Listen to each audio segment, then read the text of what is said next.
Deadly Secrets, a Christian romantic suspense. Grayson's Guardians, Book 3. Written by Laura Scott. Narrated by Jason Kirkover.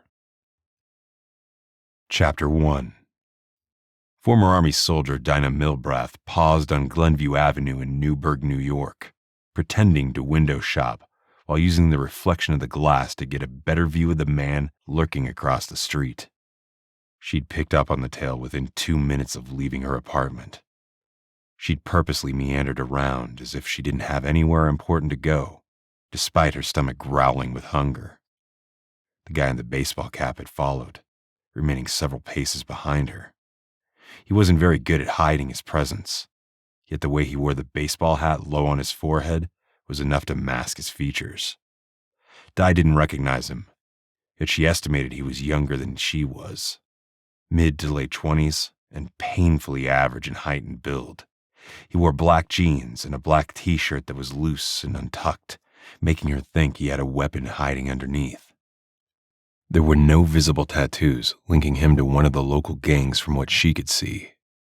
She was armed, and she could take care of herself, so she wasn't necessarily concerned about her safety. Yet she needed to understand why this guy was following her. Unfortunately, there were far too many possibilities, most related to her work with Grayson's Guardians. Her last mission 3 weeks ago was to infiltrate the K2 Bloods gang, known for moving drugs via the Hudson River. She'd pulled Caden Avery out of the gang, returning him to his father who lived in Yonkers. The 19-year-old had seemed grateful to be able to start over without the gang life pulling him down. She'd thought everything had been fine since then. Apparently not. The gang leader, Terrence Warren, had been arrested along with several of his foot soldiers during the mission. The K2 Bloods had mostly disbanded, or so she'd thought. The Newburgh mayor and police chief were working hard to eliminate the threat of violence from the crime-plagued city located 35 miles outside of New York. A few years ago, the Newburgh police had teamed up with the feds to bring down the leaders of the Latin Kings. That had been a big step forward to peace. Yet there were always more gang recruits ready to risk their lives to step into the world of what many perceived as easy money. She felt certain Whitman's second-in-command, Pablo Hernandez, must have uncovered the role she'd played in extricating Caden from the city. She didn't live in the sketchy part of town, and it was a little unusual for the gang to venture beyond their turf. Since she wanted to get closer to look at this guy, she decided to create a mini sting operation. She entered a store and spent a few minutes rifling through the clothing racks. At the 5-minute mark, she stepped back outside, sliding her sunglasses on to cut the glare of the noon summer sun. Then she made a show of looking at her watch and grimacing as if realizing she was running late. Di broke into a light jog, heading down the street. Upon reaching the intersection, she made a quick right turn, then ducked into the next doorway, which belonged to a coffee shop. Watching from a position off to one side of the window, she felt a grim sense of satisfaction when the baseball guy hurried to the corner, then looked both ways, clearly trying to spot her. When he didn't see her, he stood for a moment, then turned away and pulled out his phone. Did he have a partner? Maybe, but that wasn't enough to prevent her from getting answers. She quickly darted out of the coffee shop to rush the guy from behind. She grabbed him, spinning him around toward her when she heard the crack of gunfire. Finely tuned instincts from her years in the Army had died ducking and hitting the ground, taking the ball cap guy with her. She wanted to reach for her weapon, but didn't dare loosen her grip on her stalker. "Who are you?" she demanded when they'd stopped moving. Glancing down at the guy who'd lost his ball cap during the struggle, she realized his body was limp and that he was bleeding from a wound in the center of his chest. He'd been hit. She rose to her knees, grabbing and shaking him by the shoulders. Up close, she could see his face, but she still didn't recognize him. "Hey, answer me! Who are you? Why are you following me?" Spying the disposable phone lying on the ground beside him, she subtly grabbed it and stuffed it into her pocket. The move wasn't as smooth as back when she was a teen. Her pickpocketing skills had gotten rusty, but she kept her body between the wounded guy and the cafe behind her, so she didn't think anyone noticed. The guy groaned, his eyelids flickering open. He stared up at her, then looked away. "You have to pay." "Pay for what?" she pressed, feeling sure that he was talking about how she'd got Caden out of the gang and arrested their former leader. "Who sent you? Pablo?" He stared blankly at her for a long moment, then slumped to the ground, his entire body going lax. Grinding her teeth together in frustration, she released his shoulders and palpated for her pulse. Nothing. He was dead. She took a moment to pat him down, finding the weapon tucked in the small of his back as she'd surmised. Aside from the gun and the cheap disposable phone that was now hidden in her pocket, she didn't find anything else. No cash, no ID. If he was with the K2 Bloods gang, he'd have a wad of cash on him. That he didn't have anything at all confused her.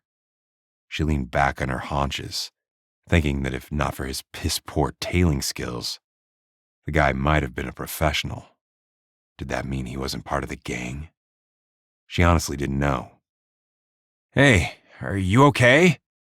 A male voice had her turning to glance towards the cafe. Patrons of the coffee shop had spilled out at the sound of the gunfire. Di pushed herself upright, scowling at them. Smart people who weren't armed should run away from gunshots, not straight into the line of fire. "I'm fine, but back up, please." She waved her hands in a shooing motion to indicate she wanted them out of the way in case the shooter was still hanging around. "This man has been struck in the chest, and I don't know where the shooter is located. Did anyone call 911? "I did." The older man with white hair held up his phone. He was the one who'd called out to her. "Are you sure you're not hurt?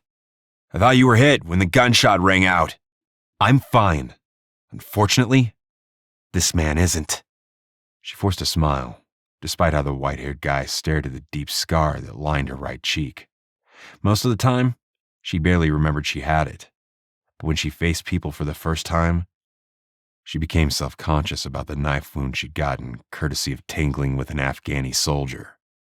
The injury had been sutured by Doc, their team medic, while they were hiding in a bunker. Doc had done his best under the circumstances. She didn't blame the medic for her disfigurement. "Please stay back toward the building to preserve the crime scene." A few of the patrons did as she suggested, but one couple hurried away, disappearing around the corner. She blew out a frustrated breath. This was not good. She had no doubt the bullet had been intended for her. The way she'd yanked ball-cap guy around had caused him to be struck instead. She hated to admit that she hadn't anticipated that there would be a second man waiting to take her out. If she'd been a few seconds slower, her teammates would say God was looking out for her. Di didn't believe that for a hot minute. She forced herself to concentrate on the dead man. She desperately wanted to know who he was and who'd sent him. The identity of the gunman would be nice to know, too. Screaming sirens indicated the police were on the way. It wasn't easy to calmly wait for the city of Newburgh's police cruiser to pull up in front of the cafe. Back when she lived in the streets of New York City, she'd have disappeared long before the cops had a chance to arrive. But since there was a dead guy lying in the street, not to mention a handful of witnesses who could no doubt identify her, she felt it prudent to stay long enough to get her side of the incident on file. She forced a smile as a pair of officers emerged from the vehicle. The smile froze on her face when she recognized the taller of the two men. Jarek, a.k.a. Jarhead Brooks. He was a cop? The knot of dread in her gut tightened as Jarek, of course, recognized her. His brown eyes narrowed as he raked his gaze over her. "Di, what happened here? You two know each other?" the shorter cop asked. His name tag read Kent. "We served together in Afghanistan," Jarek said. "I only did one tour, but Di was stationed there for 2 tours. His frown deepened. "I'm glad you made it home." "I was one of the lucky ones." Seeing Jarek Brooks after all these years was an unwelcome shock. She turned toward Kent. "My name is Dinah Milbrath." She quickly introduced herself. "Someone fired a weapon from the north, striking this man here and killing him. Are you hurt? Jarek asked, his expression grim. No, I'm fine. These people came out of the cafe at the sound of gunfire. They witnessed the event. She nodded toward the 5 people who had remained, including the white-haired guy. That being said, I believe I was the intended target. Why am I not surprised? Jarek muttered. Wait, what's going on? Officer Kent looked confused. Why does someone want to kill her? I don't know. Di gave Jarek a dark look. They'd never gotten along, and she didn't appreciate his acting as if the dead guy lying at her feet was somehow her fault. Do either of you recognize this guy? Could he be involved in one of the local gangs?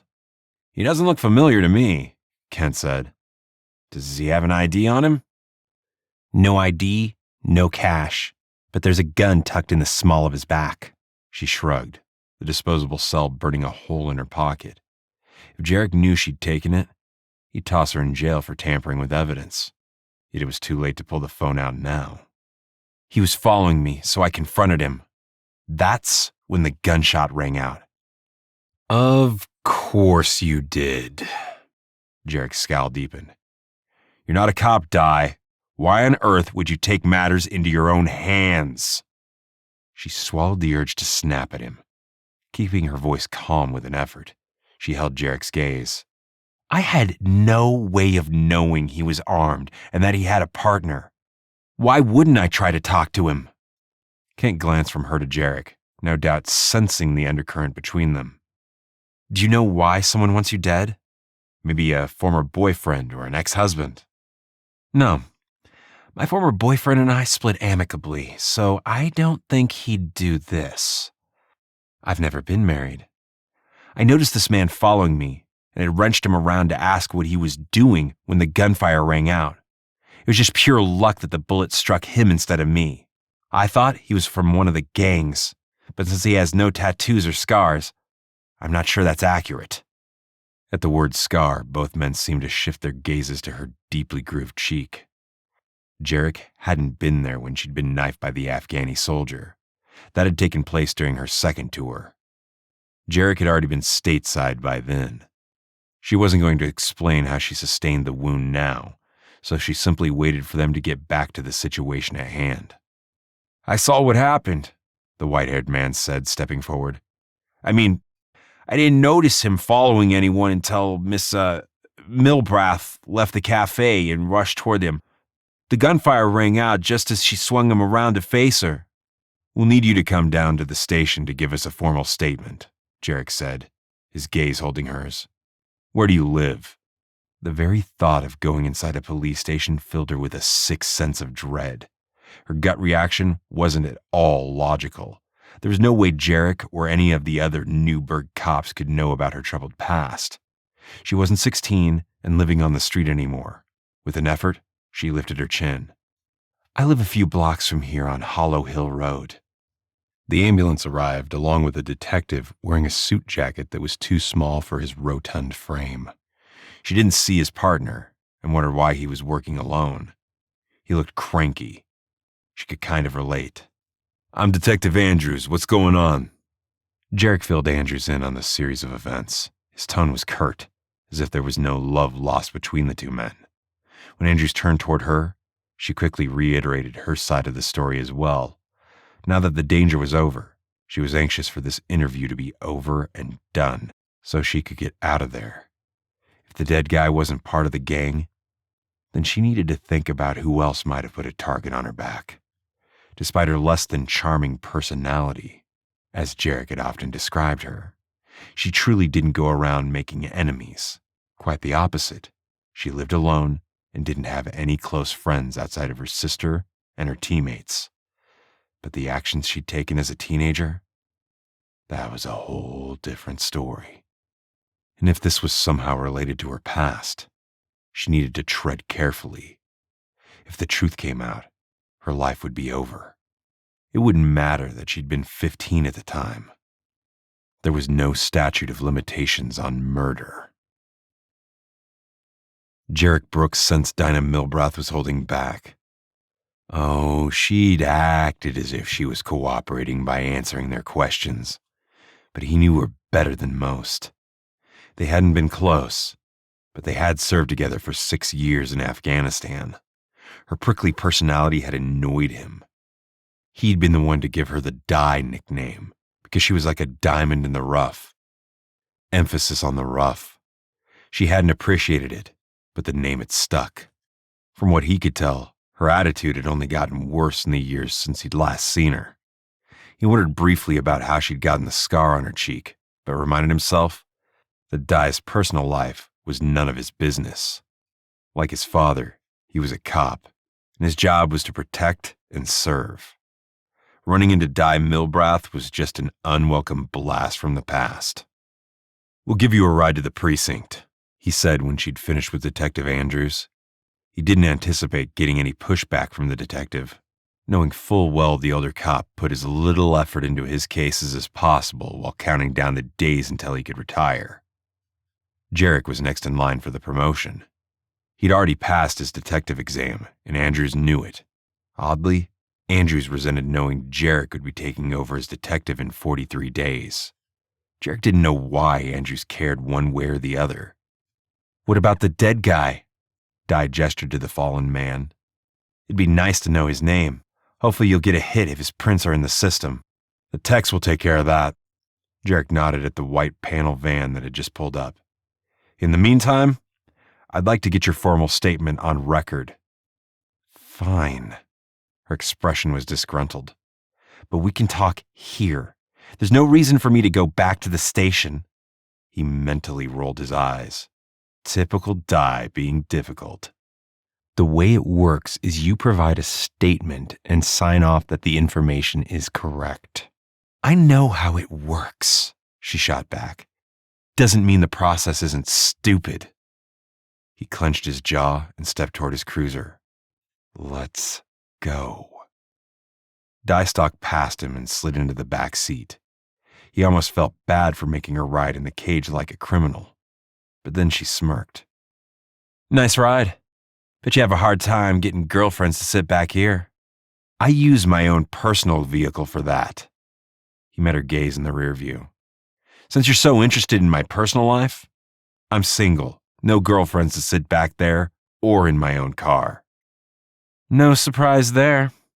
Any woman with half a brain would avoid you like the plague." She turned to look out the window. "How long will it take to run the dead guy's prints?" Not long. While he could understand her curiosity about the dead guy who'd been following her, he sensed there was more behind her question about the prints. He narrowed his gaze. "Don't even think about working the case on your own. Leave it to the detectives." "Andrews?" she scoffed. "Yeah, like he's going to crack the case." The fact that she was right about Andrews didn't mean he appreciated her comment. Yet pushing would only make her dig in her heels more. So he tried a different angle. "You should consider getting out of town for a while until we catch the guy." "I don't run from trouble." There was no hesitation in her tone. "Besides, I'm pretty sure you'll need my help to find him." He could feel Jim Kent's curious gaze on him and tried not to sigh. Of course Di wasn't going to leave town. "I thought you didn't know who was gunning for you." "I don't know for sure, but it's possible that this is related to a case I worked a few weeks ago." She frowned. "Although I must say that the guy back there doesn't look like the typical gangbanger." "Gangbanger?" He saw her gaze in the rear view. "Why would a gang member be after you?" She sighed. "I helped get a 19-year-old by the name of Caden Avery escape the K2 Bloods gang. In the process of doing that, I also provided some key inside information to the narcotics officers to get their boss, Terrence Warren, arrested." Having confirmation that she'd held back just as he'd suspected only fueled his anger. "Why didn't you mention that sooner?" Her brown eyes flashed. Even with the scar marring her cheek, Di was beautiful, with her straight long dark hair and her tan skin. She was well trained and could take care of herself, but he also knew there were plenty of men who would underestimate her because of her looks. I already told you. He doesn't look like he's from the K2 Bloods gang. Obviously, anything is possible, but he didn't have the K2 Bloods tattoo or cash in his pocket. I thought the K2 Bloods gang disbanded, Jim Kent said. Maybe, maybe not. Dye shrugged again. It wouldn't surprise me if Pablo Hernandez has stepped in as the leader and is attempting to rejuvenate their drug business. That she even knew the name of the second in command of the K2 Bloods gang bothered Jarek, but he didn't say anything more as he pulled into the parking lot of the precinct. After pushing out of the driver's seat, he opened the back door for Dye. Her expression remained stoic as they headed inside. She didn't look around curiously, the way most people did when entering a police precinct. After hearing about her run-in with the gang, he felt certain she'd been in the precinct before. He led her to an interview room and stepped back out to address his partner.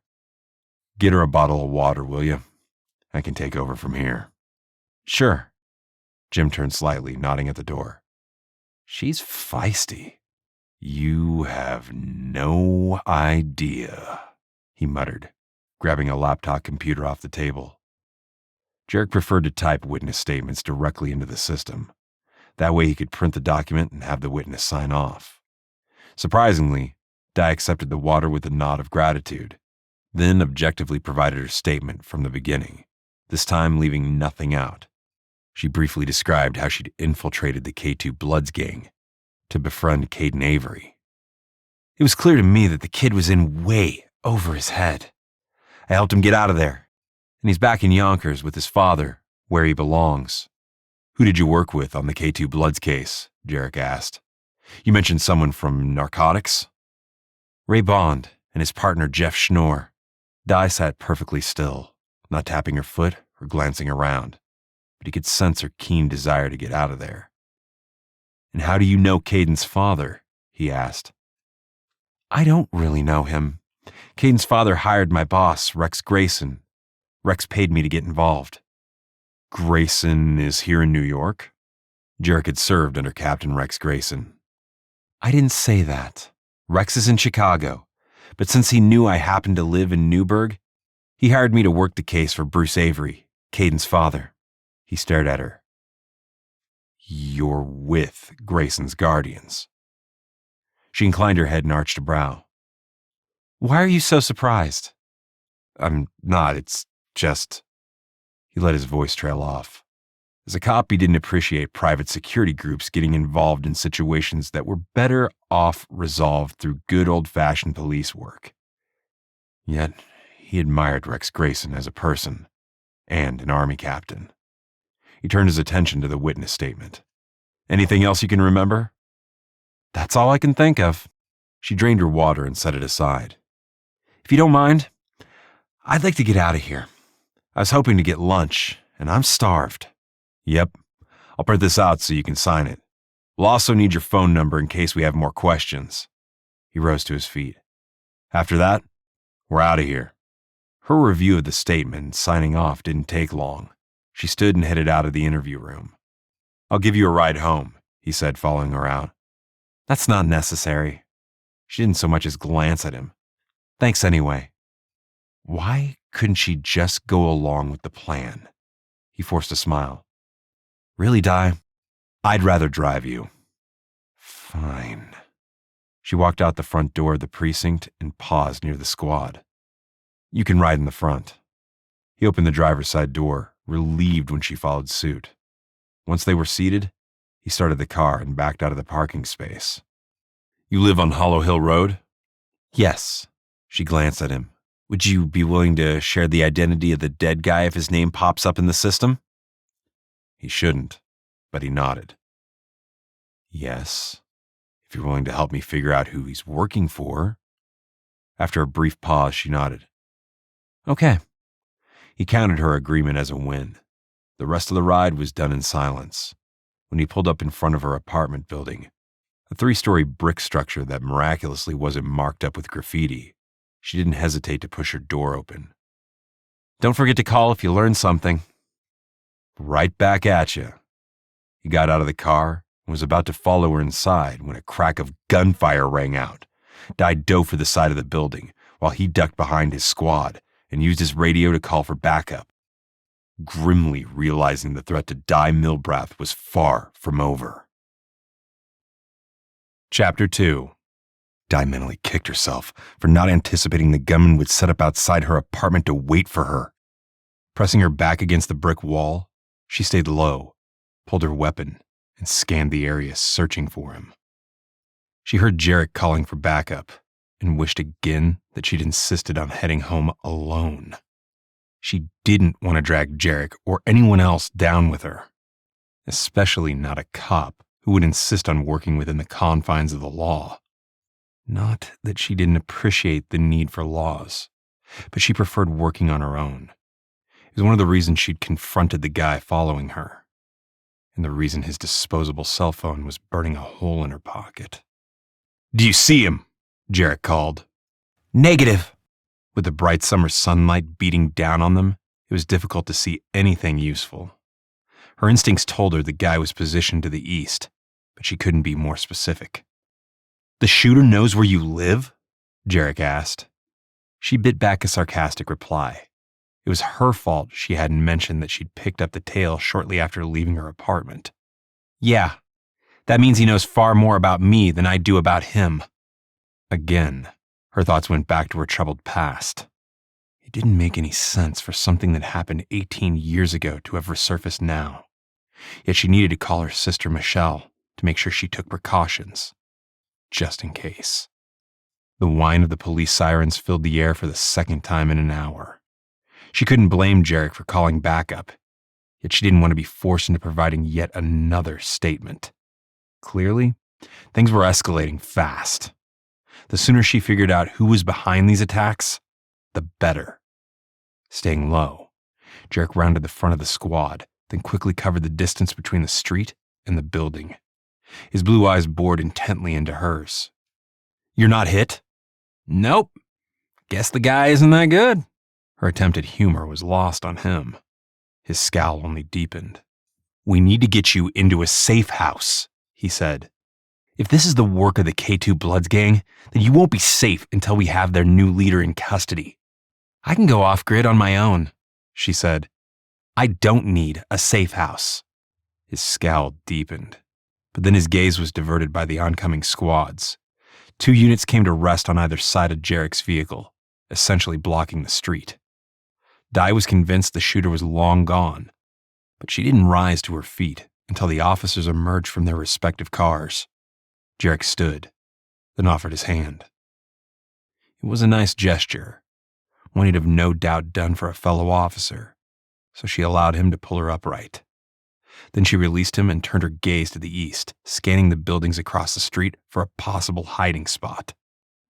Her gaze narrowed on a window that was open on the 3rd floor of the building across the street and down a block. That it was the only open window was one reason she'd focused on that as a likely location. That, and the angle was such that the shooter would have had a clear shot at anyone approaching the front door of the building. How he'd missed was a mystery, although she was grateful he had. "There," she gestured to the window. "Tell your guys to check it out." "Open window, 3rd floor," Jarek said. "Go." 2 officers peeled away from the scene, sprinting toward the building. Again, she was convinced the shooter was already in the wind, but she hoped he'd left evidence behind. A guy who could miss at this distance didn't scream professional. Yet at the same time, the dead man's lack of ID, cash, or anything other than the cell phone indicated these guys were better than most. Better than your average gangbangers, in her humble opinion. The 2 attempts to kill her weren't typical of how gangs struck out at their enemies. For one thing, the gangs wanted their rival to know who'd done the hit. They took great pleasure in eliminating their competition. Could Terrence Warren have hired someone to go after her? Maybe. It didn't take long for one of the officers to appear in the open window. He shook his head, then ducked back inside. She took that to mean there wasn't anything obvious, like a shell casing or footprint left behind. The crime scene techs could sweep for trace evidence. It was a warm June day, and the shooter may have left droplets of sweat behind. but she knew DNA took time to process, and she doubted Jarek and his fellow officers had the kind of pull needed to move the sample to the front of the line. "Have you spoken to Grayson about this?" Jarek's voice interrupted her thoughts. "Does he know your previous case has put you in the line of fire?" "Not yet." She swallowed a sigh, imagining Rex's response. "But I will." "Do it now," Jarek said firmly.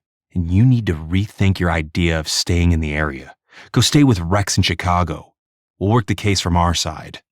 "I'm not leaving." She pulled out her cell phone, but the call she made wasn't to Rex. It was to her sister. "Dinah, what's wrong?" Michelle asked. "You never call in the middle of the day." "Yeah, sorry about that, but there's been an incident." She hated worrying her sister, but Michelle's safety had to come first. "Have you noticed anything unusual?" "No, but if you're worried, then I'm terrified," her sister admitted. "Nothing scares you. What happened?" "Someone took a shot at me, but I'm fine." He missed. Twice, but she didn't see the point of mentioning that. "I think you, William, and the kid should get out of town for a few days, just in case." There was a long moment of silence. "What are you saying? This is related to our past?" "No, it's probably related to one of my cases, but I just want you, William, and the kids to be safe. It's summer, right? Take a small vacation. A week should do it." If Di didn't have answers by the end of the week, she'd need to switch tactics. "Please, Michelle. I wouldn't ask if it wasn't important." "Okay, I'll call Will and see what we can arrange. But I want you to let me know what you find out, Dinah." She could feel Jarek's intense gaze as he blatantly listened to her side of the conversation. She imagined her relief at her sister's agreeing to get away was evident on her face, but that couldn't be helped. "I promise to keep you updated." "Thanks, Michelle." "Be careful," Michelle said. "Emily and Noah need their Auntie Dinah." A pause. Then she added, "And so do I." "I can take care of myself," Di assured her. "Let me know when you're settled, okay?" "Okay, be safe." With that, her sister ended the call. "It's nice you sent your sister to be safe." Jarek arched a brow. "Not sure why you won't do the same." "I told you. I need to find this guy." She glanced over as the two cops who'd gone into the building across the street returned. "We think that's where the shooter was. It's an empty apartment, and the door was forced open," the officer said. "But I didn't see anything inside that could be used to identify him." "He was smart enough to pick up his brass," the other cop chimed in. "He must have wiped the place down on his way out. I didn't even see a footprint in the dust." "I still want the crime scene techs to go through the apartment," Jarek said. "They should be finished with the other crime scene by now." "I'll call them." The first officer took a step back, lifting a hand to his radio. Di turned toward Jarek. "You saw as much as I did. I don't see a reason to provide another statement." His jaw clenched, but then he nodded. "Fine, but let's go up to your apartment. I want to make sure there are no other surprises waiting for you." She wanted to argue, but sensed it was fruitless. She couldn't really prevent Jarek from following her inside. Without saying anything, she turned and opened the front door, keenly aware of the lack of security. In her defense, she was a trained soldier, and she was always armed. To his credit, Jarek didn't point out the obvious as he followed her up the stairs to the third floor. She ran 5 miles every morning to stay in shape, and it appeared he took his physical conditioning to heart too. He kept pace without a problem, and she sensed he'd have beaten her up the 2 flights in a race. At her apartment, she used her key to unlock the door. Jarek stood on one side, leaving her positioned at the other as she pulled her weapon and pushed the door open, then waited a beat for anyone who may have gotten inside to show themselves. There was nothing but silence. She led the way inside, sweeping the room with her gun as she scanned the area. Jarek followed close behind her, no doubt also advancing with his weapon held ready. She was a neat freak by nature, so there wasn't a single item out of place as she continued through to the single bedroom and bathroom. "Clear," she announced. Clear, Jarek echoed. She returned to the main living space, acutely aware of the sparse furnishings. Her 12-plus years in the Army had convinced her she didn't need a lot of stuff. Her only personal item was her sister's family portrait. Pack a bag, Jarek said curtly. I'll give you a lift out of here. She bristled. I plan to leave, but I don't need a ride. He sighed loudly. Honestly, Di, what is your problem with accepting help? If this guy has your address, he likely knows your vehicle license plate. You need to rent a car or hop a train. Either way, it's too far to walk. He was right, but she didn't have to like it. If she were honest, if any of her other teammates were there offering a ride, she'd have accepted without blinking an eye. It was Jarek who put her on edge, mostly because he was a cop, but also because he'd rubbed her the wrong way from the moment they first met. He was classically good-looking and came from a family of cops. She didn't put much faith in law enforcement. Her attempt to get help when she was 15 had not gone anywhere. It was mostly due to her stepfather's wealth and status in the community. But still, she drew in a slow breath, understanding she needed to stop losing her temper around him, or he might start digging into her past. And that would only end in disaster. Jarek watched the myriad of emotions flash across Di's features. He truly didn't understand her hostile attitude. Okay, sure. He'd given her the nickname Di. But so what? Everyone on the team had been given a nickname. He was Jarhead. Which was funny, because the term more often pertained to the Marines, not the Army. Fine. I'll pack a bag. Di spun on her heel and disappeared into the bedroom. He stood where he was, glancing around the space. Whatever income Di earned from being one of Grayson's guardians, she clearly didn't spend it on herself. Did she send the money to her sister? Maybe. To his chagrin, he hadn't even known she had a sister.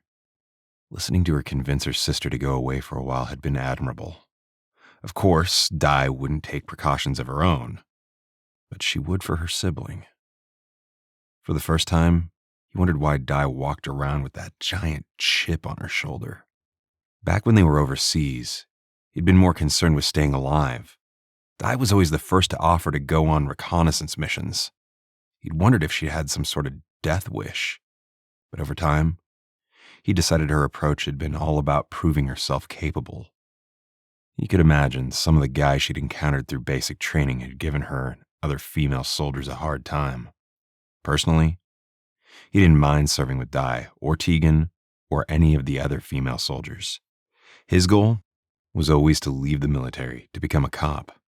His background prepared him for having female officers on duty alongside him.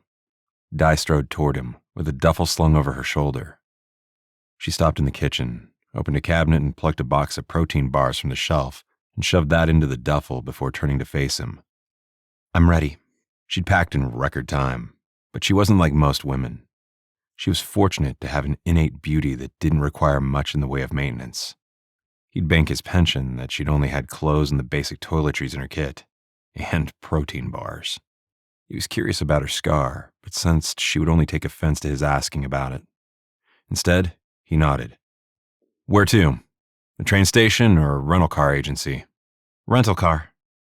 After a beat, she added, Thanks. He accepted the truce at face value. Let's go.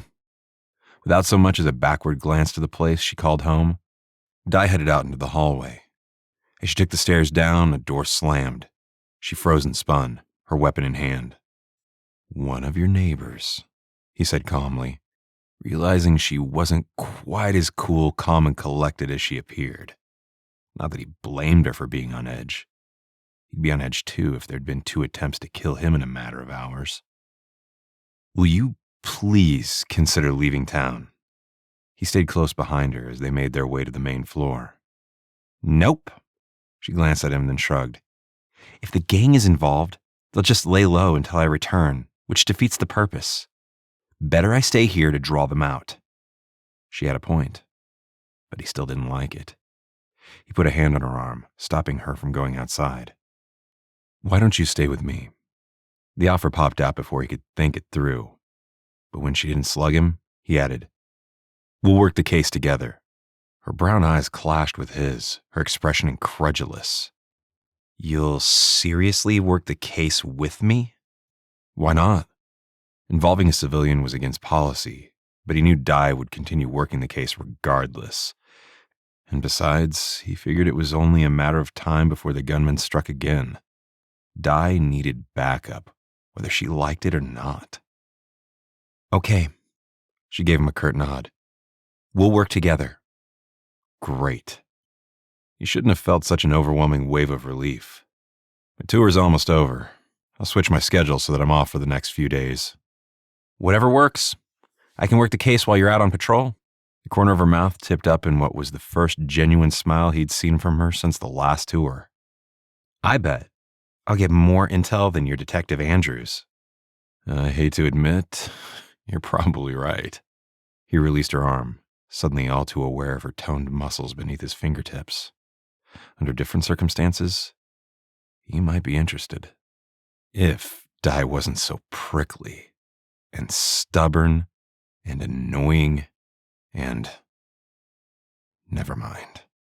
What was he thinking? The only redeeming quality in Dai was her skill as a soldier. She'd make a good cop, but she'd gone the route of working for Rex Grayson instead. No real surprise, as she'd always been a loner. Sure, she worked well as a team in the military, but she'd always held herself apart, never getting too close. Maybe that was what she liked about working for Grayson. He wondered how many of their former teammates were part of the company, then decided it didn't matter. He liked being a cop. He liked knowing the citizens of the area, helping people in need, keeping them safe from crime. "I need to drive my squad back to the precinct, so why don't you meet me at my place?" He dug in his pocket for the key, removed it from the ring, and handed it to her. Then he rattled off the address. "It's only a 10 to 15-minute walk from here. After I clock out, I'll grab a pizza for dinner. We can eat while we work out a plan." She nodded slowly. "That sounds good. But don't you dare bring home a pie that's not loaded with the works. Everything but anchovies." Got it. He couldn't help but smile. In a way, it was refreshing to have someone who spoke their mind without hesitation. And he cocked his head to the side. "Considering how close we live to each other, I'm surprised we haven't run into each other before now." She shrugged. "I've never needed the cops before. See you in a few." Rather than heading out the front door, she turned and made her way to the back of the building. He stood, watching her slip outside. Yeah, he figured she knew a little more than she was telling him. His goal would be to convince her to trust him and the police process. Cops and police work in general weren't perfect, but that was a far better option than allowing well-meaning civilians to go rogue. He suspected Dai was firmly in the go rogue category. He headed back outside where his colleagues were milling about. Kramer frowned when he saw Jarek was alone. "Where's the Vic?" She decided to get out of here since the guy obviously knows where she lives. He gestured to the area. "Find anything else useful?" "Just the slug embedded in the mortar between the bricks." Kramer walked over to the wall to show him the hole made by the slug. The fact that it was so close to where Dai had been standing was sobering. The shooter had missed, but not by much. "It's too mangled to get anything useful, though." Figures. He turned to look toward the third-floor open window.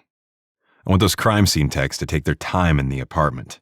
If this guy so much as dropped a bead of sweat, I want them to find it."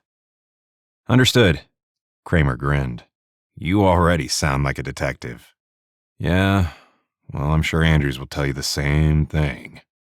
Actually, he doubted Andrews would say anything at all, but he figured it would be better to play along.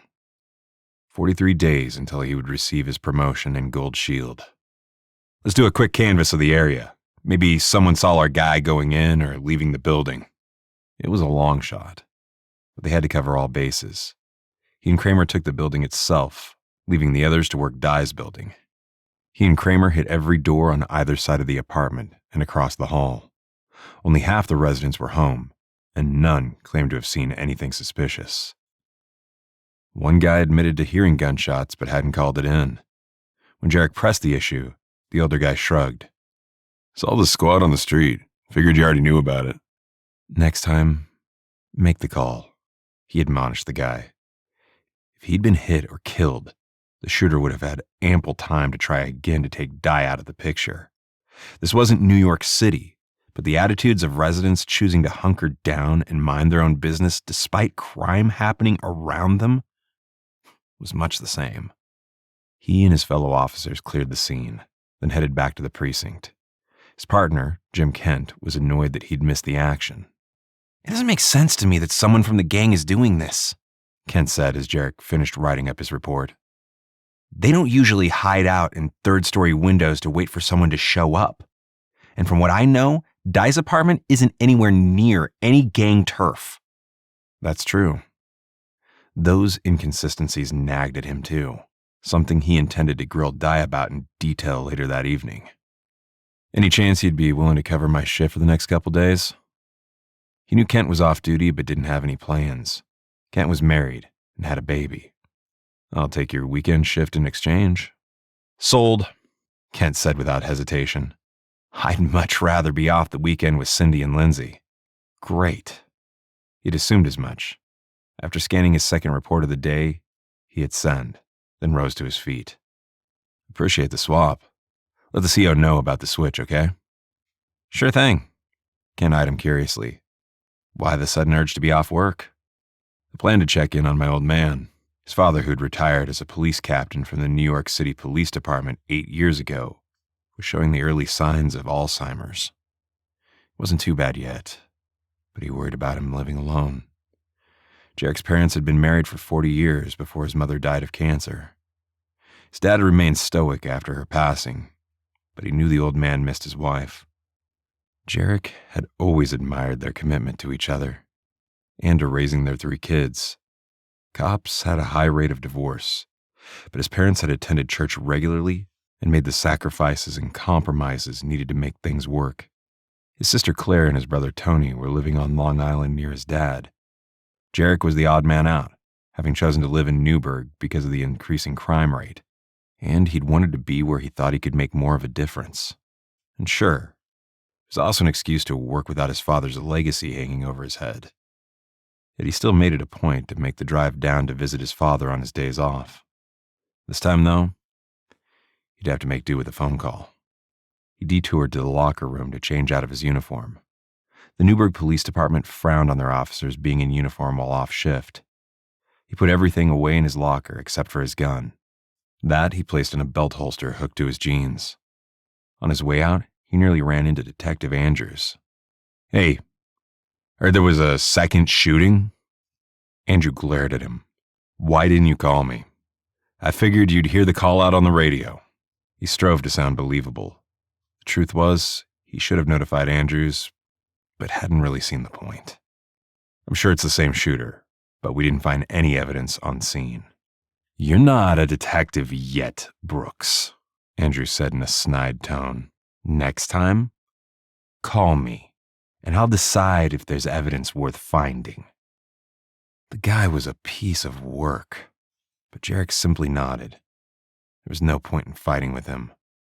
43 days and counting, he reminded himself. "Sure, like I said, I figured you'd have heard the call." "I'll read through your report," Andrew said, turning away. "I'll let you know if I have questions." He forced a nod, then asked, "Any idea on the dead guy?" Andrews paused and glanced back at him. "His name is Gilbert Levine. His prints are in the system because of an old weapons charge. He was 25 years old. Do you know him?" Gilbert Levine. He played the name through his mind but came up empty. "Never heard of him. Any known gang affiliation?" "Nope." Andrew shrugged and turned away. "It's another dead end." Having a name was hardly a dead end, but Jarek didn't voice his thought. Andrew's comment only reinforced his opinion of the detective's lackadaisical approach to his job. The guy had one foot out the door and was coasting along until he would leave permanently.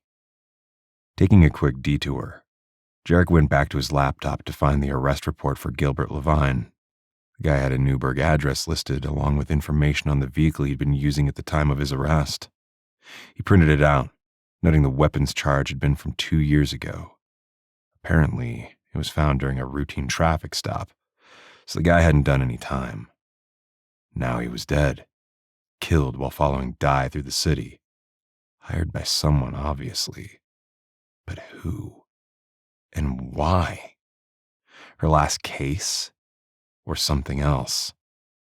He folded the report, put it in his pocket, and turned to leave. He used his phone app to order a large pizza with the works from his favorite pizzeria. As he slid in behind the wheel of his SUV, he hoped Di would be in a cooperative mood after she'd eaten. It was only after he pulled into his driveway that he realized the risk he was taking by working the case with her. If he messed this up, he'd lose his chance at becoming a detective. And maybe even risk losing his job entirely. Chapter 3. Di made her way through the side streets in the general direction of Jarek's house. She doubled back frequently to make sure she hadn't picked up a tail. Jarek's house was 2 blocks west of Downing Park. It was a 2-story home with blue siding and white trim that appeared to have been built decades ago. She didn't feel right going inside. Personally, she wouldn't want someone invading her privacy that way. Then again, she didn't keep many personal items around for anyone to see. Instead of heading inside to wait for him, she tossed her duffel onto the front porch and walked the neighborhood, making a mental note of the properties around Jarek's. It couldn't hurt to be familiar with the area just in case the gunman showed up again. Although she couldn't imagine the guy would risk striking out at her this close to a cop's home. Better to not take any chances. She'd been stupid enough to head to her apartment while the gunman was still at large. No way she'd make that mistake again. The warm summer weather brought the locals outside to enjoy the afternoon. Seeing several kids riding their bikes toward the park, she found herself hoping the gunman wouldn't make an appearance. The idea of kids being in harm's way bothered her. A couple of Jarek's neighbors watched her, no doubt wondering who she was. They were the unofficial neighborhood watch patrol, and she thought it was nice that they looked out for each other here. Unlike those who lived in her apartment building or the one across the street, she would bet money that the residents would be less than helpful when the police knocked on their doors to ask questions. When she'd finished her self-guided tour of the neighborhood, she sat on the top step of Jarek's porch and used her cell phone to call Rex Grayson. Normally, she wouldn't bother him, but if this was related to her previous case, he should probably know. Her boss answered on the first ring. What's up, Di? I was followed from my apartment, and when I confronted the guy, a gunshot rang out. The bullet struck him instead of me. About an hour or so later, the gunman showed up again outside my apartment. When he didn't say anything, she quickly added, I know it was stupid to go back without taking proper precautions. Thankfully, I wasn't hurt. But it's possible that this is related to the K2 Bloods gang in some way. Did the dead guy have a gang connection? Rex asked. No, he didn't have any tattoos or other identifying marks indicating a gang affiliation. But that doesn't mean he isn't a new recruit. She personally had her doubts, but without anything to go on, the K2 Bloods gang was the logical assumption. Do you need backup? Rex asked. I can free up Cam if needed. No, I'm good. You remember Jarhead? Jarek Brooks? He's a cop here in Newburgh. I'm going to work the case with him for the next few days. Not surprised Jarhead is a cop. He always planned to go that route, Rex admitted. His old man and his uncle were both on the job. Did you know he was in Newburgh? Nope. Although in my defense, I haven't had many interactions with law enforcement, other than the pair of narcotics officers I worked with during the Kate and Avery case. She scanned her surroundings as she spoke, seeing a dark blue SUV heading down the street made her tense until the car slowed and turned into the driveway. She relaxed as she realized Jarek had come home. Jarhead seems to know about the Guardians, though. I'm not surprised. He might be in touch with some of the guys. Rex didn't sound concerned. Rex Grayson's private security firm didn't operate outside the law. She was the only one with secrets that made her wary of cops in general. What do you need from me? Nothing. I just thought you should know. As Jarek slid out of the driver's seat carrying a large pizza box, she rose to her feet. Jarek was dressed casually in jeans and a t-shirt, much the way she was. To her eye, it suited him better than the uniform. I gotta go. Di, if you uncover information that confirms this is related in some way to the gang, let me know, Rex said. In the meantime, I'll put the Averys on notice that there may be an attempt to seek revenge. Sounds good. I agree. Caden needs to be aware of the potential danger. We'll talk later. She ended the call, tucking the phone into her back pocket. The burner phone was still in her front pocket, and as she turned to unlock the front door, she realized that she'd probably have to come clean about what she'd done. Jarek would be upset to learn about the evidence she'd taken, but it was too late for her to go back to change the past. In more ways than one, she thought with a sigh as she bent to scoop up her duffel bag. Although, if she were being completely honest, she didn't regret what she'd done all those years ago. And that was the crux of the matter, because guys like Jarek would not see it the same way. All the more reason to keep him at arm's length while they tried to figure out who wanted to kill her. Who was that? Jarek asked as he followed her inside. Rex. She dropped her bag near the front door and glanced around, noting the place wasn't neat or messy, but comfortably lived in. Different from her place, which was treated much like an army bunkhouse. She moved into the kitchen where Jarek had set the pizza on the table. He's going to put the Averys on notice that the gang might be seeking revenge. Yeah, that's smart. He opened the pizza box, then grabbed plates from the cupboard. By the way, does the name Gilbert Levine ring any bells? No. Her pulse kicked up a notch at his question. That's the name of our dead guy? Yep. Prince popped in the system from a 2-year-old weapons charge. Jarek arched a brow. Do you want a soft drink with dinner? Just water for me. She didn't sleep well on a good day and avoided caffeine this late. She dropped into one of the chairs, turning the name over in her mind. No known gang affiliation, huh? No. But the weapons charge is interesting. Could be he's a newer recruit. Jarek filled 2 glasses with water and set one in front of her. Then he sat and linked his hands in his lap. It took her a moment to realize he was praying. She was a little surprised, even though she knew many of her teammates were believers. She personally didn't get it. But out of respect, she bowed her head and waited until he'd finished his prayer before digging into the pizza heavily loaded with toppings. Looks good. Just the way I like it. She grinned and took a big bite. Jarek returned her smile, and her stomach did a weird little flip. She did her best to ignore it. A cop was the last person she'd be interested in seeing on a personal level. Besides, she and Jarek rubbed each other the wrong way. Always had, always would. What kind of weapon did Gilbert have on him when he was arrested? She strove to stay focused on the case. She wasn't going to show Jarek the disposable cell phone until after dinner. She wanted to have a full stomach before he tossed her out on her butt. Was it the same make and model he had on him when he was shot and killed by his own guy? Not sure. Jarek took a bite of his pizza, then pulled a folded paper from his pocket. He opened it with one hand and scanned the page. Leaning forward, she noticed he'd brought home a copy of the police report. Says here he had a Smith & Wesson 9mm on him during the arrest. Do you remember what weapon he had earlier? She nodded. Same make and model. Doubtful it was the same gun, since I assume the police confiscated the illegal weapon. Yeah, according to the report, it was taken. Jarek took another bite of his pizza, scanning the report. Her fingers itched to snatch it away so she could read it for herself. But she strove to be patient. After another long moment, he pushed the report toward her. It mentions he was driving an older model beige Chevy sedan. Does that sound familiar? Do you remember seeing one around recently? No. She normally paid attention to that kind of thing, but had to admit that seeing an older model Chevy wouldn't raise her suspicions. She reviewed the information related to Gilbert Levine's traffic stop. He'd blown past a stop sign without noticing the cop who was watching the area. The location where he'd been caught was on the fringe of gang territory, on the corner of Clark and Ann Streets. Kind of stupid of him to run a stop sign.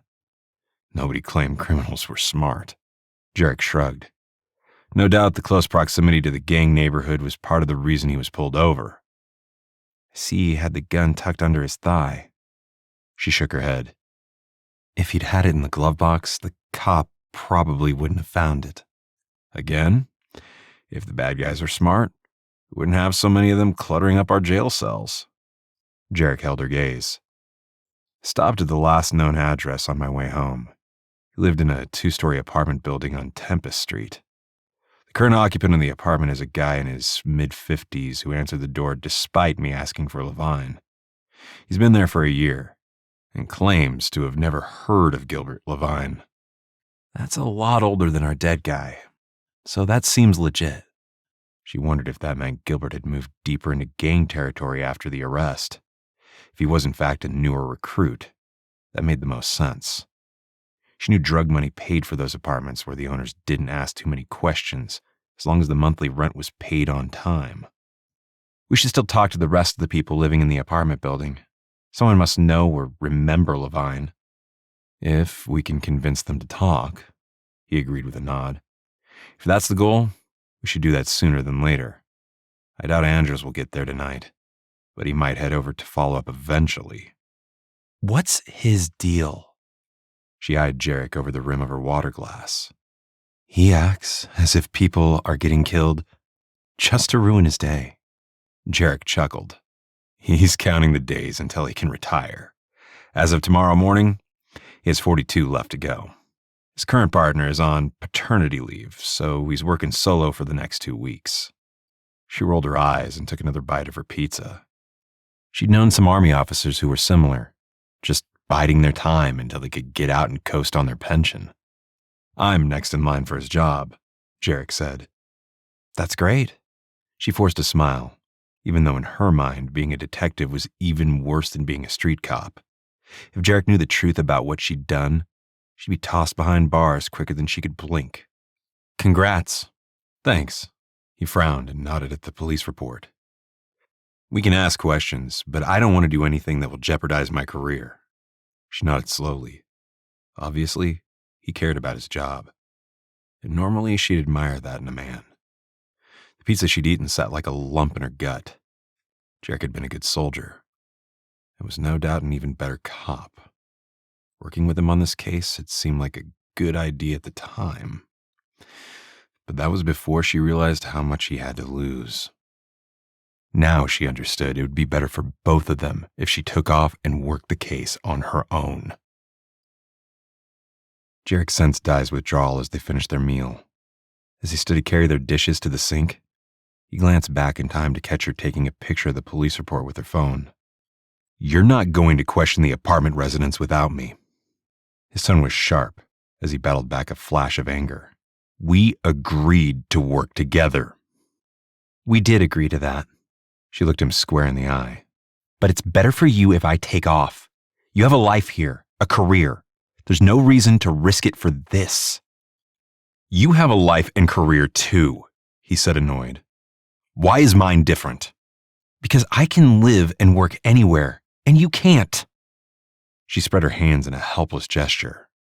I mean, sure, you can be a cop anywhere, but you already have been working here for what, at least 10 years, right?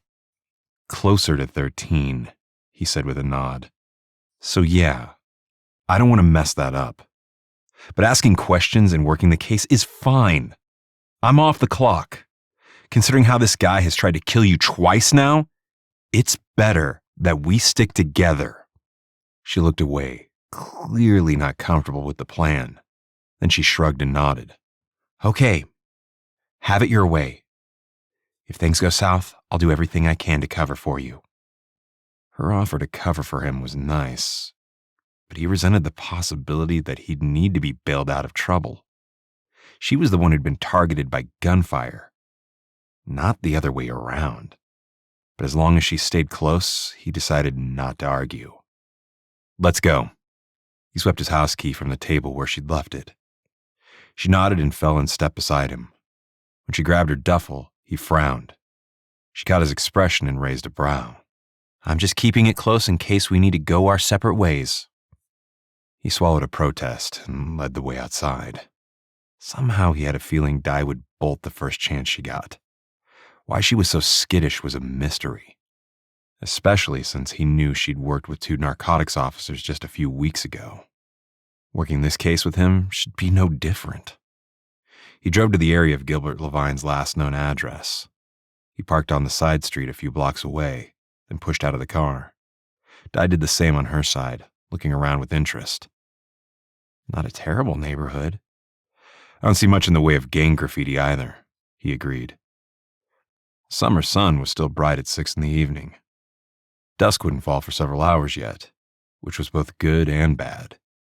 People were more likely to open their doors during daylight. Yet if the gunman was anywhere nearby, he could easily execute another attempt to shoot Di. I didn't get a chance to talk to Ray Bond and his partner Jeff Schnorr. He glanced at her as they made their way toward the apartment building. They may know more about what your buddy Gilbert Levine was up to recently. Wouldn't there be a report on file of Levine being involved in drugs if the narcotics guys knew of him? Di asked with a frown. I assume you guys work together on most things. We do. And yes, if they'd caught Levine with drugs, it would be on record.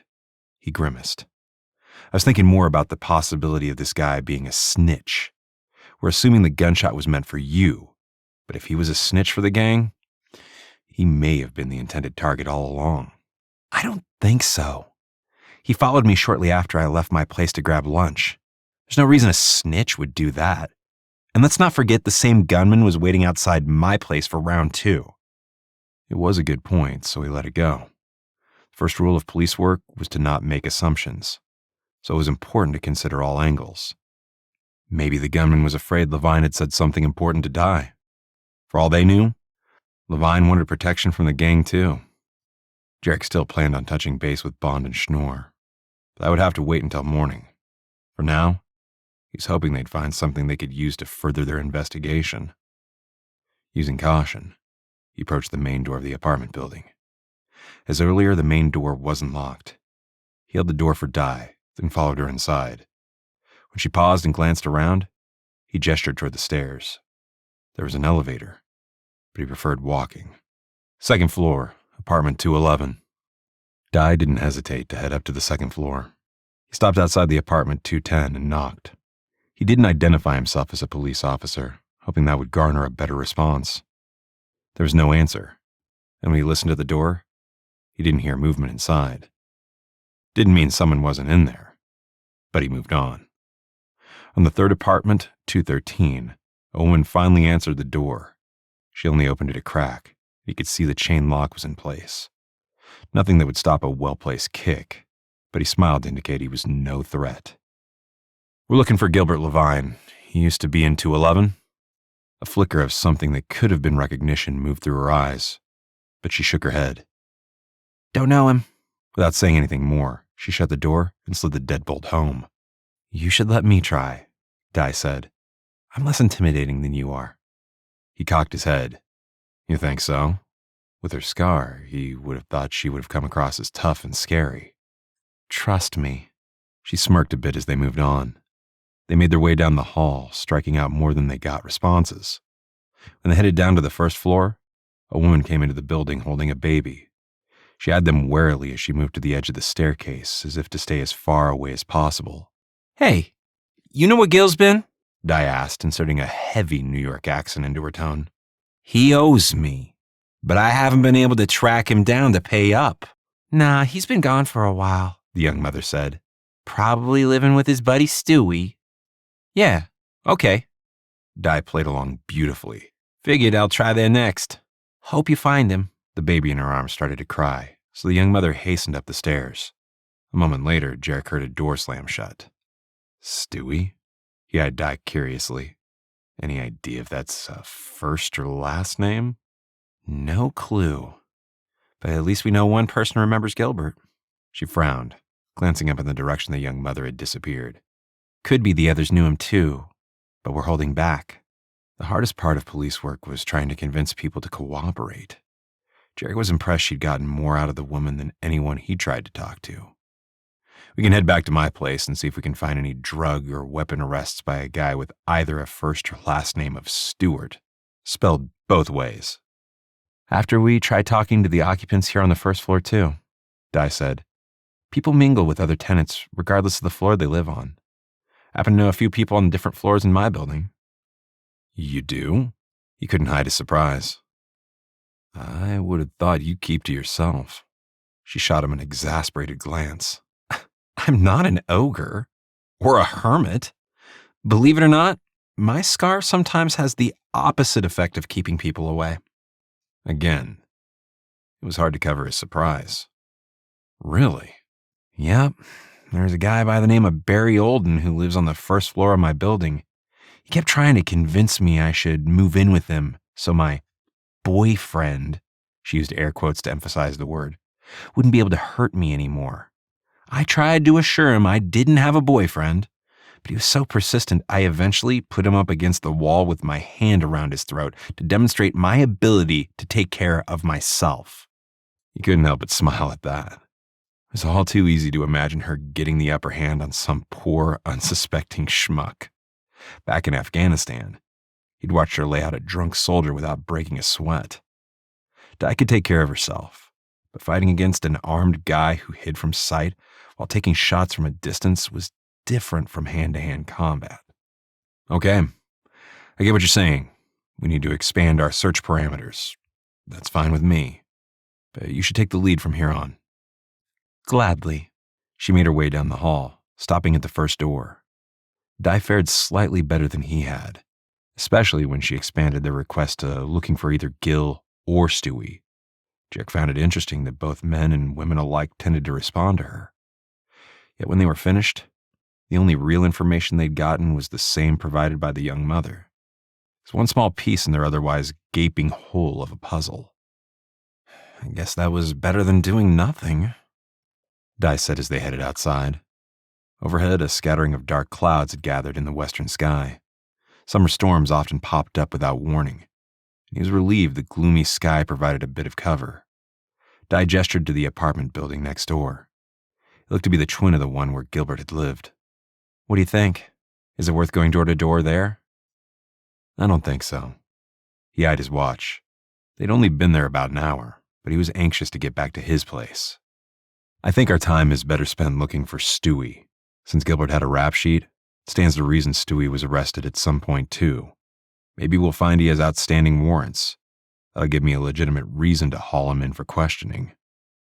Okay by me. She turned to look at the apartment building they'd just left. He followed her gaze to the second-floor windows overlooking the street. He glimpsed a pale face pulling back from the third window from the right. He couldn't say for sure, but he thought it was one of the apartments who hadn't responded to their knock. We're being watched, he said, nodding at the window. I know. She shrugged and shook her head. I'm not that surprised, even though it would have been nice if some of these people would have been a little more forthcoming. Welcome to police work, where people are often less than cooperative with providing information that could keep their community safe. Yeah, well, it's hard to pass judgment, she grimaced. If you were that young mother with a baby and knew gang members lived nearby, you wouldn't be so eager to point the finger at them either. Maybe not. But not cooperating only keeps the bad guys living next door when the police might have enough to toss them in jail, he argued. He paused, then added, maybe a couple of them sensed I was a cop even though I didn't flash my badge. I must say, you were great. I'm impressed at how well they opened up to you. Thanks. But it's more about how much you look like a cop, even without the uniform. Nobody would look at me and assume I'm with law enforcement. A smile tugged at the corner of her mouth. I'm glad we learned something, even though I was hoping for more. We'll find Stewie. He started walking back toward his car. It's a good lead. The words were barely out of his mouth when he saw a beige sedan round the corner up ahead. The beat-up Chevy looked exactly like the one described in Gilbert's police report. The car sped up, coming straight toward them. Look out! He grabbed Di's arm and yanked her down just as the rear passenger side window rolled down, revealing the barrel of a gun.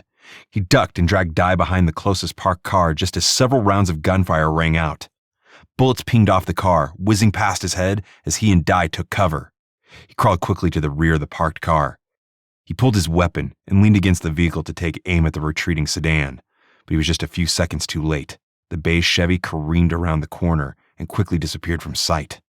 This was the third attempt against Di in one day, and he was getting mad and worried. Clearly, this guy wasn't going to stop until she was dead. Chapter 4. Being targeted by gunfire was getting old. She wasn't in Afghanistan anymore. This shouldn't be happening in Newburgh, New York. Crouched beside Jarek, Di caught a glimpse of the beige sedan before it disappeared around the corner. Swallowing hard, she rose to her feet. I didn't get the license plate, did you? Only the first letters. PK. Jarek grimaced. I think it must have been Gilbert Levine's car, don't you? Makes sense they'd use a dead man's ride for their dirty work. She glanced around the area, wincing when she realized the vehicle they were hiding behind had been struck with bullets. That meant another wait for the police to arrive, not to mention the need to provide statements. I guess this drive-by shooting reinforces that someone from the gang is involved. It's their typical MO. Yeah, but the first two shootings weren't like this. Jack scowled and raised his voice to be heard over the police sirens. Why the change-up to a drive-by attempt? She shook her head, having no answer for that question.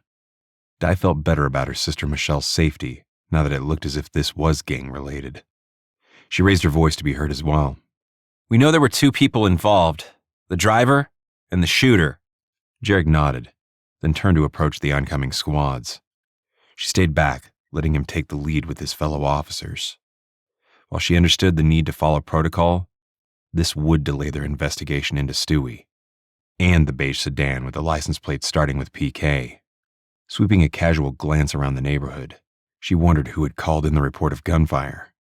This neighborhood was far outside known gang territory, so it made sense that someone cared enough to make the emergency call.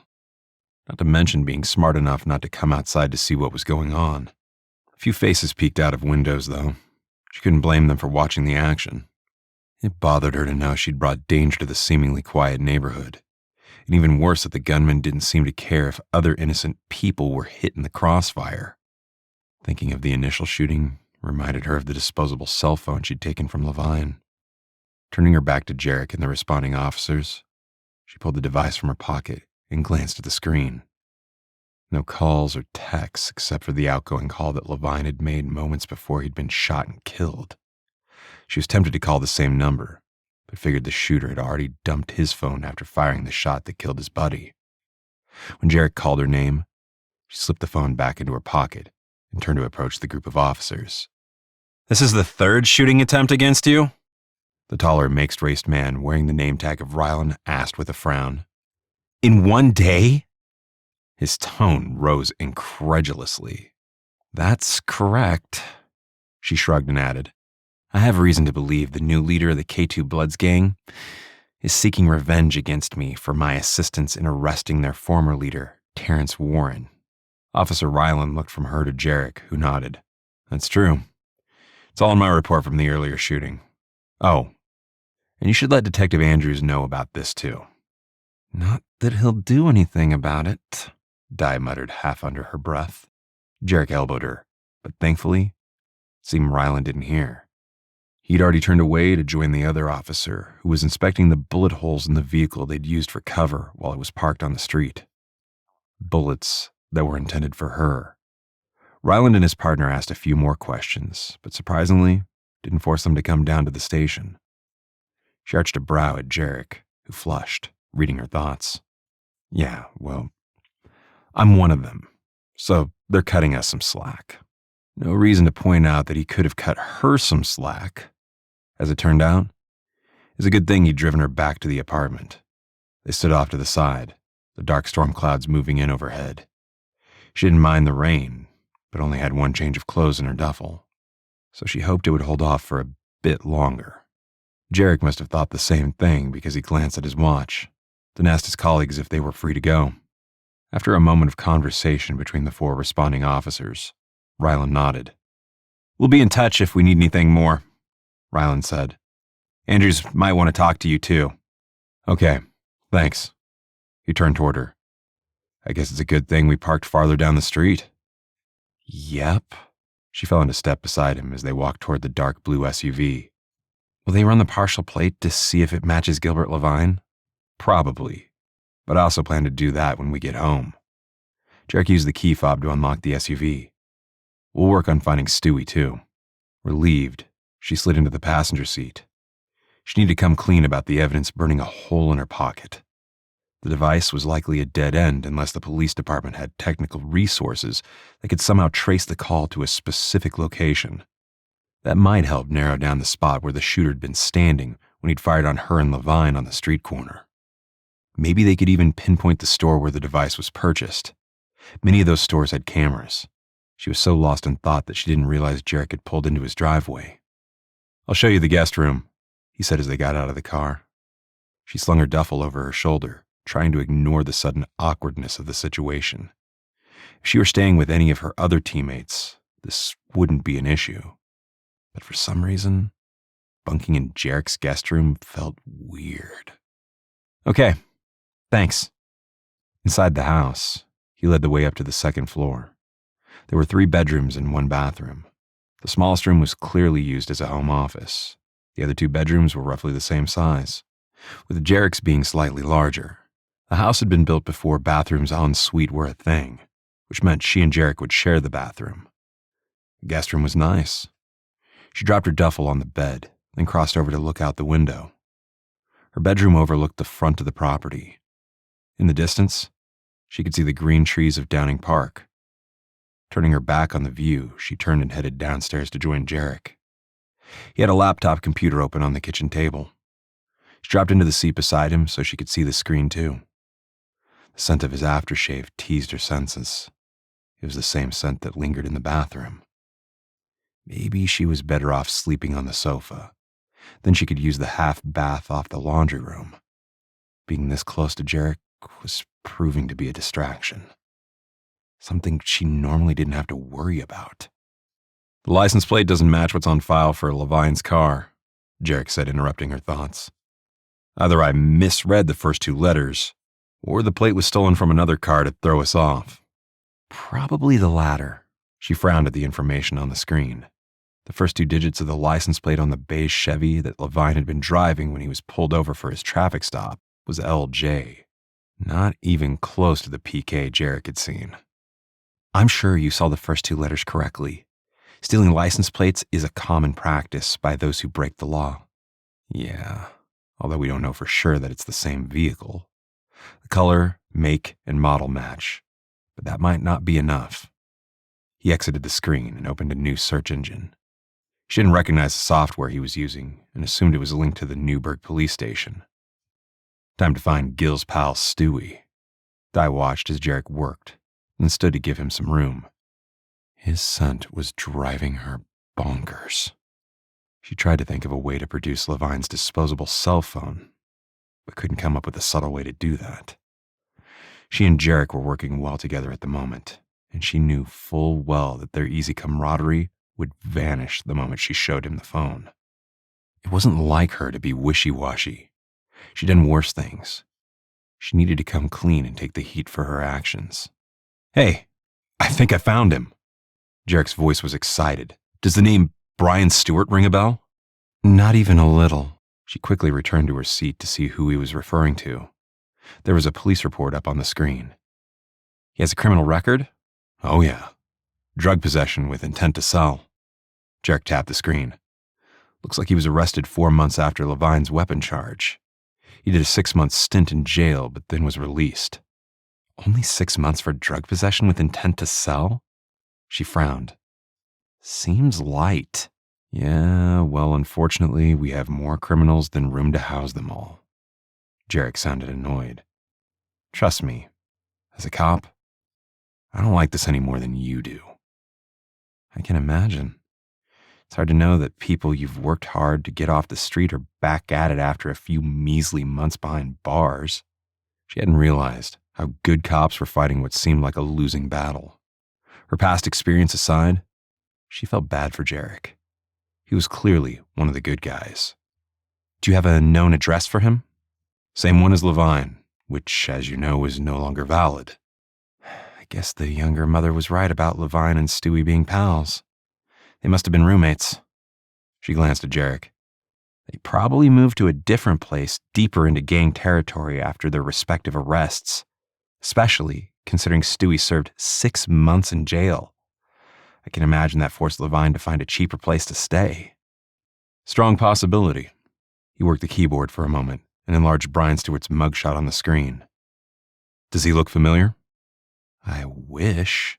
Stewie had greasy blonde hair and light blue bloodshot eyes. His mugshot didn't do him any favors. He looked as if he'd spent the entire night drinking prior to being arrested. I haven't seen him before. Okay. I have one more thing to check. Jarek went back to work, pulling up the DMV's website. This is interesting. Stewie doesn't have a car registered under his name. Do you think that means Stewie and Levine shared the vehicle? If so, it makes sense that he was the one driving the beige Chevy. Seems logical. It's not as if Levine needs it anymore. Jarek stared at the screen for another long moment, then pulled out his phone. I'll call dispatch and request a BOLO be issued for Brian Stewart and for the beige Chevy. His known association with Levine is enough to bring him in for questioning. That sounds good. She hoped the patrol officers found him soon. She sat back in her chair, realizing they'd done what they could with the evidence they had. Except for the cell phone in her pocket. Bracing herself, she pulled the device out and set it on the table between them. You're going to be angry, but this is Gilbert Levine's cell phone. I took it from the scene of the initial shooting before you got there. Jarek's blue eyes flashed hot. You tampered with evidence. She forced herself to nod. Yes. Jarek jumped up and stalked away, raking his hands over his hair. She bit her lip, knowing she deserved his anger. Yet that didn't stop her from mourning the loss of their earlier closeness. And deep down, she knew if Jarek was upset about how she'd broken the law by taking evidence, she could never share the truth about her past with him. That was a secret she'd take to her grave. Di had stolen evidence from a crime scene? Jarek felt as if he'd been sideswiped by a semi-truck. How could she have done such a thing? And worse, he was now complicit in her crime. He battled waves of anger, heading outside through the back door where he could stare up at the ominous sky. How could she have done this to him? Not to him, he forced himself to acknowledge. She'd swiped the phone before he'd arrived on scene. But that would have been a nice time to admit what she'd done. Not after they'd spent the better part of the evening working the case together. What else had she done? Was there other evidence she'd tampered with? He forced himself to take several deep breaths to get his anger under control. The biggest problem he faced was how to get this phone into evidence. There was no reliable chain of custody for one thing, and he didn't relish the idea of telling Andrews about how Di had stolen evidence from the crime scene. He resented her putting him in this position. Why on earth did she act as if the rules didn't apply to her? It was tempting to slap handcuffs around her wrists and walk her into the precinct to face the music. But even as the image of tossing Di behind bars brought a sense of satisfaction, he knew he couldn't do it. Maybe his brain was as warped as hers. When fat raindrops fell from the sky, he forced himself to go back inside. Di was still sitting at the table, her arms crossed defensively over her chest. She glanced at him, her expression guarded. I'm sorry. No, you're not. Or you wouldn't have taken it in the first place. His tone was sharp. What in the world were you thinking? I thought the shooting might be connected to the work I'd done infiltrating the gang, a case I'd worked alone. I took the phone without thinking about it. Well, until you showed up at the scene as the responding officer, she amended. But by then, it was a little late to backtrack. You tampered with evidence. He stared at her. You could do jail time for that. She flinched, and he swallowed against the pang of regret. I understand.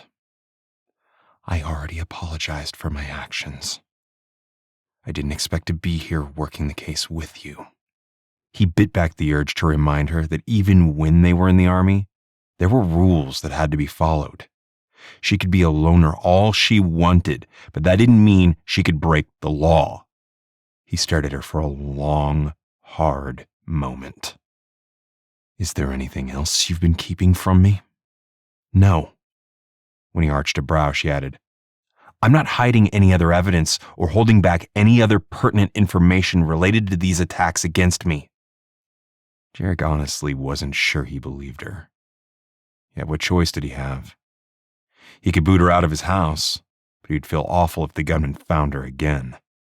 No matter how angry he might be, he couldn't turn his back on attempted murder. 3 separate and distinct attempts at murder. Blowing out a frustrated breath, he nodded. Fine. She looked confused. What's fine? I won't arrest you for interfering with an active investigation or for tampering with evidence. He held her gaze. But don't do this again, or I will. Your actions could jam up my career big time. I know. And I'm sorry about that. To her credit, Di looked chagrined. I would never intentionally hurt you, Jarek. I swiped the phone without thinking, and when you arrived on the scene, it seemed too late to confess. I suppose I should be grateful you came clean now, huh? He sighed again, then dropped into the seat beside her. He stared at the cheap disposable phone. Then he picked it up and pressed the button to call the last known number stored in the device. It was no shock that the call didn't go through. He listened to the message saying the phone was no longer in service, then ended the call. If we'd tried to call earlier, we may have gotten a response. He dropped the phone on the table. It's too late now. I thought of that, but since the guy on the other end of the line likely did the shooting, I doubt he'd have hung on to the device for long. Di's tone was reasonable, while he felt anything but rational. Not once he knew he'd struck his own guy instead of me. She grimaced and tucked a strand of her long dark hair behind her ear. Our best option is to see if we can find out where the phone was purchased. And how am I going to do that? I can't very well drop this into the tech department's lap and ask them to trace the serial number. He couldn't hide the bitterness in his tone. You made sure of that.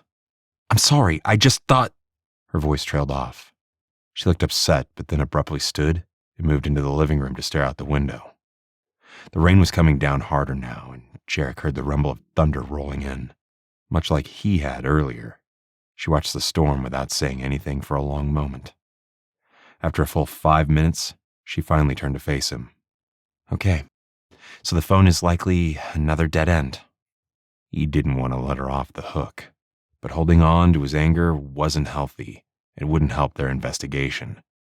He shrugged. It may not be a complete dead end. Sometimes when these phones come in batches, they have similar phone numbers. When she frowned, he explained. Say a store gets a box of 10 disposable cell phones. They may have all sequential phone numbers, which can help narrow down the location of where the device was purchased.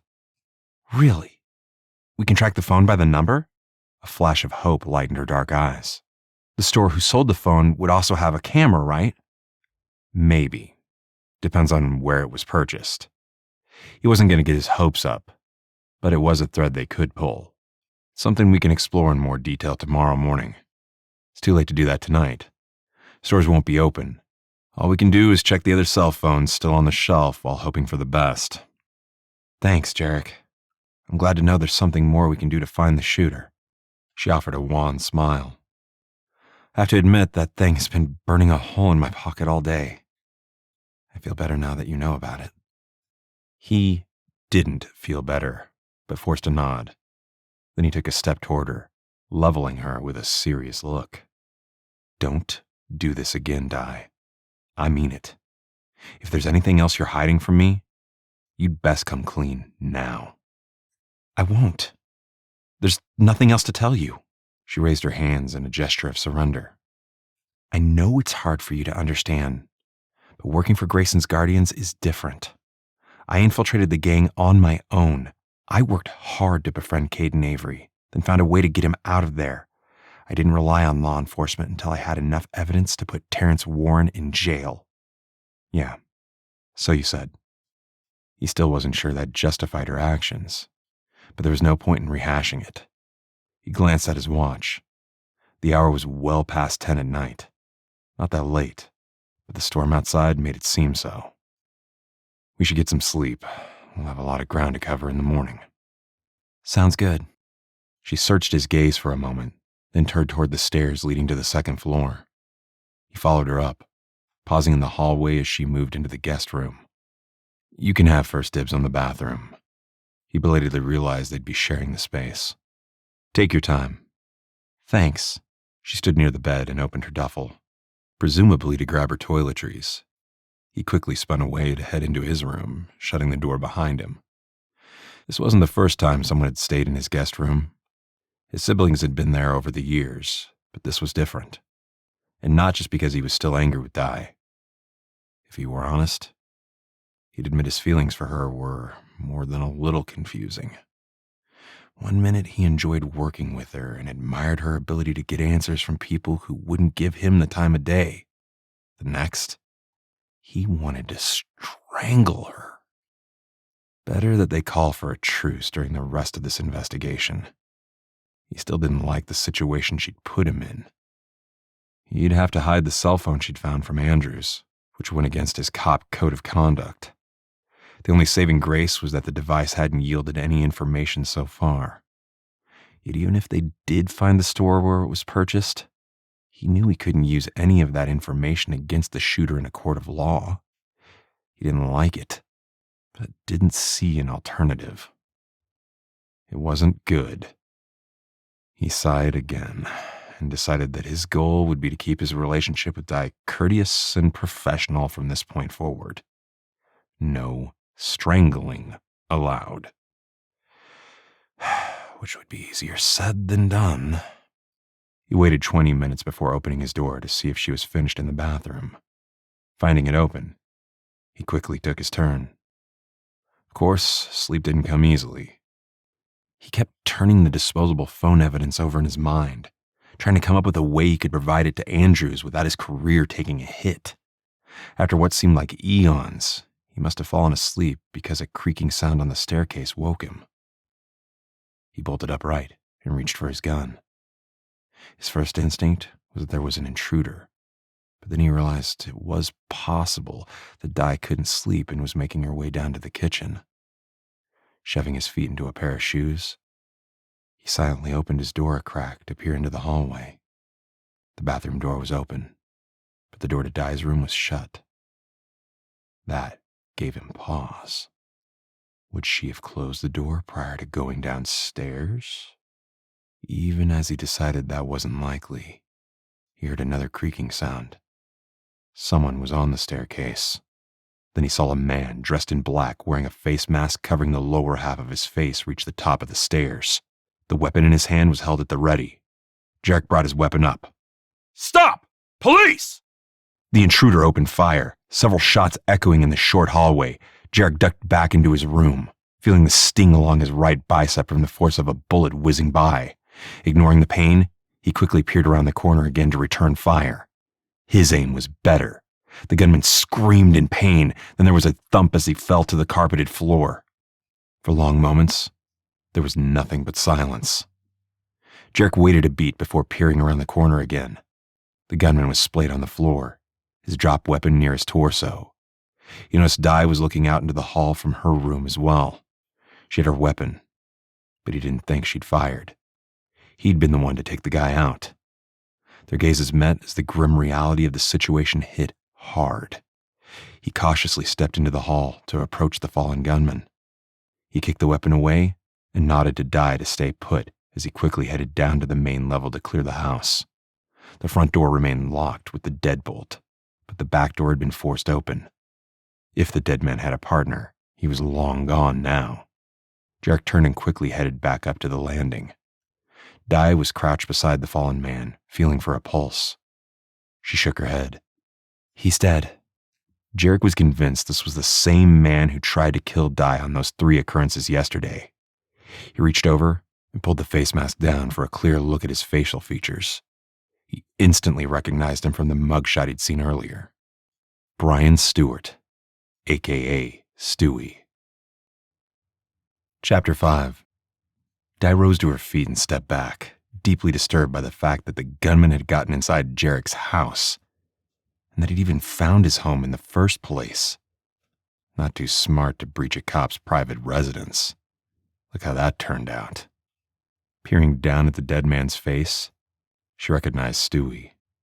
Well, this proves Levine and Stewie were working together. Yeah, along with who knows how many others. Jarek patted the dead man's pockets. He carefully pulled out a cell phone that looked exactly like the one she'd taken from Levine. Check this out. The number is similar to the one you found. I see that. She took a moment to memorize the number as he slipped the phone back into place. Of course, Jarek wouldn't steal evidence from a crime scene. I need to call this in. He rose to his feet, wearing shorts and a t-shirt much like she did. She frowned when she saw the blood dripping down his right arm. One of Stewie's bullets had gotten way too close. She couldn't blame him for calling his colleagues.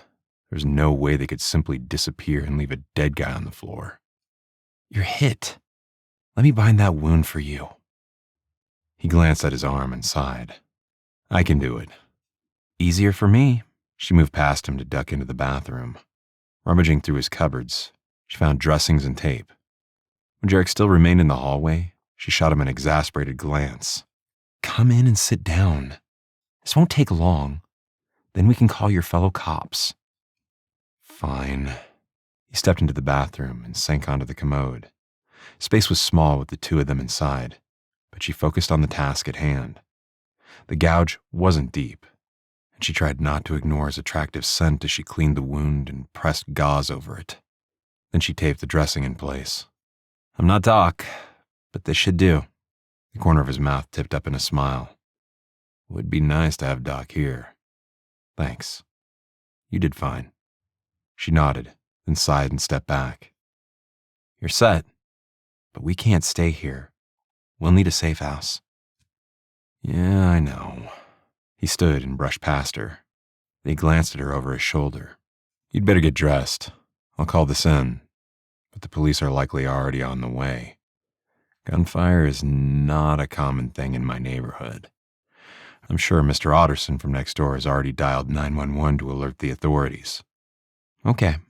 She retreated into the guest room and shut the door. Changing didn't take long. She was troubled at how Stewie had found Jarek's place.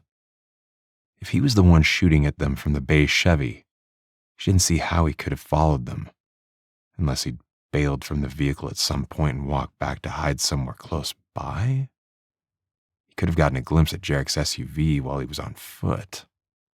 She'd never heard of gangs having the access needed to track license plates, unless they were working with someone who did. A cop?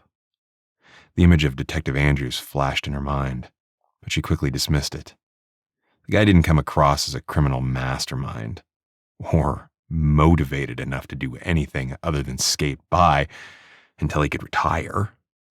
Then again, it didn't take much to perform a DMV search in exchange for cash. It could be that Andrews was padding his retirement portfolio until he could walk away with his full pension. The wail of sirens filled the air through her open windows. Ever since her time in Afghanistan and living on the streets before that, she couldn't bear being enclosed in a small space like a bedroom. She always slept with the window open, even in the dead of winter. Now she was forced to admit that the sounds of the traffic mingled with the storm outside had prevented her from hearing Stewie's approach on the stairs. She felt bad that Jarek had been the one to take him out. That should have been her job. She didn't have as much to lose as he did. Although really, in her mind, this was an open and shut case of self-defense. Yet she also knew the police had strict protocols for officer-involved shootings. She hated knowing Jarek would be put on administrative leave pending the outcome of the investigation. When she emerged from the guest room with her duffel, She noticed Jarek was also fully dressed. He nodded at her and gestured for her to head downstairs. "Don't touch the banister," he said. Stewie was wearing gloves, but there still could be trace evidence. "Understood." The stairs creaked beneath their weight. Something she should have noticed earlier. She was slipping. Not good, especially now that there had been 4 determined attempts to kill her. Was this the work of Pablo Hernandez? She was starting to think they were missing something. The hour was 4:10 in the morning. She stood in the kitchen, then gestured toward the coffee maker. "Okay if I make coffee?" "Help yourself." The sirens grew louder. Jarek headed into the laundry room. She followed, noticing how the door remained ajar. I noticed the door was open. Stewie must have come in this way. The deadbolt is still engaged on the front door. I'm surprised I didn't hear him break in. "I'm sorry." When he glanced at her in surprise, she flushed. "I feel like this is all my fault." "It's not." He waved that off, then opened the front door for the officers who had arrived. "Officer Brooks?" the cop asked. His name tag read Wynn. "We received a report of gunfire from your neighbors." "Yes, come in. Don't worry." The intruder came in through the back door, so we're not compromising any evidence. Jarek stepped to the side and glanced at the stairwell leading to the second story. The gunman is dead. Despite my identifying myself as a police officer, he opened fire. I returned fire and killed him. He fired off at least 2 rounds. Di noticed Officer Wynn's eyes widen with shock. "He got into your house?" "Yes." Jarek held out his weapon, butt first. "You'll need this to match the slug that took Stewie down." "Stewie?" the second officer echoed. His name was Parker. "You know the gunman by name? Did you arrest him at some point?" "No. He does have an arrest record on file, though, as does the other dead man, Gilbert Levine." At the 2 officers' confused looks, he grimaced. "Yeah, it's a long story, and I'll be happy to start at the beginning." "That would be helpful," Officer Wynn said. "It's fine, but you should probably call Detective Andrews," Jarek said. "He was called to the scene of Gilbert Levine's shooting midday yesterday. The shooting is related to that, as well as to the other attempted shootings that have taken place since then. He's going to need to hear this too." Di suppressed a grimace as she waited for the coffee maker to finish brewing. They were going to be there for hours, and she didn't like knowing Jarek had been forced to hand over his weapon. Did he have a backup? If not, she did. The 2 officers headed upstairs. They were careful not to touch anything as they briefly examined the dead man, then returned to the kitchen. Di filled 2 cups with coffee, handing one to Jarek. He smiled as he took it, giving her a nod of thanks. She was annoyed at how his smile made her heart do a funny little flip in her chest. This was not the time to notice just how attractive Jarek was. Not just physically, but he was proving to be more personable than she'd remembered from their first deployment. The sad truth was that he was a cop, and therefore, the last guy on the planet she'd be interested in seeing again on a personal level. Under different circumstances, maybe, but there was no point in thinking about something that could never happen. Being arrested and tossed into jail wasn't an option, and as much as she admired Jarek, he was the kind of cop who would never look the other way on things she'd done. His reaction over the stolen cell phone evidence was proof of that. When the officers returned to the kitchen area, she stepped forward. Wynn looked more seasoned than Parker, so she addressed him. "You need to know that one of Stewie's bullets wounded Officer Brooks. I saw the whole incident and can testify to the fact that Officer Brooks identified himself as a cop and that Stewie fired first, forcing Officer Brooks to return fire despite being wounded." She narrowed her gaze. "This is a clear case of self-defense." The officers looked at each other and shrugged. Wynn said, "That's not up to us, ma'am. The brass will make that call." She frowned. I was about to say more when Jarek reached out and gently squeezed her arm. "Thanks, Di, but it's okay. I'm not worried. Stewie was at the top of the stairs when this went down, not to mention being armed. It won't be difficult to prove I fired in self-defense." "It shouldn't be," she muttered. "The guy broke into your house carrying a gun and opened fire on a cop.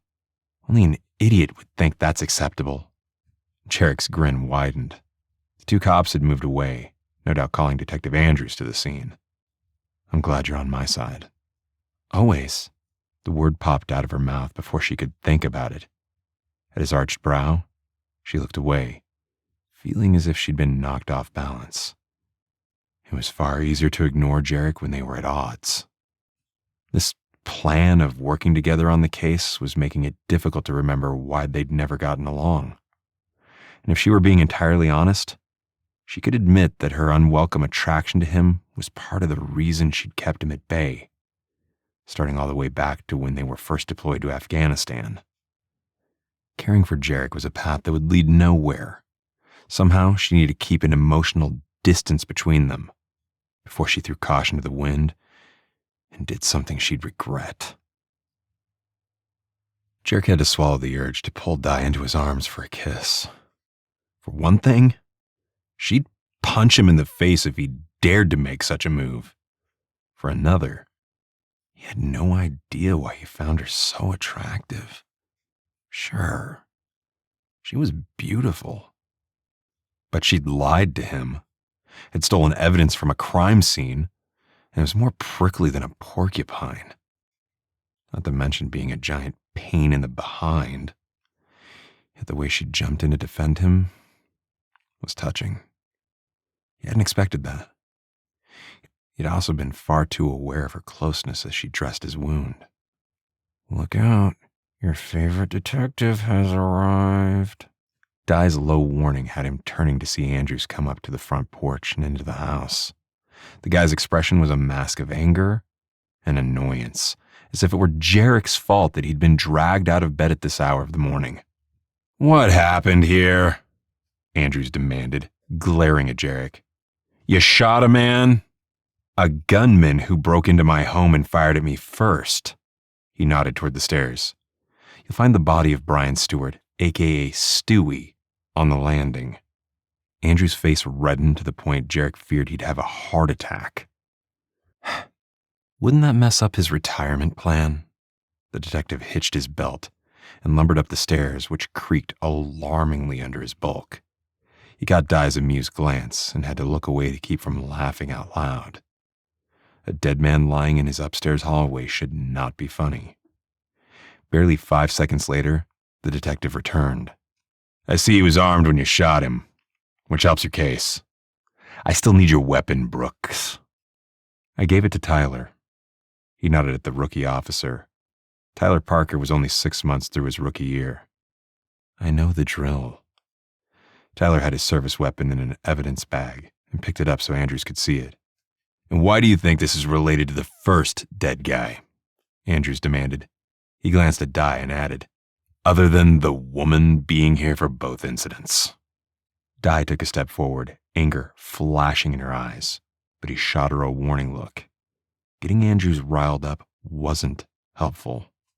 We found a witness who claims Brian Stewart is a friend of Gilbert Levine. They shared an apartment together prior to Levine's gun charge. Shortly after that, Stewart was arrested for possession with intent to sell. He did 6 months in jail before being released. Now, they've both been involved in shooting incidents. It's logical to consider they were working together. Andrews had looked annoyed at the information from their witness, a connection the detective might have discovered on his own if he'd bothered to work the case. But the older man didn't say anything. He simply turned and glared at the officers. Make sure to sweep this place for evidence. I want all the slugs and shell casings accounted for. Then Andrews turned back to him. You're on administrative leave pending the outcome of the investigation. I understand. Jarek tucked his hands into the front pockets of his jeans. Did you hear about the drive-by shooting last evening? Shots were fired from a beige Chevy, nearly hitting us as we were passing by. It just so happens the vehicle listed on Gilbert Levine's arrest was also a beige Chevy. The plates don't match, but we have reason to believe Gilbert's buddy Stewie was using his car, and that he likely swapped the plate out for a stolen one to avoid being caught. I issued a bolo for the older model Chevy with the plate starting with the letters PK. Has anyone found it yet? I heard about the shooting and the bolo. Andrew's tone was clipped. Nothing has been reported so far. Anything else you care to share? Like why these guys want to blow you and your girlfriend away? Di took another step forward, her fingers curling into fists. As much as he couldn't blame her for wanting to slug the guy, that wouldn't help their situation. He frowned and shook his head, then glared at the detective. Knock it off, Andrews. She's not my girlfriend. I told you we served together in Afghanistan. She stayed here because, as you so succinctly pointed out, someone is determined to kill her. Unfortunately, we don't have any evidence to explain the motive behind these attempts against her. Against us, Di corrected. It's clear that whoever is behind this knows Jarek is involved, almost as if they have some sort of inside information. Her meaning wasn't lost on Andrews, who grew even more red in the face. What exactly are you accusing us of? Nothing. Her sweet, innocent tone didn't fool anyone. Just voicing my concern about how the gunman showed up here at a cop's house in the middle of the night. She had a point. But Jarek didn't for 1 minute believe anyone from inside the Newburgh Police Department was involved. He flashed her another exasperated look, silently begging her to drop it, then turned back to Andrews. Being the intermediary between the two was getting annoying. Do you need anything else from me? Andrews continued glaring at Di for a long moment, as if he wanted to pursue the issue of an inside leak. Finally, he turned toward Jarek. No. We can take it from here. I'll ask the officers to canvass the neighborhood. Maybe they'll learn something helpful. Okay. He strove for an amiable tone. We're going to find another place to stay, since this is now a crime scene. I'd appreciate it if you'd ask one of the officers to board up the back door before leaving. If you need me, call my cell. Yeah, fine. Andrews turned away without saying anything more. Jarek watched him go, wishing he had more confidence in the detective's ability to get to the bottom of this. But he didn't. Which meant he and Di would need to continue working the case on their own, a surefire way to torpedo his promotion. But he couldn't in good conscience walk away without trying to find out who was behind these attacks. Pablo Hernandez? Or someone else? Do you keep a backup piece? Di asked in a low voice. Because if not, I have a spare with me you can use. Somehow, he wasn't surprised she carried a spare. He glanced at her duffel, wondering what else she carried in there besides protein bars. Hand grenades? Tear gas? A knife for sure, but other weapons? He decided not to ask. Yeah, I have one upstairs. I'll grab it when I pack my bag. Okay. She crossed over to where she'd dropped her duffel. While you do that, I'll call Russ to ask him to find a place for us to stay. We could try one of our police safe houses, he suggested. We have 3 located throughout the city.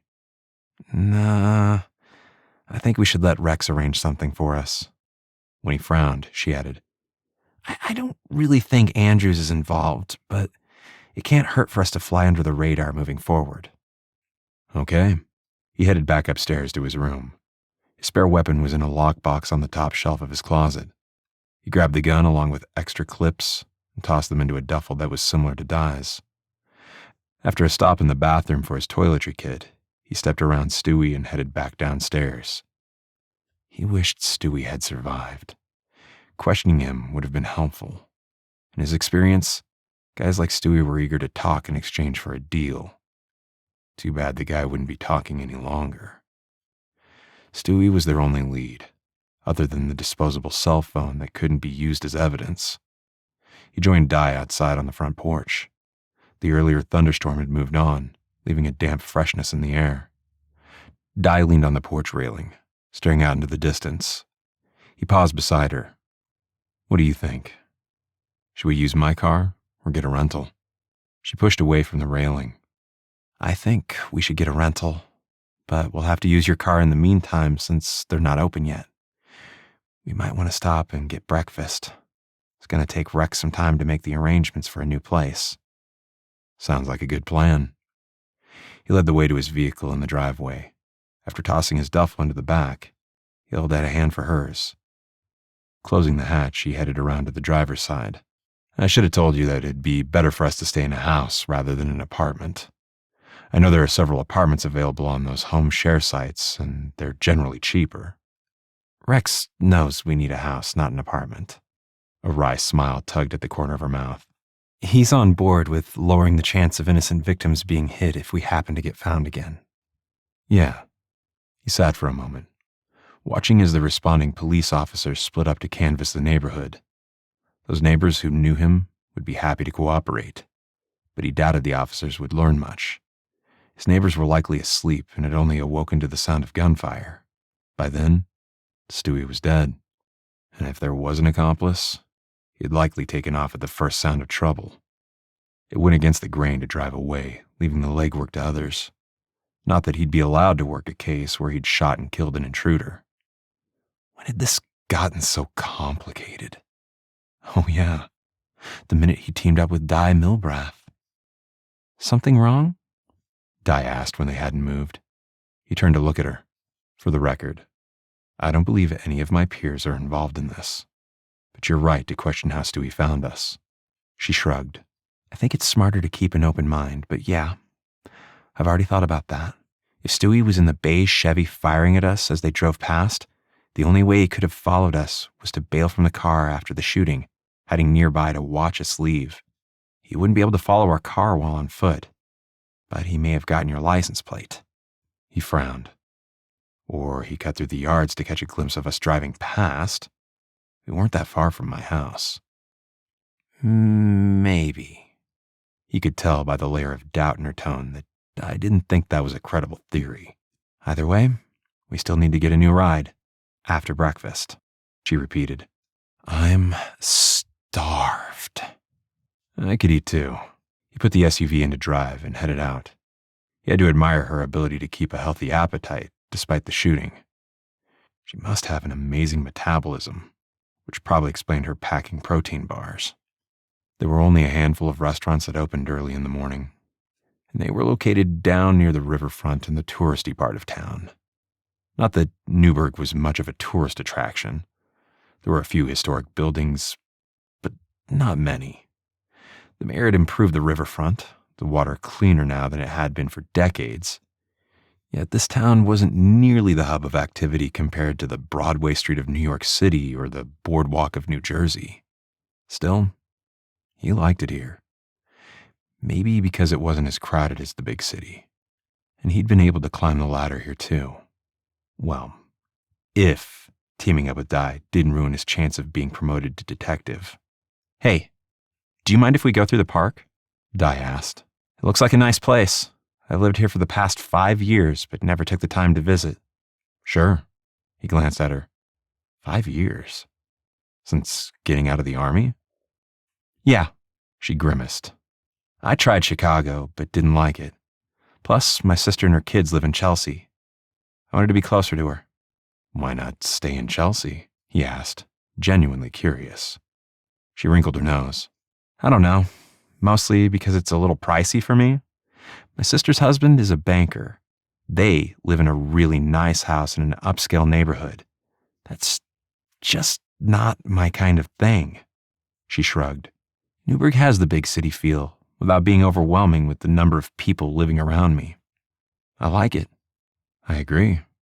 Despite its reputation for being high in crime, we've worked hard over the years to make it a safer place to live. He was surprised she'd chosen Newburgh as her home. Interesting that they had that in common. Oddly, he was beginning to realize they had more in common than he'd expected. Something he wouldn't have believed prior to spending the past 18 hours with her. Hey, is that a beige Chevy? It looks like someone backed it into the parking space over there. Di's excited comment had him turning to look out her passenger side window. Seeing a car sitting in the parking lot near the restroom had him slamming on the brake, bringing the SUV to an abrupt stop. Then he shifted the car into reverse, backing up so he could make the turn to get closer. No front plate, Di said as he pulled up alongside it. It's odd that they backed in, almost as if they did that on purpose to hide the plate number. But it looks similar to the one we saw last evening. It does. He pushed open the car door and stepped out. He swept his gaze over the area, but didn't see anyone lurking nearby. Di had gotten out on her side and was already rounding the vehicle to see the rear plate. "This is it! PK 9762. Di held his gaze. "Stewie or his partner must have left the car here." Her eyes widened. "Is it possible they heard about the bolo?" Anything was possible, but he wasn't going there. He peered into the windows, but of course the sedan was empty. There wasn't so much as a fast food napkin left behind. It's more likely the driver of the car dumped it here after hearing gunfire erupt at my house. He lifted his phone and called dispatch to let them know they'd found the vehicle. The biggest problem with stumbling across the abandoned Chevy in Downing Park was that it was one more dead end. Unless there was some sort of trace evidence left behind, they were no closer to figuring out who had teamed up with Stewie and Gil. He was starting to think that whoever was behind this was working double time to eliminate any possible witnesses or other evidence that might possibly lead back to them. Chapter 6. Di's excitement over finding the beige Chevy that was used in the drive-by shooting faded as she listened to Jarek ask Andrews to send an officer to their location along with crime scene techs to process the car. She'd noticed how clean the interior looked. She didn't even see any dust on the dashboard. Easy to imagine the driver taking the time to wipe down the interior of the vehicle before taking off. If that's what he'd done, it was unlikely they'd find usable fingerprints. DNA was possible, but she wasn't holding her breath on getting those results anytime soon. Which meant they were right back to square one. They didn't have any other known associates for Stewie or Gil. They could focus on looking for Pablo Hernandez. But what if he wasn't the one pulling the strings? What if there was someone else involved that they didn't know about? So much for the bolo. Jarek pocketed his phone. The driver of the car must have assumed the gunfire indicated we took Stewie out of the picture. I guess we can still try to find out who purchased the disposable phones they used. She grimaced. Although, it's likely Stewie and Gil purchased their own. We'll still check it out. Jarek sighed and glanced around the park. It was too early for families to be there. If you hadn't suggested driving through the park, I'm sure this car would have sat there for hours, maybe days. She nodded. Too bad it looks like it's been wiped clean. You never know. Sometimes they can lift prints from inside door handles or on the seatbelt latch. She glanced over as a police cruiser rolled up to park behind the Chevy. She recognized the officer as being Wynn, the first one who'd entered the house earlier. She had more encounters with the local police here than she'd ever had while living on the streets in New York as a teenage runaway. By the time they'd figured out who was behind this, she was afraid she'd know the Newburgh cops by name. Not exactly something she'd aspired to. This is the vehicle that was used for the drive-by shooting? Wynn eyed the vehicle with interest. Yes. The plate is likely stolen, Jarek said, if this is the same car that's registered to Gilbert Levine. Wynn put a hand on his radio and provided the dispatcher the entire plate number. A moment later, she heard the dispatcher confirm the plate was stolen from another Chevy the evening before. Wynn glanced at Jarek. You were right. We'll get the vehicle processed for evidence too, as soon as they're finished with your place. Thanks. Jarek glanced at her. Ready to roll? There's nothing more we can do here. Yep. Her stomach was still growling, and the single cup of coffee she'd downed at Jarek's wasn't nearly enough to sustain her for the rest of the day. She had packed her peanut butter protein bars, but didn't want to eat one now. They were her emergency stash. I'm ready when you are. Thanks for coming out. Jarek nodded at Wynn, then opened the door to his SUV. She rounded the vehicle to slide into the passenger seat. Moments later, they were cruising through the rest of the park to the eastern portion of town. When he drove past the Downing Park deli, she inwardly groaned when she saw it wasn't open yet. Moving on, Jarek said, passing the place by. After 2 more tries, Jarek found a restaurant that was open. He parked in the small lot and waited for her to join him. Inside, the scent of coffee and bacon teased their senses. The place was empty. They were obviously the first customers. She followed Jarek to a small booth near the back and sat on the side that offered a view of the front door. She took the seat across from him and reached for the menu. Their server, a somber-looking woman in her mid-40s, brought 2 mugs and a pot of coffee. She reminded Di of her mother, who'd worked a similar job prior to marrying her stepfather, Eddie Ross. Coffee is something else. Coffee, she and Jarek answered at the same time. The woman cracked a smile and filled their mugs. Then she disappeared, apparently giving them time to decide what they'd like to order. The all-American breakfast looks good. She sipped her coffee, eyeing Jarek over the rim. I have some cash on me. We should avoid leaving an electronic trail. I've got it covered. He caught the server's eye. The woman hurried back to take their order. Di asked for the all-American with bacon, and Jarek requested the same. Once they were alone again, he pinned her with a narrow gaze. You don't seriously think someone within the police department is involved? She shrugged. I was only trying to point out that it's strange. Stewie was able to find us at your place. I don't know what that means, but I don't think we should rule anything out. He looked annoyed. My colleagues are good cops. They wouldn't sell me out. Even Andrews? Yeah, even Andrews. He's a slug who doesn't work hard, but he's not crooked. Jarek waved a hand in a frustrated gesture. I get you're trying to cover all bases, but let's not alienate the guys who are trying to help us get to the bottom of this mess. Okay. She let it go, realizing he was never going to believe the worst of his fellow officers. And maybe she was off base. She admired his loyalty, even if she didn't share it. To be fair, she would never suspect her fellow Army teammates to be involved in anything crooked either. Her phone buzzed. Glancing down, she saw a text from Rex. Looks like Rex has secured a house for us. We can head there after we arrange for a rental car. Works for me. Jarek drummed his fingers on the table. After that, we'll try to find out where Stewie's and Levine's phones were purchased.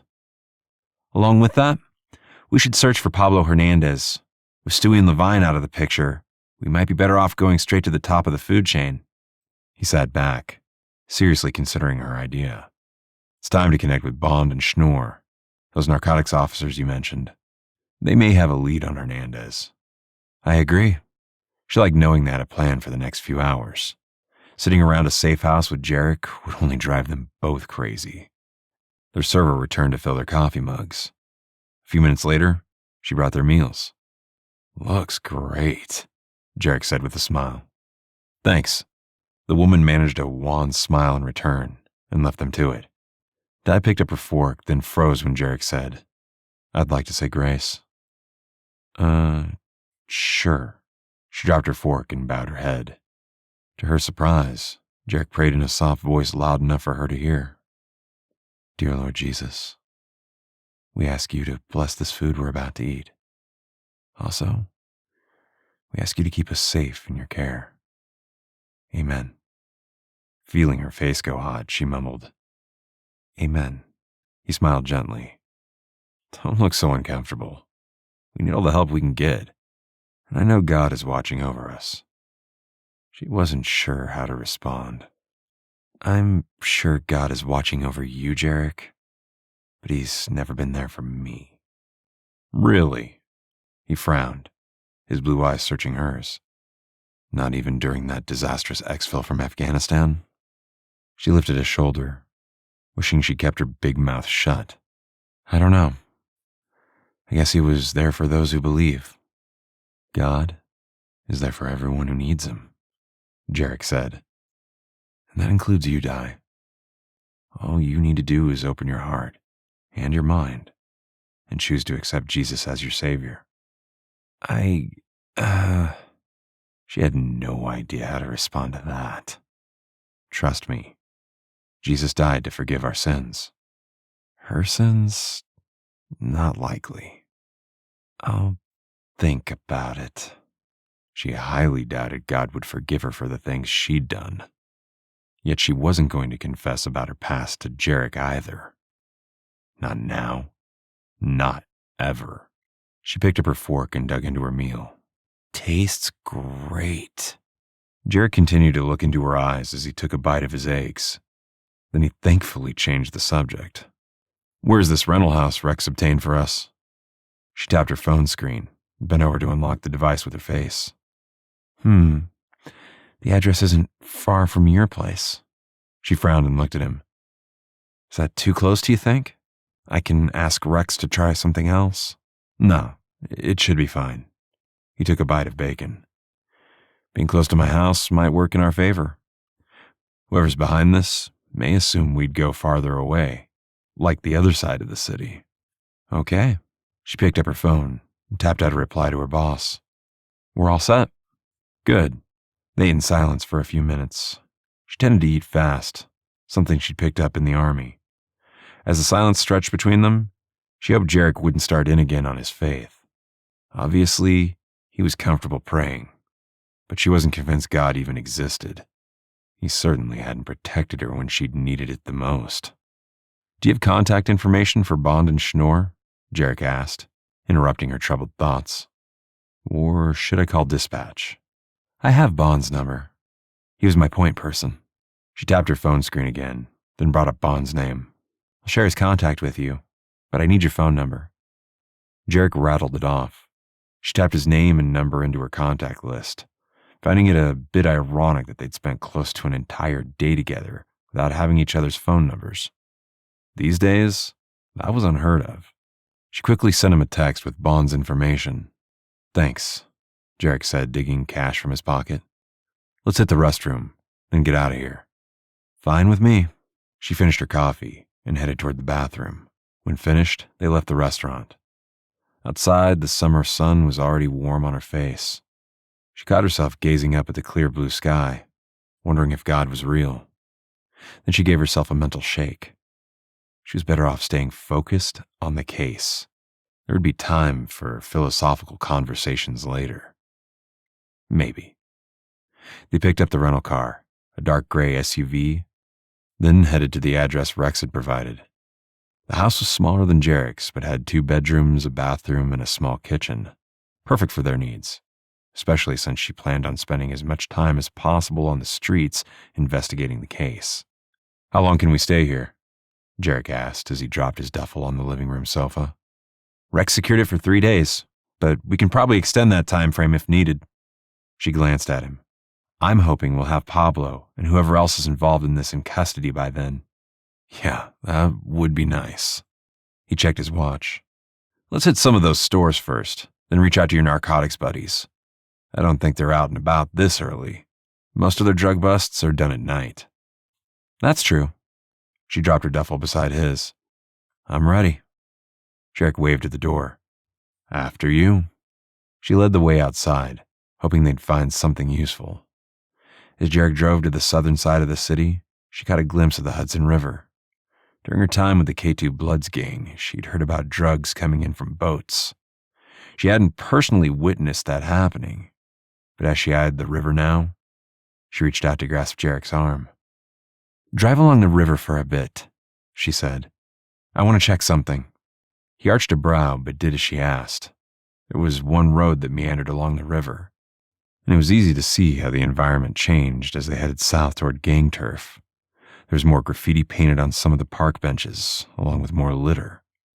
Almost as if the city workers stopped caring once they crossed First Street. It was too early for tourists to be skimming along the waves, but she noted a few die-hard fishermen were out with lines cast in the rolling water.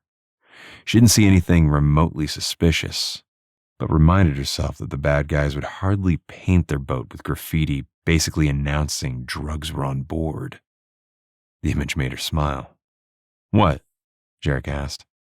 Do you see something interesting? No. I was just thinking how nice it would be if the gangs marked up their boats the way they did their turf. That would be nice, he agreed. Not smart, but nice. I know you mentioned reaching out to Bond and Schnorr. If we don't find anything useful on the cell phone angle, we should start at the beginning. At his puzzled look, she added, the drug trafficking itself. The drugs are coming into and going out of the city somehow. That's a good idea, Jarek said. Your narcotics buddies should know a little more about that process.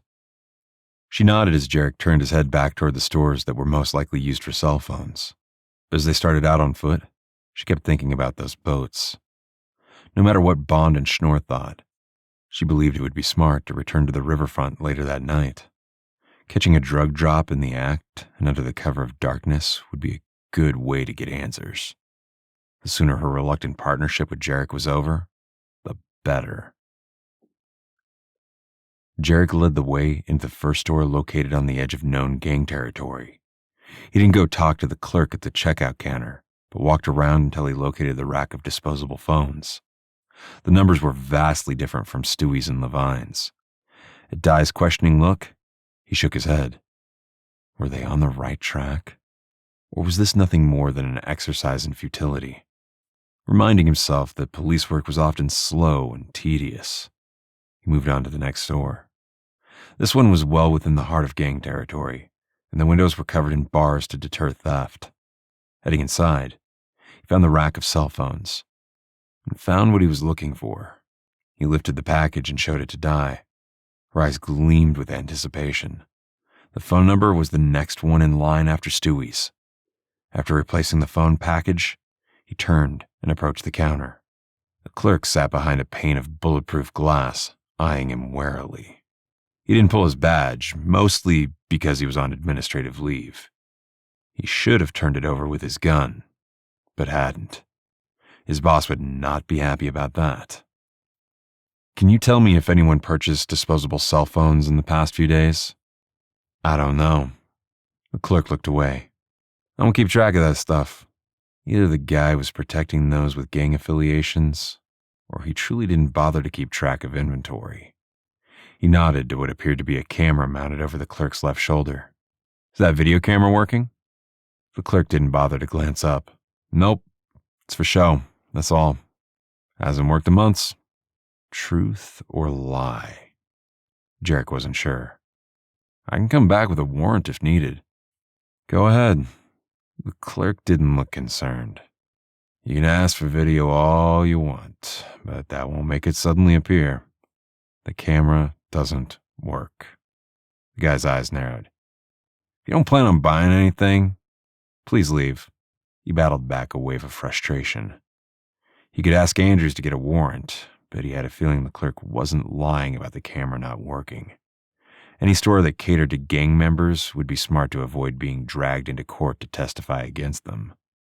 Come on, Jarek, Dye said, nudging him with her elbow. Let's go. He turned away and followed her outside. I'm sure that's where Stewie and Gil bought their phones. She nodded. Yep, but did you notice there were 3 phones left on the rack? If they come in packs of 5, that means they're all accounted for. If they're packs of 10, then catching faces on video may not help narrow the suspect pool, unless we get a glimpse of Pablo Hernandez buying one. He was impressed. For someone who preferred working alone, Dye had excellent cop instincts. You should go to the police academy. No way. She looked truly horrified by that idea. Oddly, her response hurt. What's so bad about being a cop? Nothing. Her expression turned neutral. It suits you, Jarek, but it's not for me. He told himself to move on. What did it matter if Dye wanted to continue working for Grayson's Guardians? They had bigger issues to worry about, like who was gunning for her and why. Okay, let's get in touch with Officer Bond. He pulled out his phone, but then paused. Actually, that's a call better coming from you. He might blow me off if he doesn't recognize my number. Right. She pulled her phone from her pocket. I'll text him. They walked back toward the rental car while waiting for Bond to respond. It didn't take long. 5 minutes later, Dye arranged a meeting with Bond and Schnorr on Front Street overlooking the Hudson. He and Dye arrived first. As the hour was now almost 10 in the morning, the city was waking up. People were out and about, running, walking, rollerblading, and generally enjoying the warm summer day. A dichotomy from the graffiti-tagged neighborhood they'd left just 20 minutes ago. The pair of narcotics officers approached from the south. They were dressed casually. The only signs of their police officer status were the guns they wore on their hips and the chains around their neck holding their badges.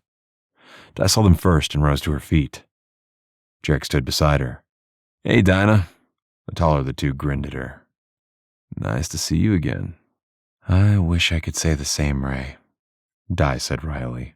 Then she nodded at the other officer, who appeared a few years older than Ray Bond. Jeff, I'd like you to meet Officer Jarek Brooks. Jarek, Ray Bond, and Jeff Schnorr. The narcotics officers nodded at him.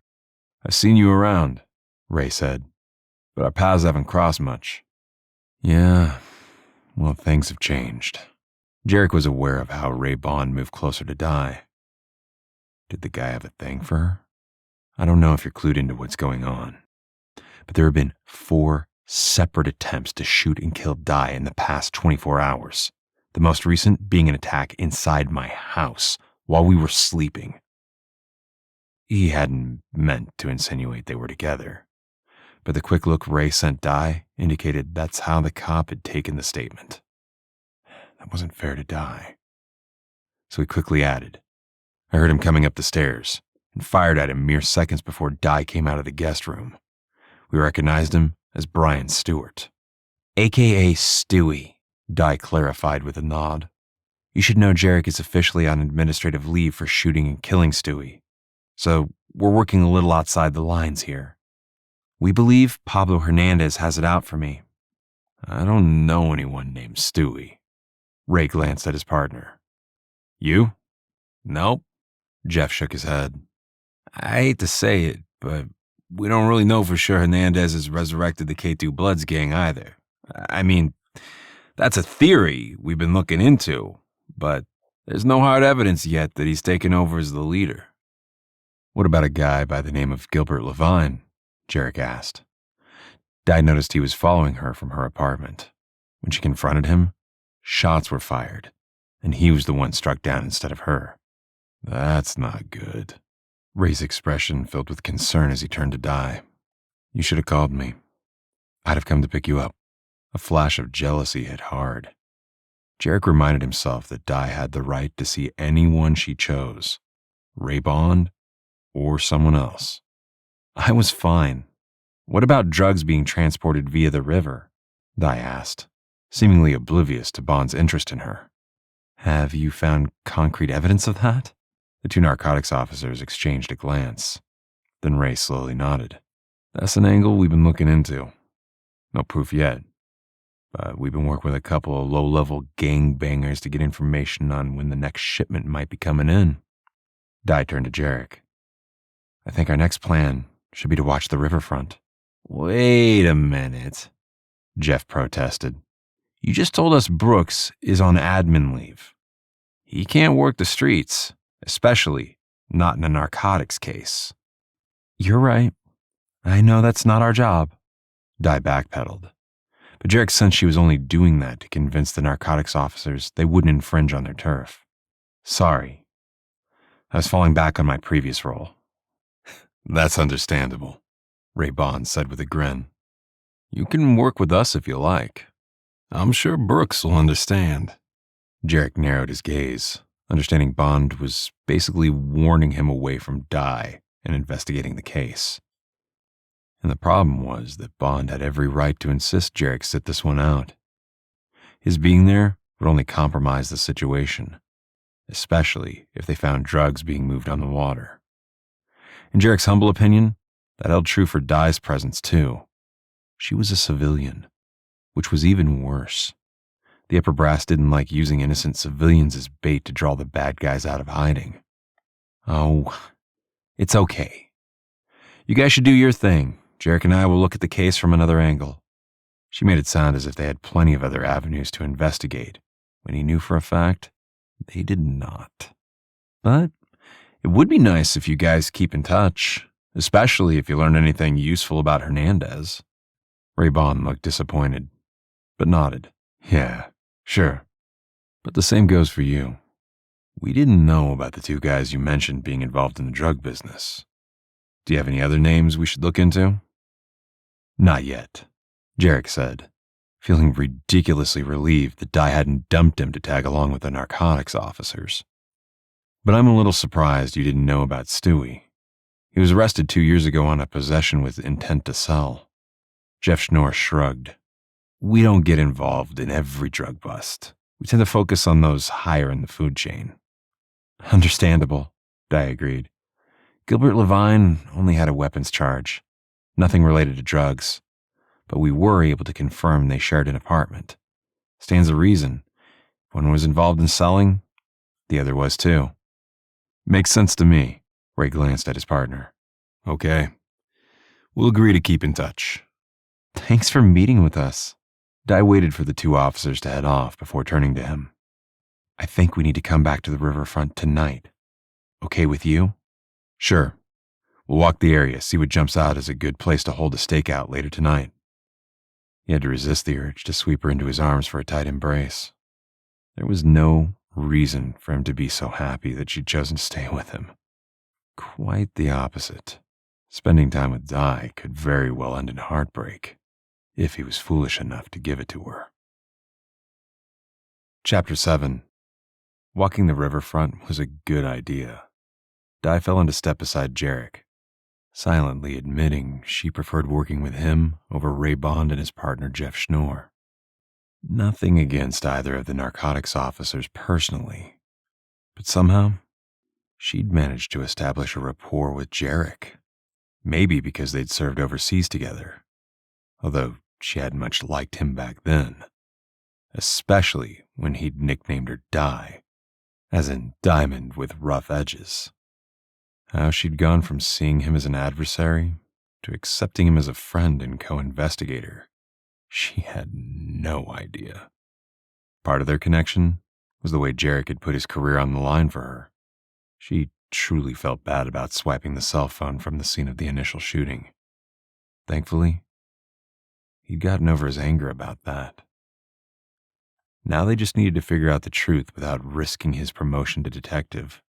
Jarek certainly deserved his gold shield.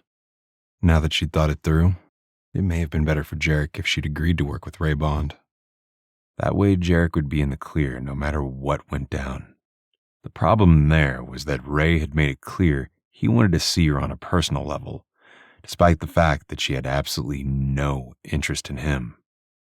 To be fair, she shouldn't be interested in Jarek either. Cops were cops, no matter what type of cases they worked. It was too late to call Ray Bond back, so she decided to stay the course with Jarek. If things got dicey, she could always slip away to work on her own. After all, she was the one in the line of fire. She scanned the riverfront, noticing that more people were out on the water now. What do you think of that boat? She nodded toward an obviously older model vessel with a badly faded decal on the port side. Could be gangs are using older boats to move their product. That would be less noticeable than using newer, flashier ones, Jarek agreed. I'd expect them to stay in gang territory, though. Me too.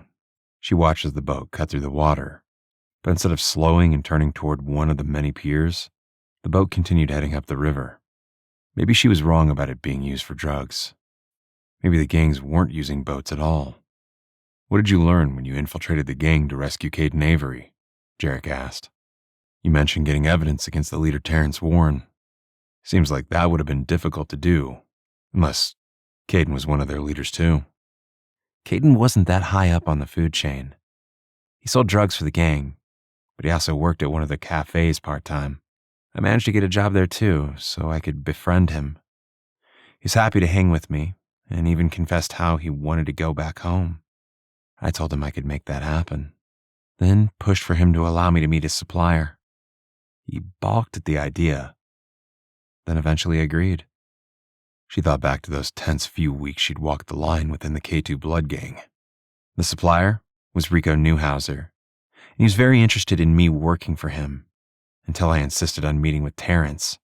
Jarek reached out to grasp her arm, his brow furrowed with concern. I can't believe you didn't get hurt, or worse. Insisting on meeting with the leader of the gang was pushing it. It was. She had taken the risk with her eyes open, but knew the situation could have ended very differently. Maybe it was her scar, but she'd been able to come across as a tough chick, determined to make her way up in the organization. I just needed enough intel to get the guy arrested so that he couldn't come after Caden once I got him out of there. When'd you first meet up with Bond and Schnorr? Not until after the meeting with Terrence. She glanced at him, then shrugged.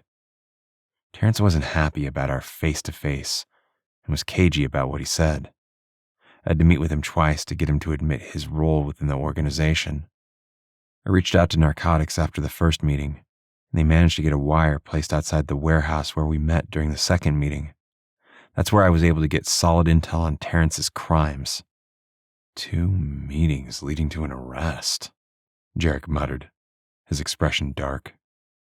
No wonder Pablo Hernandez wants you dead. He has revenge as a motive, but keep in mind, I never met Pablo. She glanced at Jarek. I knew Terrence had his second in command, and Caden had mentioned the name Pablo, but I never worked with him directly. That's interesting. Jarek's expression turned thoughtful. We need a picture of Pablo so we can identify him when we see him. Hang on. She used her phone to text Ray with a request. A moment later, a picture popped up on her screen.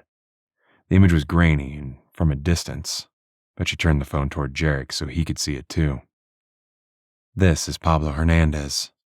See the tattoo on his neck? That will help us identify him if we run across him at some point.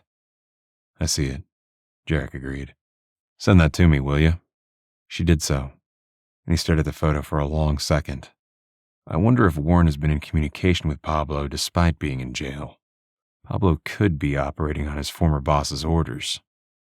Maybe, she shrugged. It wouldn't be easy for them to communicate. Unless Terrence has gotten his hands on a disposable phone. Jail calls are all recorded, and a threat to kill someone would only add more time to Terrence's 15-year sentence. 15 years for being a drug lord? Jarek looked annoyed. That's nothing. If he gets out, he'll just go back to his life of crime, intimidating those who choose not to cater to the gang. Surprised at his vehemence, she glared at him. You really care about keeping the city safe? Of course I do. He gestured to the people who were enjoying the day. Serving the citizens who live and work here isn't much different from serving our country.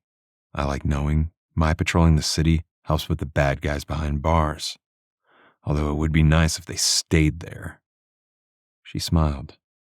He was such a Dudley Do-Right, which was sweet. Then her smile faded. A man with Jarek's convictions about right and wrong would not understand what she'd done. She turned to check out more of the boats out on the water. Ready to grab lunch? Jarek asked. Soon. She was hungry, but wanted to check in with her sister to make sure everything was fine. Excuse me for a moment, okay? I need to make a call. Sure. He took several steps down the river walk, then stood gazing out at the boats passing by with his back to her. With a sigh, she called Michelle. Her sister didn't answer for several rings, but when she finally did, there was laughter in her tone. Hi, Dinah. I was just telling Will that your idea to get away was awesome. We're having a great time. I'm glad to hear it. Di was truly thrilled to know her sister and her family were safe and having fun. The kids are doing well too? Yep, they're having fun. And we're enjoying some adult time together when they're worn out enough to sleep. Michelle giggled again, and she heard Will's voice asking if she was ready to head to the pool. Do you need something? We're about to hit the pool again. No, I don't need anything. Just checking in. She forced a cheerful tone. Go. Have fun. I'll be in touch tomorrow. Sounds good, Dinah. Later. More giggling before Michelle ended the call. For the first time ever, I felt a twinge of envy. There was a gaping hole in the life she'd made for herself. No husband, no kids, no family other than Michelle and the army vets she'd served with. Settling down with a wife and kids was absolutely something Jarek would do at some point. She knew that, as well as she knew that would never happen for her. Enough wallowing in self-pity. She'd made her decision a long time ago, when she was 15. It was the only way she could think of to protect Michelle. And despite everything, she didn't regret her actions. The older model boat was back. Shaking off her personal feelings, Di tracked the boat with the faded decal as it went past. Tucking her phone away, she hurried over to Jarek. Do you see it? Yeah. He glanced at her, Let's keep heading south. See if the boat pulls into one of the piers in gang territory. I'm in. She lengthened her stride, keeping up with him easily. There are likely legitimate businesses on the water, despite being surrounded by gang turf. I know. That's what makes it hard. He quickened his pace. The boat is pulling in. I see it. She scanned the shoreline. There were several other boats around, so she made a split-second decision. I'm going to check it out. She handed Jarek her phone and weapon. Then she kicked off her shoes and ran lightly down to the rocky shore. Die! Don't! Jarek's hissed warning was lost as she slipped into the water, catching her breath at the cold temperature. People didn't normally swim in the Hudson, so she kept her head low as she cut through the water toward the older boat. The guy who'd driven the boat was already standing on the pier, walking away from the vessel. He wasn't carrying a bag or anything suspicious, but that didn't stop her from quickly pulling herself up and over the side of the boat until she was inside. She crouched low and checked beneath the cushions for drugs, but she found nothing other than some mice-chewed life jackets. She quickly moved to the front of the boat to check those compartments. They were empty too. Stunned to realize her suspicions were way off base, she returned to the side of the boat and slipped back into the water. Her impulsive swim had been for nothing. And worse, Jarek's deep frown indicated he was not happy at all. A wave of regret hit hard as she realized Jarek might be angry enough to walk away from their joint investigation. What in the world was Di thinking? Obviously, she wasn't thinking at all, because they had absolutely no probable cause to search a private boat, even if she had found drugs, which he deduced she hadn't. The evidence couldn't be used in a court of law. He wanted to yell in frustration, but managed to hold on to his temper as Di climbed out of the river and tried to sluice water from her black jeans and t-shirt as she padded back toward him. He glared at her as she slipped her feet into her shoes and then held out her hand for her phone and weapon. That was a stupid move, Di. He was proud of his restraint. You trespassed on someone else's property and could have been arrested. I just thought the guy looked a little like Pablo, she began, but he cut her off. Doesn't matter. You had no business going through the boat. If you'd have found anything, we'd be in even worse shape. I'm sick of you acting like there are no rules. There are. His voice had started to rise in anger, so he dialed it back with an effort. I'm heading back to the safe house. He turned and strode away, needing to put some distance between them. He heard the swishing sound of her wet jeans as she got up to him. To her credit, she kept her mouth shut. A good thing, because there was absolutely no justification for her actions. Teaming up with her had been a mistake. He'd allowed his personal feelings for her to cloud his judgment. You're right. I'm sorry. Her soft apology did not improve his mood. Yeah? You're always sorry after you do something stupid. He knew he was being overly harsh. You're going to get me fired. Or worse. I was the one on the boat, not you. Her tart response belied her earlier apology. And you have to admit that the boat looks suspicious. He stopped and rounded on her. A boat is a thing, an object. It can't look suspicious, Di. Just because it's older and has faded decals doesn't make it a drug boat. And like I said, even if there were drugs on board, we couldn't use them to nail the guy because we didn't have probable cause for a search. I know, I get it. She tipped her chin, not shying away from his intense gaze. I was thinking more along the lines of watching the boat from afar, seeing if we can track the drug movement from the boat to the ultimate destination. He sighed and cast his gaze skyward, seeking patience. Same rule applies. We can't track the drugs from one location to the next based on an illegal search. But if we saw Pablo or someone else with drugs in their possession and exchanging them for cash, you could arrest them. Maybe. Not that he was willing to concede even that much. The last thing she needed was encouragement to pursue any more wild ideas. You should call your buddy Ray Bond. Maybe he doesn't care if you work outside the confines of the law the way I do. When she didn't say anything in response, he resumed his trek back to the rental car. He was hungry, but they needed to stop at the safe house first. They couldn't sit in a cafe with river water puddling around their feet. Jarek? Wait! Di snagged his arm. He stopped to look at her. She nodded toward a warehouse.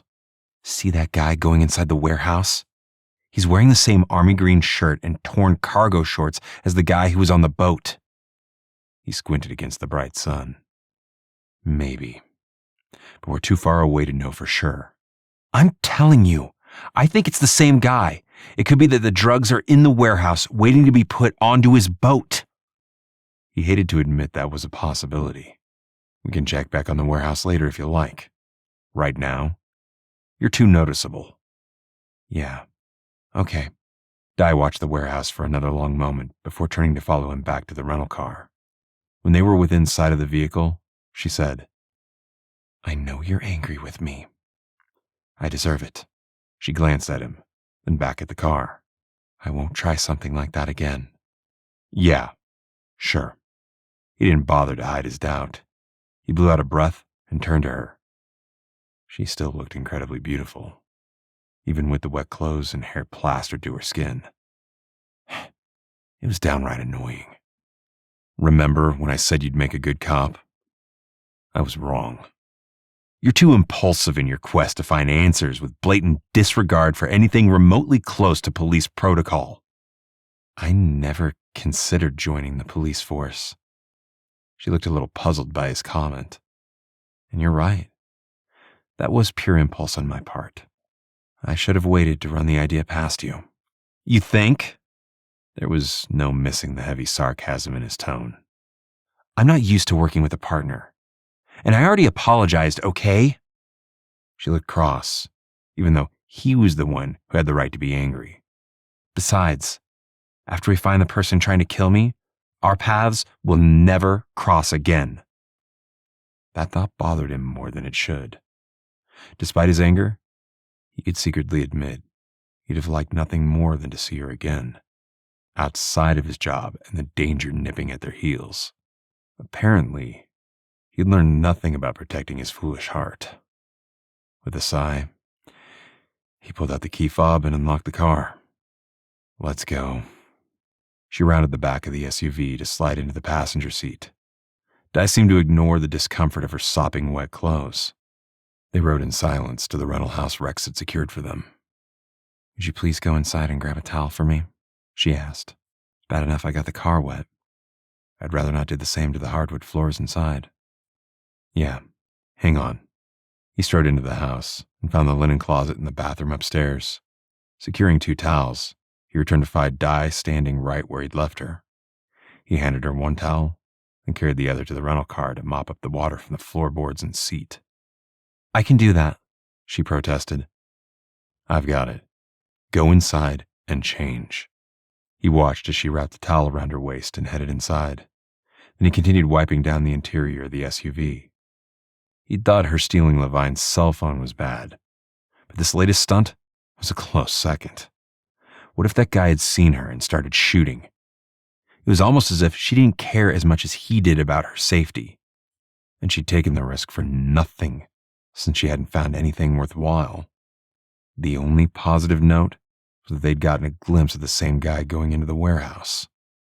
That alone didn't mean he was a member of the K2 Bloods and running drugs, but it was worth checking out, and he wryly acknowledged only Di could turn a foolish impulse into a possible lead. When he finished with the rental car, he headed inside to pull up the rap sheet for Pablo Hernandez. Di joined him a few minutes later, freshly showered and wearing a clean set of clothes. She dropped into the chair beside him. Did you want to grab lunch? He nodded and gestured to the screen. Pablo only has a record for possession, and that was last year. He didn't even have enough weight on him to qualify for intent to sell. Seems odd that he'd go from using drugs to being in charge of the K2 Bloods gang. I don't have enough experience with the drug business to know if that's unusual, she admitted, It could simply mean he's smart enough not to get caught. Possible, he admitted. He took a moment to pull up Terrence Warren's record. Prior to his most recent arrest, he only had a minor possession charge too. He wondered if the narcotics officers knew more about Pablo than they let on, although he would have expected Ray Bond would have kept Dye in the loop. Let's grab a bite and decide our next steps. He rose and closed the laptop. I think your idea of watching the warehouse is a good one. Okay. She stood and followed him outside. I don't suppose I can convince you to stop at a cafe in gang territory. He arched a brow. Really? You want to show your face there for Pablo or his foot soldiers to see? It was just a thought. She settled into the seat and latched her belt. I'm concerned that we'll spin our wheels the rest of the day until darkness falls. Drawing out the gunman seems a logical move. More like a death wish. But he kept that thought to himself. He drove through the park to the cafe on the other side. They were busy, but he found street parking a few blocks down from the cafe. They were able to grab a sandwich and soft drink to go. He intended to take their food to the car, but on the patio a couple stood to leave. Changing his mind, he stared at the empty table, gesturing for Dye to sit across from him. She didn't move to unwrap her sandwich. Instead, she bowed her head, waiting for him to say grace. He was touched by her action and leaned forward to pray so she could hear. Dear Lord Jesus, we thank you for keeping us safe in your care. Please, continue to guide us to the truth. Amen. Amen. Her response sounded genuine, although he sensed she was still resisting the idea of God sending his only son to suffer for their sins.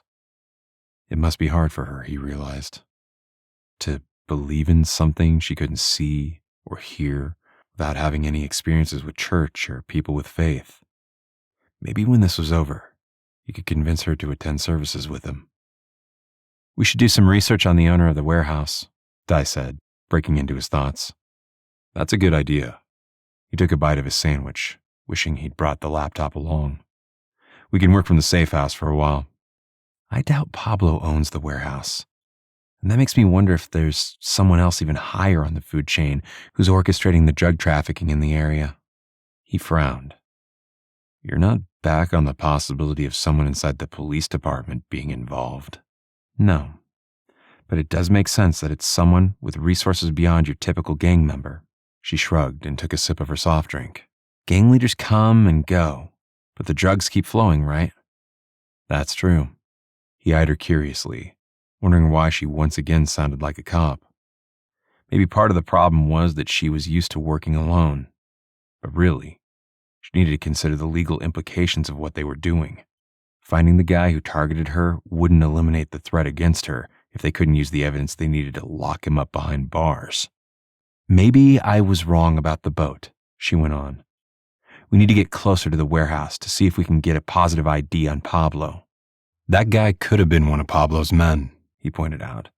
I agree that getting closer so we can get a few pictures would be good. I still have access to the police database, and we can try to get an ID off facial recognition. That would be great. She looked enthused about the idea. We know the driver of the Chevy's involved in the attempts against me. Too bad we didn't get a good look at him.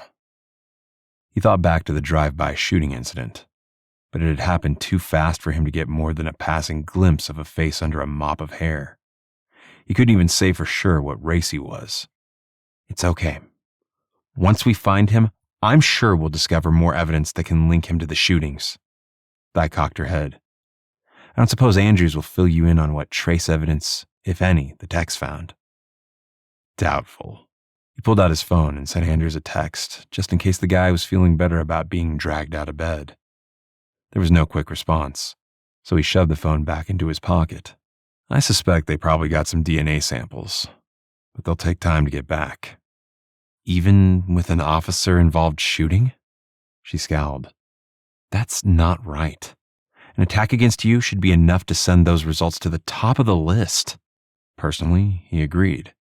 Cops generally took attacks against their fellow officers very seriously. If any detective other than Andrews was in charge of the investigation, Jarek was convinced the results would get top priority.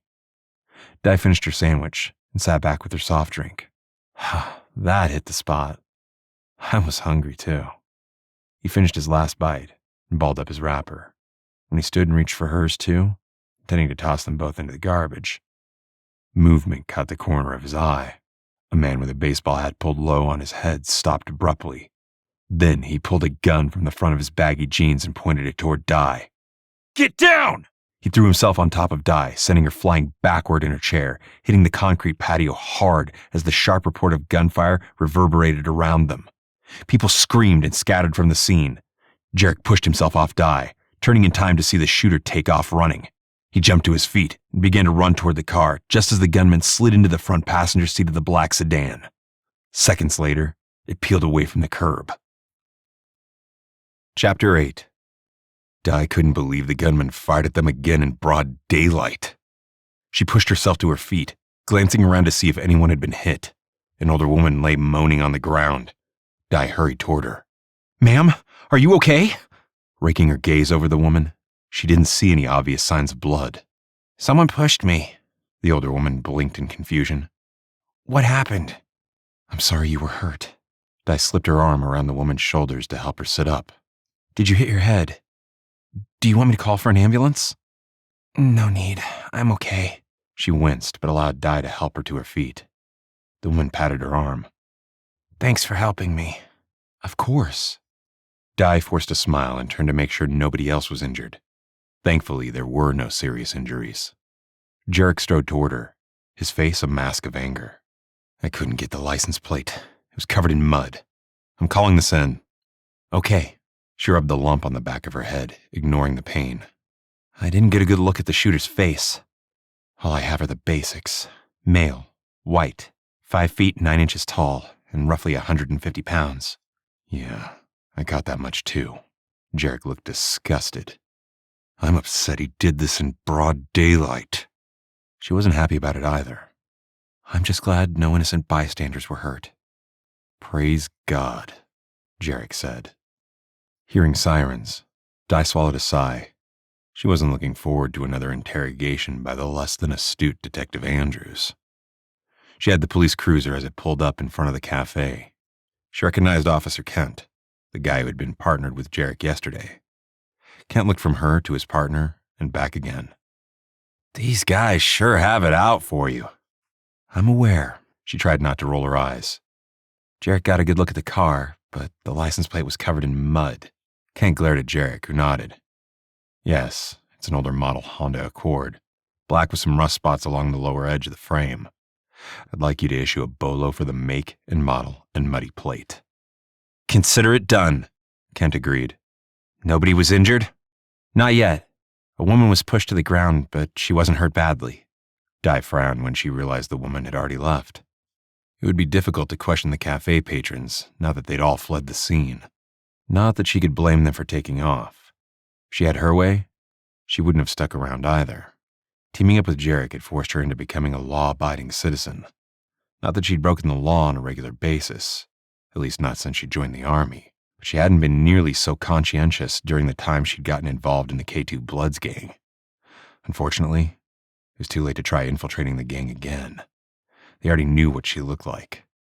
Turning, she looked at the front of the cafe. Narrowing her gaze, she zeroed in on a chunk of brick that was missing. Moving closer, she could see a slug was embedded in the side of the building. "Jarek, we got a bullet here." "Only one?" Jarek crossed over to stand beside her. The bullet hole was roughly the height of her waist, which, now that she thought about it, would have been the same level where her head was while she'd been seated in the chair. Jarek had saved her life. Again.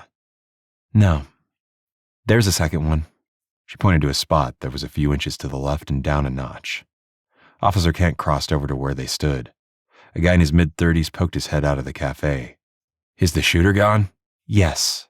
Di held his gaze. "Did you get a good look at him?" "Me? No, I only heard shots and took cover." The man scowled. "This is going to have a negative impact on my business." Di felt bad about that, and made a mental note that she and Jarek would have to get their meals to go moving forward. Clearly, they couldn't enjoy a sandwich while sitting outside, Doing that would only bring danger to yet another restaurant, and more innocent people. Do you have other employees inside? Jarek asked. We'll need to talk to them too. Just one employee, Abby Crane. The guy stepped back. Abby, the police want to talk to you. I wasn't surprised to learn Abby hadn't seen much either. She had joined her boss, Devin Hart, hiding under the counter when the gunfire rang out. Kent jotted notes in his notebook as she moved around the patio space. When she ventured farther, she got a glimpse of something shiny. A brass casing. Jarek! When he turned toward her, she gestured for him to come closer.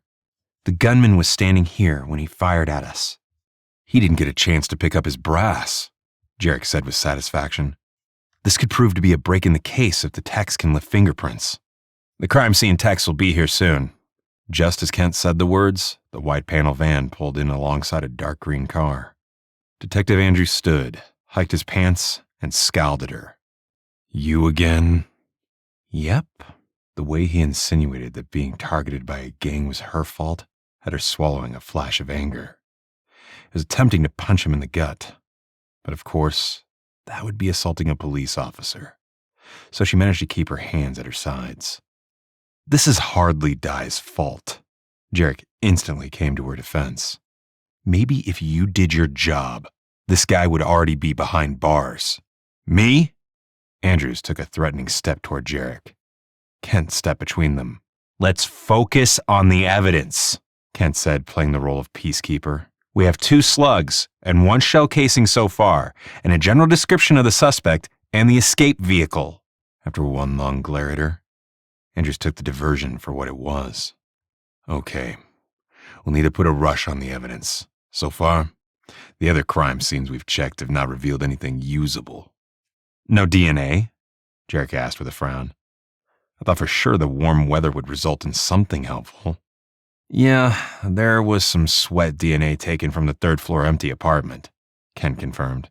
But it's going to take time to be processed through the system for a match. Di grimaced. That DNA belonged to Stewie? They were out of luck. This shell casing should take priority, because we already know Brian Stewart was involved prior to his breaking into Jarek's house and being shot and killed. The man who left this shell casing behind is still alive and on the loose. Finding him is the most important thing right now. Yeah, that's true. Kent turned to one of the crime scene techs. Check the casing for prints. Then there are 2 slugs in the side of the cafe that need to be extracted. Understood. The crime scene tech took a photo of the shell casing on the ground next to an evidence marker, then carefully placed it in an evidence bag. Di stood back alongside Jarek, watching as the scene was processed by the crime scene techs. The second shell casing was found near a storm drain on the other side of the street, where it must have hit the ground and rolled away. That was photographed and bagged as well. Di and Jarek each provided their statements, which were not very detailed as the incident happened so fast. She was a little irked that she'd seen even less than Jarek had. And the cafe employees couldn't add anything useful either. Time to head to the warehouse, Di said in a low voice as Kent, the other officers, and Andrews finally moved away from the patio. Unless you want to tell Andrews about the man we saw earlier. Jarek grimaced and shook his head. No.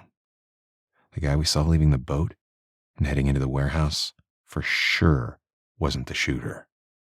They were dressed differently. To be fair, there's nothing to link the guy in the cargo shorts to this shooting. Unless he was the one driving the black Honda getaway car, Di said. But I'm good with us just going to check the place out ourselves. I don't know that we should do that in daylight, Jarek protested. Better to go under the cover of darkness. Besides, we were going to dig into the owner of the warehouse, remember? We can do that later. There's no reason to wait on checking out the warehouse. Besides, if the cargo shorts guy was driving the black Honda, then he's not at the warehouse now, right? Maybe it's empty, which provides the perfect time for us to check the place out. Okay, fine, Jarek reluctantly agreed. We'll check the place out prior to heading back to the safe house. But if it's locked, we're not breaking in. You're no fun, she murmured, disappointed. Okay, yeah, she knew they didn't have probable cause to search private property. But if she was working alone, she would not have let that stop her. Do you need anything else from us? Jarek asked Kent. No. Kent glanced at Andrews, who was on the phone. If Andrews needs anything, he knows how to get in touch with you. Personally, Di wouldn't hold her breath on that, but she didn't voice her thought. Jarek would make an excellent detective, and she needed to remember not to cross any lines that would get him into trouble. Okay, thanks. Jarek turned to her. Let's get out of here. She nodded, eager to leave. The car was 2 blocks down, which was probably a good thing. There were several cars parked on the street, so the shooter would have no way of knowing which one she and Jarek were using. But the fact that they'd been found at the cafe still nagged at her. Once they were in the car, she turned toward Jarek. You texted Andrews from the cafe, didn't you? Yes. Why? Understanding dawned in his blue eyes. You still think he's involved in leaking information to the gang? Anything is possible. I can't help it if I don't trust him. I know he acts like a jerk, Jarek said as he pulled into traffic.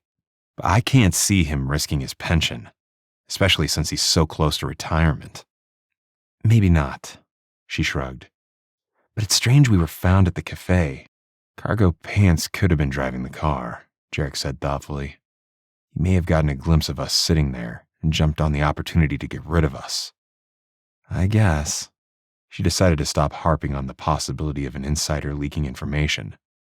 Jarek wasn't going to suspect his fellow officers without a really good reason, and deep down, she admired his loyalty. Jarek drove to the other side of the city. He parked several blocks away from the warehouse. It was a little unnerving to walk through known gang territory. Di couldn't shake the sensation. She had a large bullseye etched on her back. Even though it was early afternoon, there weren't many people out and about. She half expected to see drug deals going down on every corner, but the area was pretty much deserted. She followed Jarek past the warehouse. Up close, she noticed the paint was peeling, and the eaves sagged as if the roof might be caving in. The windows were dark and covered in dust, and there was a padlock on the front door.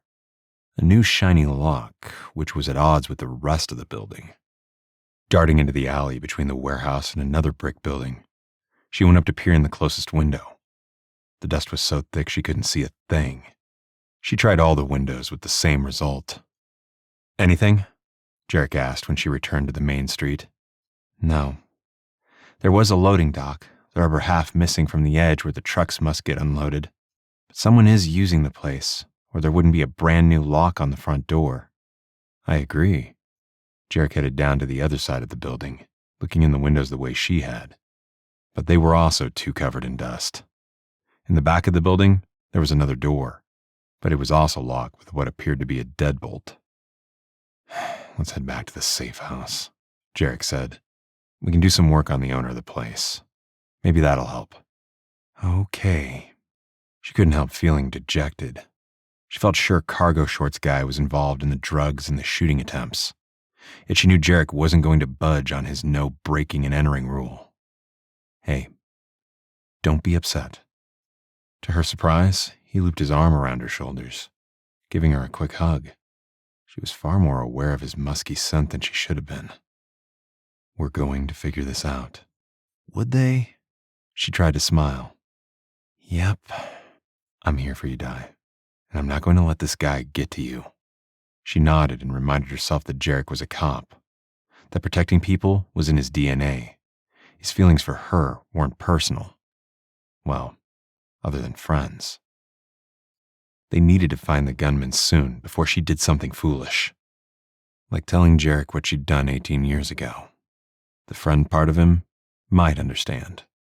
But she knew there was no way the cop in him would let her crime go unpunished. Jarek knew that if he hadn't been there, Di would have broken a window of the warehouse and crawled in to search the place. He was glad she'd agreed to head back to the safe house. They needed something more to go on, other than an older model boat and a man in cargo shorts walking toward a warehouse. He had to admit, he was annoyed with Andrew's lack of progress on the case. Not surprised, but still disappointed.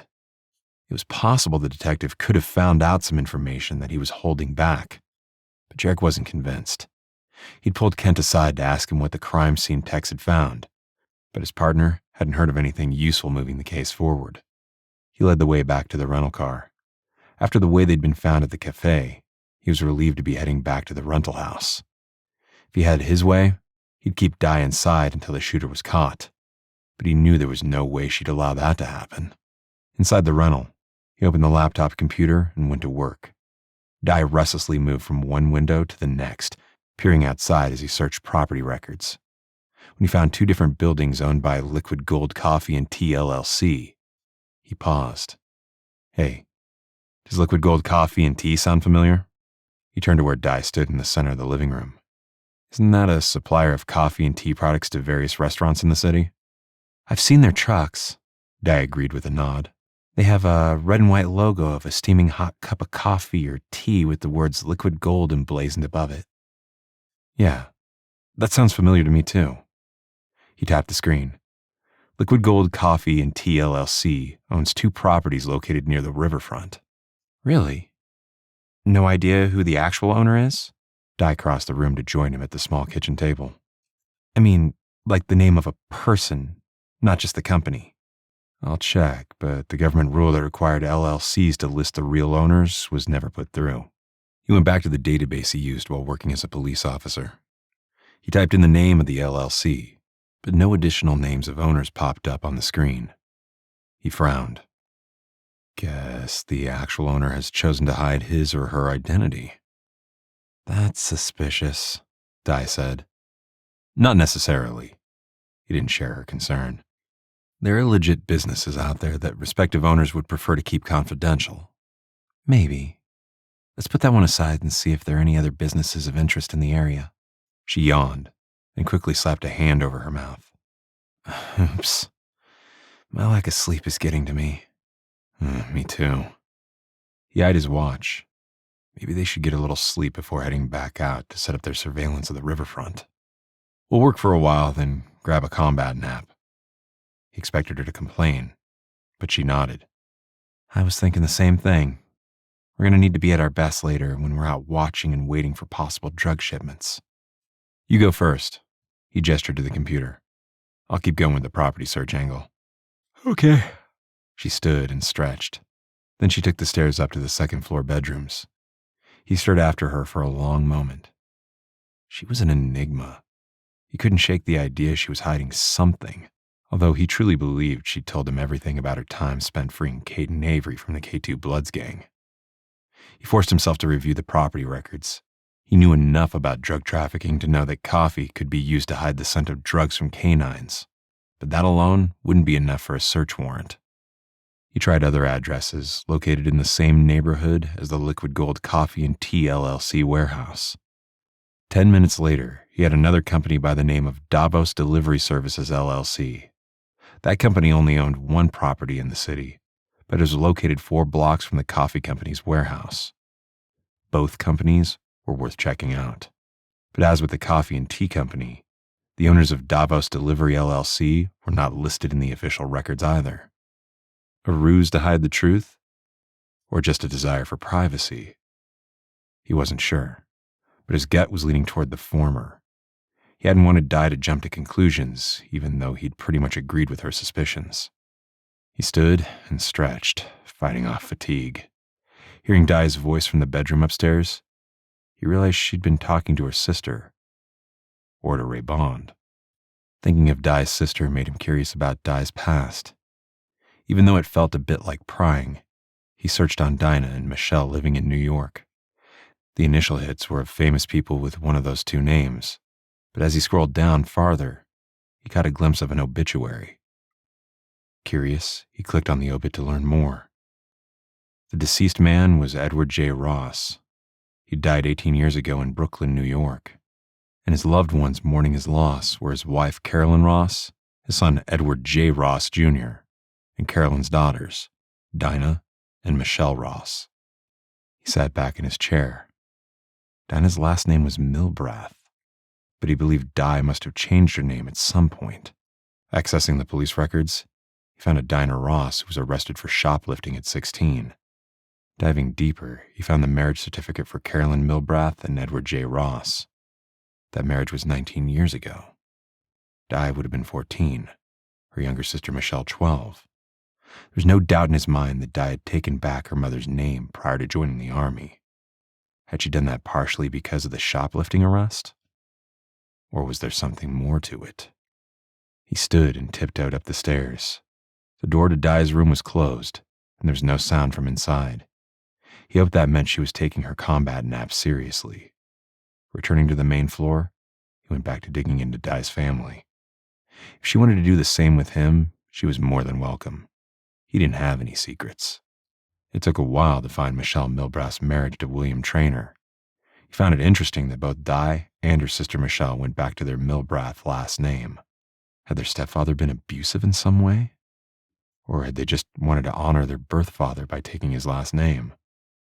Probably the latter. Overkill on his part to read too much into a simple name change.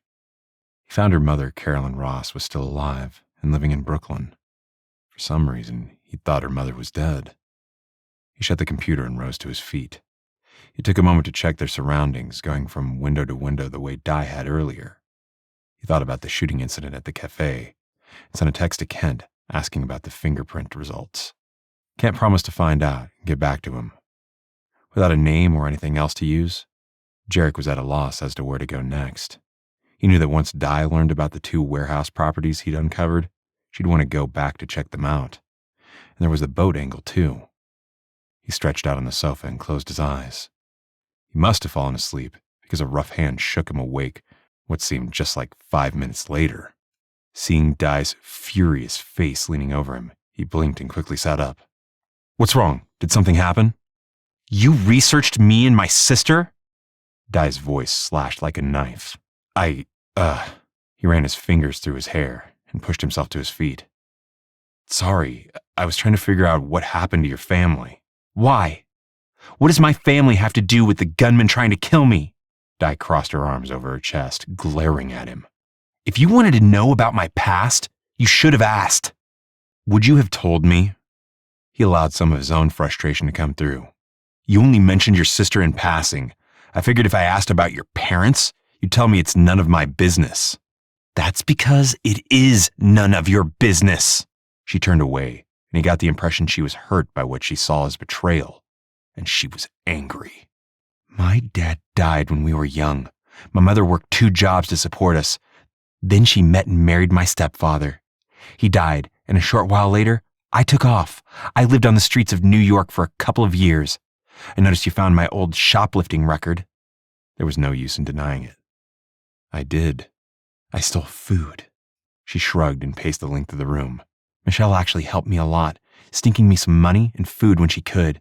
But the minute I was old enough to join the army, I enlisted. Thankfully, I kept with my schoolwork so I was able to graduate high school. I legally changed my name back to Milbrath prior to being sent off to basic training." Hearing she lived on the streets bothered him. He sensed there was more to that story about why she'd run away in the first place, but he wasn't about to ask. She was upset with him enough as it was. "I'm sorry if I invaded your privacy." "I doubt that, or you wouldn't have pried into my past in the first place." She swung around to face him. "Is there anything else you want to know?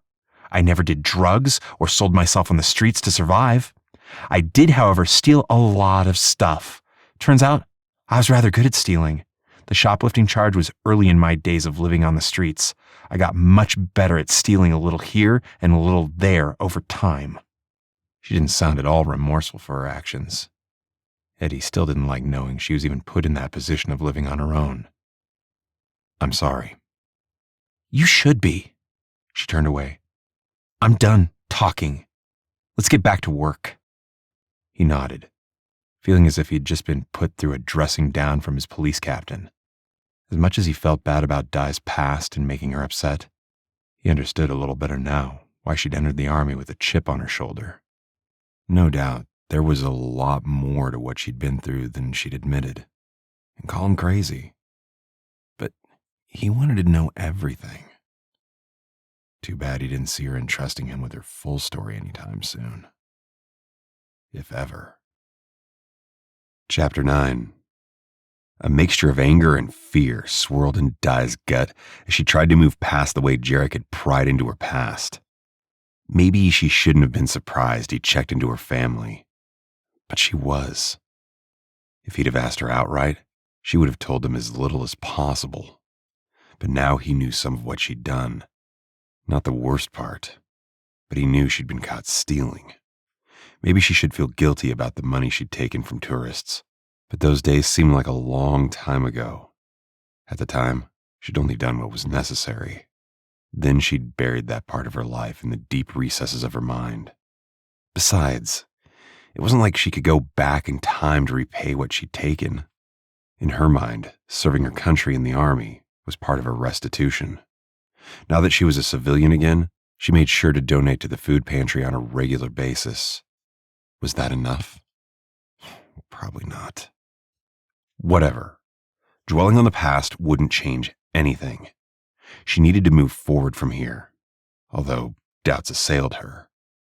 Agreeing to team up with Jarek had seemed like a good idea at the time.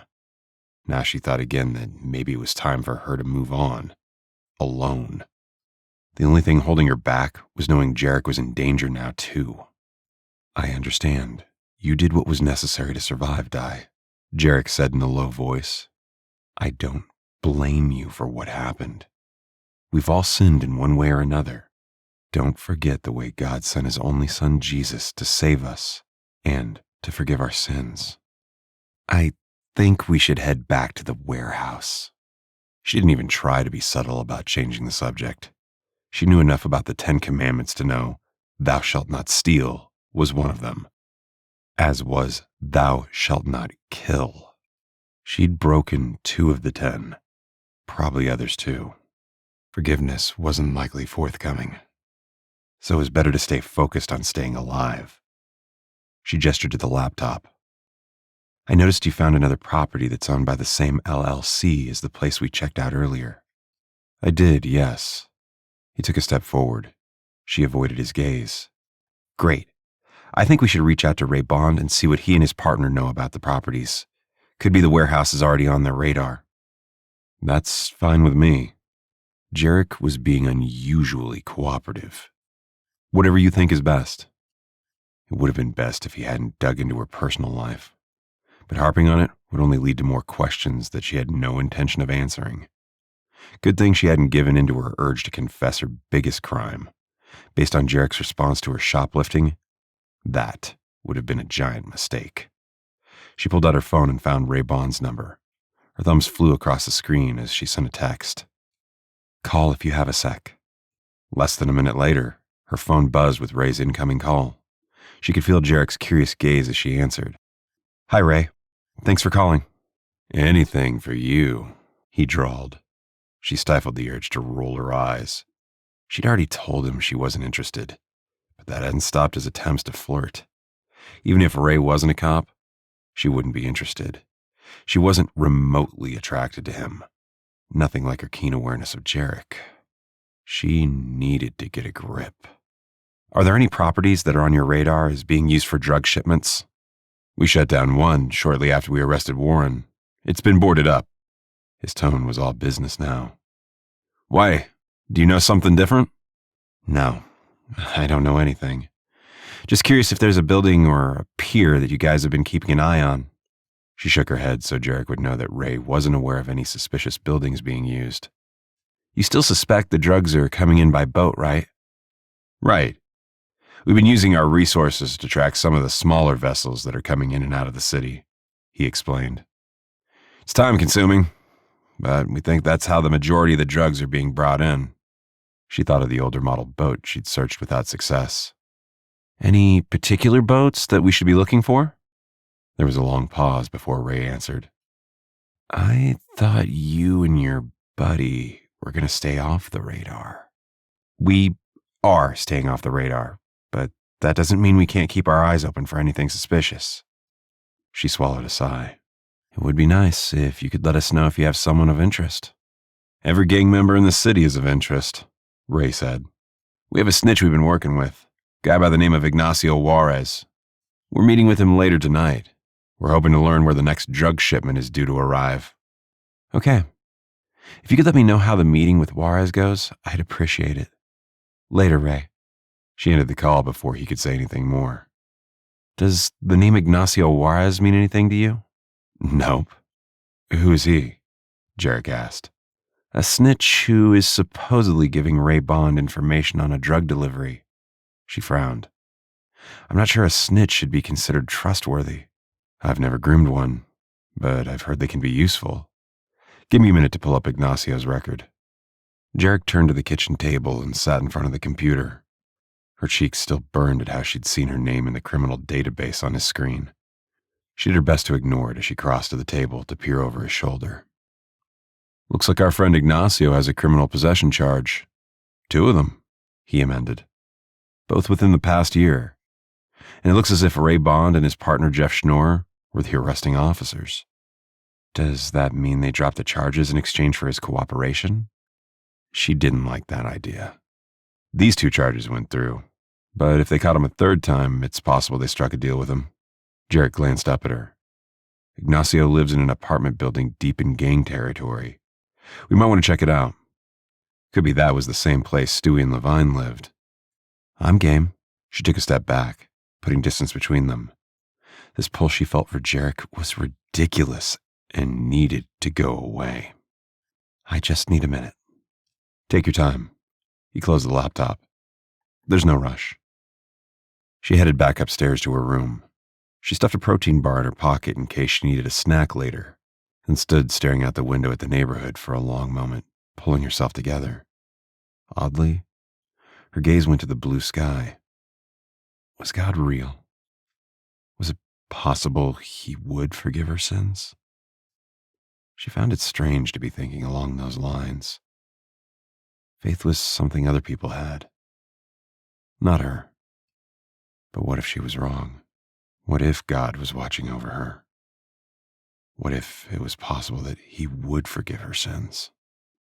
She must have stood there longer than she'd realized, because a glimpse of movement outside caught her eye. She instinctively pulled her weapon and slid to the side of the window, half expecting bullets to shatter the glass.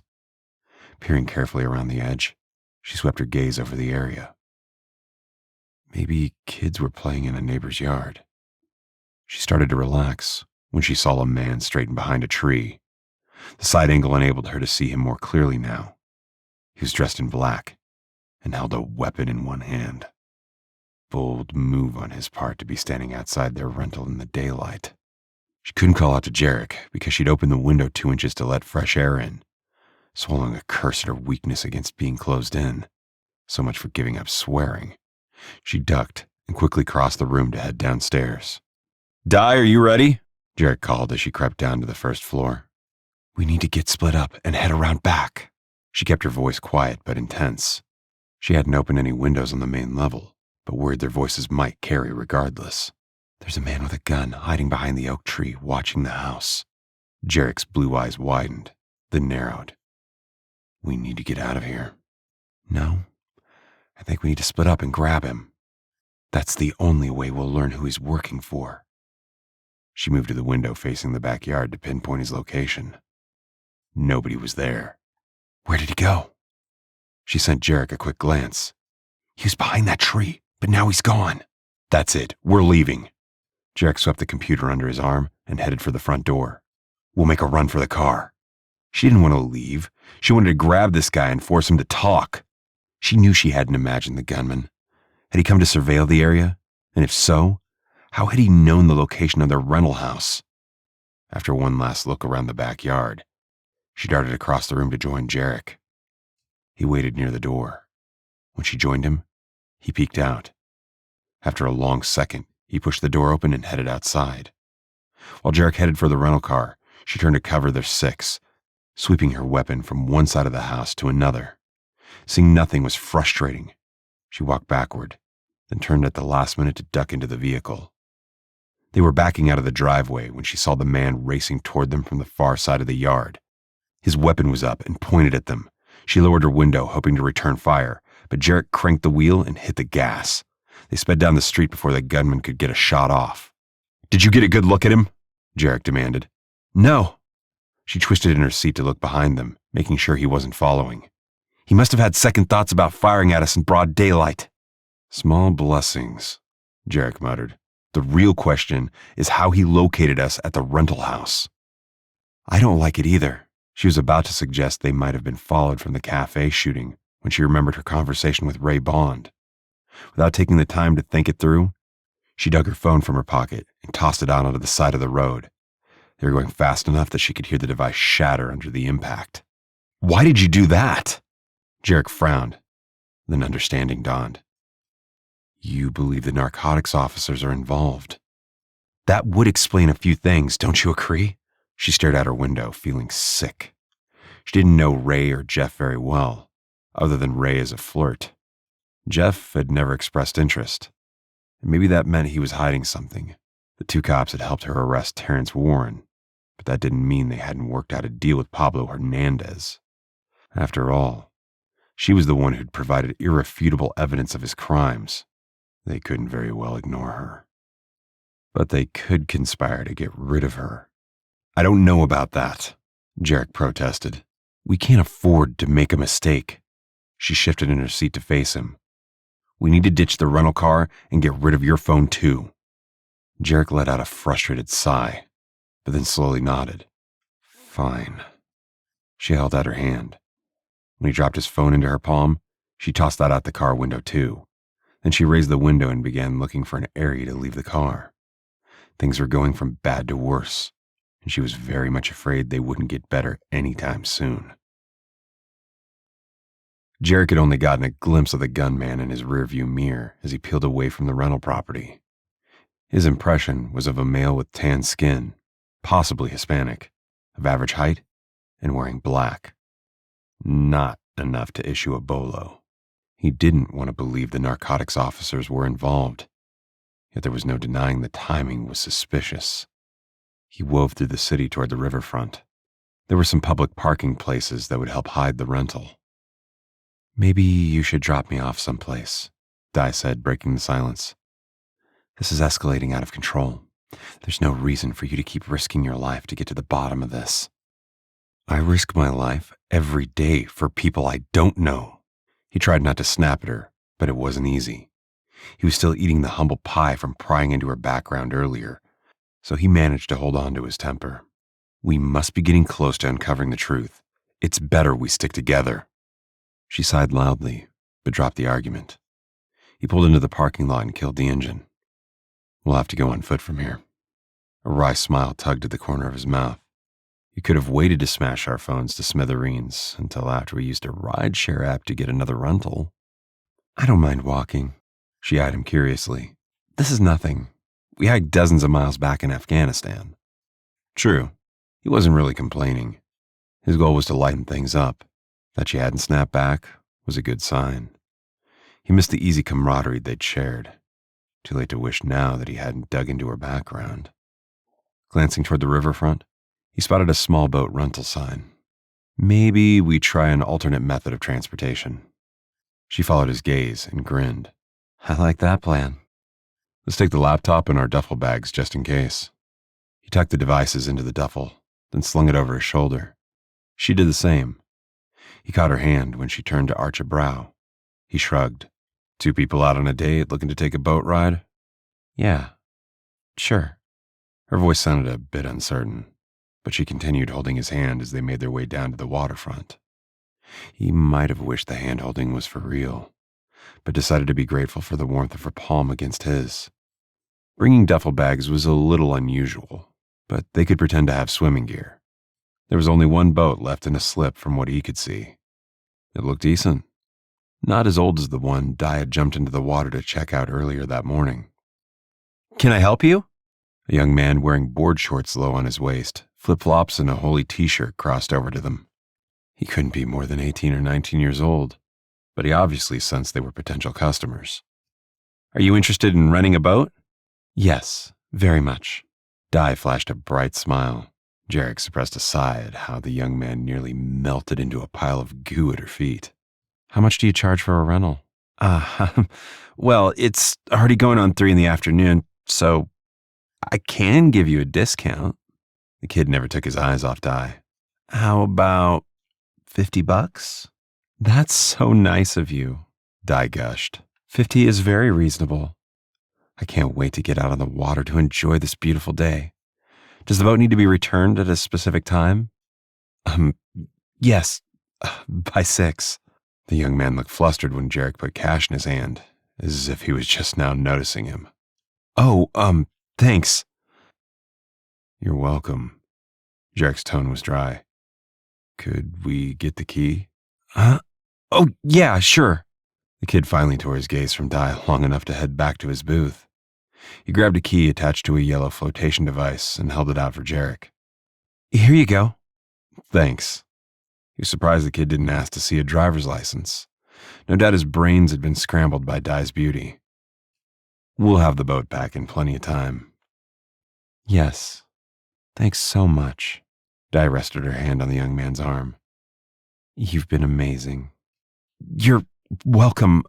I'm here every day if you want to take another boat trip tomorrow, the kid said as they moved toward the boat. Di simply waved. Jarek could feel the kid watching as they climbed into the boat and tossed their duffels onto the floor. Jarek half expected he'd ask to tag along. After doing a quick inspection of the vessel, checking the motor, the fuel gauge, and the life jackets, he started the engine. Di smiled and waved at the young man as they idled away. Good thing we're not working undercover. That kid will never forget you, he said wryly. We'd better not be late in returning the boat. He'll provide a detailed description of you to the authorities. It was your idea to act like a couple. She turned to scan the shoreline. I was only acting out my part of the charade. Since she was right, and he had to admit it would have been impossible for any man to ignore her, he didn't argue. Find a place to stash our stuff. She opened the seat and shoved the life jackets to the side to make room for their duffels. Okay, this should work. Thanks. He nodded, then gestured at their surroundings. Keep your eyes open for anything suspicious. Of course. She stood close enough that her arm brushed against his. Her hair blew away from her face as he increased their speed. It really is a nice day for a boat ride. He let out a low chuckle. Only you would consider this a nice day after a gunman shows up to our so-called safe house, not to mention being nearly hit by gunfire at the cafe. She shrugged. Gotta focus on the bright side. Considering how she'd lived on the streets as a teen and served 2 tours in Afghanistan, he was amazed she could be so positive. It was humbling how his annoyed feelings toward prickly Di had morphed into deep admiration. That she'd come so far despite the odds stacked against her was amazing, and he felt guilty for judging her so harshly during their first tour together. Hey, isn't that the boat I climbed into earlier? Di asked, interrupting his thoughts. She gestured to the pier they were approaching. I'm surprised it's still there. Me too. He drove past the vessel, noticing there was another boat tied up alongside it. He wouldn't put it past Di to jump out of their boat onto the new one, so he increased their speed. Hang on for a few minutes, I'll turn around up ahead. You read my mind, she joked. I want to get a closer look. Of course she did. He admired everything except her impulsive nature. He bit back a sigh and turned the boat around so they could head back upriver. He brought their speed down a few notches so he could throttle down to stop at the same pier. Di moved down to the side of the boat to grab onto the wooden post. Then she put the buoy out along the edge of their rental to keep the side of the boat from brushing up against the wood. He killed the engine and pocketed the key. In a heartbeat, Di hopped out of their boat to get a closer look at the other two. His gut clenched. They still had no probable cause to search either boat, but to his relief, she didn't jump inside to look for drugs. Instead, she headed up to the pier and climbed the short set of stairs to reach the shore. Allowing her to take the lead, he followed her up to the street level. The buildings were covered in gang graffiti, and he quickened his pace to keep up with her. Are you going to the warehouse? Not yet. I thought we'd start with Ignacio's apartment building. She gestured to the left. The second one is down this way. You know this area pretty well. He stayed at her side as they turned the corner to head farther south. These buildings all look the same to me. I stayed in an apartment over there for several days. She stood for a moment, checking the buildings. Then she crossed the street. They look the same, but you can tell the difference by the graffiti. This one was tagged recently by the K2 Bloods, whereas that one over there was once Latin King territory. He was impressed when she pointed out the K2 Bloods graffiti. He eyed the windows of the building. Most of the apartments didn't have air conditioners, and the windows that weren't broken were left open. The back of his neck crawled as he realized how many eyes might be watching them approach. He didn't like the way he and Di were easy targets standing there. Maybe we should come back after dark. We're just checking the lay of the land. She didn't look concerned, which didn't make any sense after the relentless attacks against her.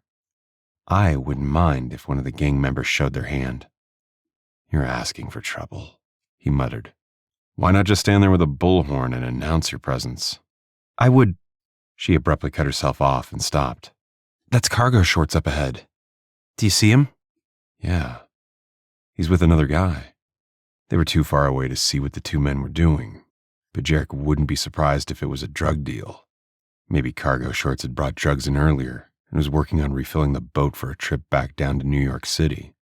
Was it possible the drugs were going from Newburgh to New York instead of the other way around? He wanted to pose his theory, but just then Di said, They're taking off. She broke into a run, giving chase. Jarek did the same, wondering if they'd both be struck by bullets in the back. The gunfire never came, but it didn't take long for Di to slow her pace, glancing around in frustration. We lost them, she blew out a breath. I can't believe we lost them. He scanned the streets both ways too, but didn't see anything. We really need to return at night, when it's easier to blend in. Yeah. Di turned and retraced their steps to the corner where the two men had been standing. She lowered into her crouch and tapped the pockmarked asphalt. Do you have an evidence bag on you? No. What did you find? He kept his gaze focused on their surroundings. The fact the two men had taken off running was not a good sign. Cargo Shorts had obviously recognized Di.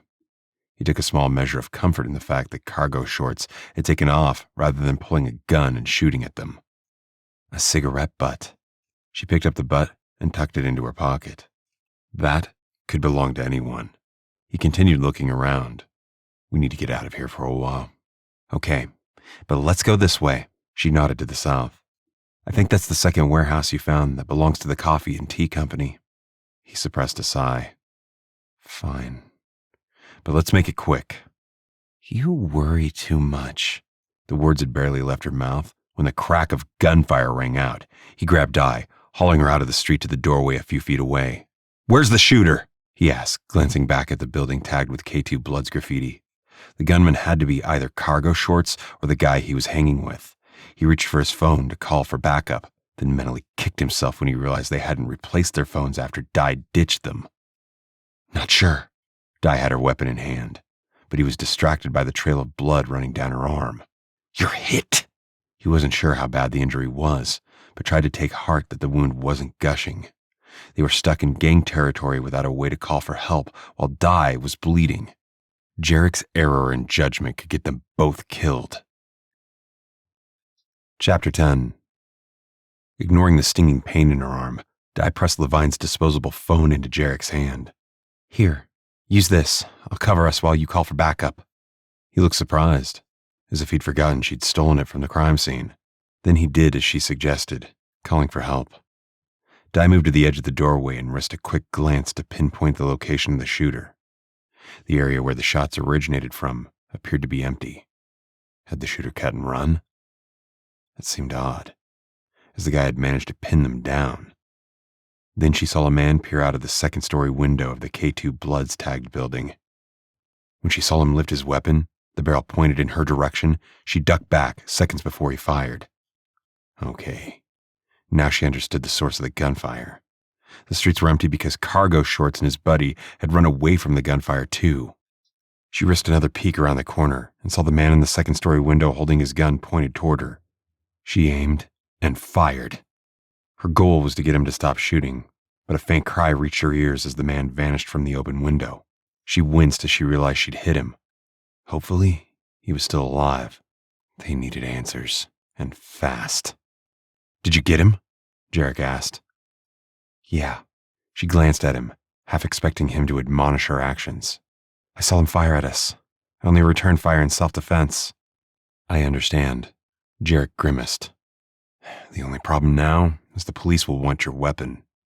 She swallowed a groan, belatedly realizing he was right. Good thing she had a backup piece in her duffel, a duffel that was hopefully still on the boat when they returned. She hadn't intended to be away from the boat for any length of time. I hope this doesn't cause trouble for you with your fellow officers. I'm not worried about me. Jarek shot her an exasperated glance. I don't want you to get arrested. I must admit, I'm not fond of the idea either. The thought of sitting in jail with no way to open a window sent a cold chill down her spine. She pushed the image away. That wouldn't happen if she kept her mouth shut. The seconds ticked by slowly. After what seemed like forever, the wail of sirens indicated police backup was on the way. Di didn't relax her guard, though.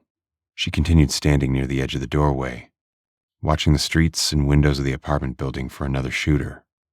By the time the police arrived, she was more than ready to get out of there. Every instinct in her body wanted to head back to the boat and zoom away, but of course, that wasn't an option. Jarek quickly approached the responding officers. Swallowing a sigh, she forced herself to join him. One shooter was in the second-story window, third from the corner, she said. I returned fire after he shot at us. I may have nicked him. The officers glanced at each other, then spoke into their radios. When a second squad arrived, the first officers on scene headed to the apartment building. Di glanced at Jarek, who stood staring at the open window. One officer poked his head out a few minutes later. Man down! Gun on the floor beside him! He's still alive, but needs a bus. Di relaxed, knowing that the shooter had survived. When one of the officers approached, she grimaced and handed over her weapon. You'll find a bullet embedded in the brick near the doorway. She gestured to the area she and Jarek had sought shelter. As you can see, Di's been wounded by the shooter, Jarek added. We need to borrow your first aid kit. She turned her arm to see the gash. It wasn't too deep, not as bad as the scar on her face. It's fine. Could be worse. We can worry about that later. I'm more interested in getting an ID on the gunman. If he's still alive, you need to question him about why he fired at us. It seems logical someone hired him. Another thought hit hard. Hernandez may have put a bounty on my head, a big fat bonus to whoever takes me out of the picture. Jarek frowned, but then nodded and glanced at the officer by the name of Kennedy. She's right. We need answers, but let's start with testing this guy's hands and clothes for gunpowder residue. That's the first step in proving we fired in self-defense. The way Jarek used the term we, as if he was part of her decision to return fire, knocked her off balance. She'd anticipated being raked over the coals for what she'd done. Instead, Jarek had chosen to stand firmly beside her.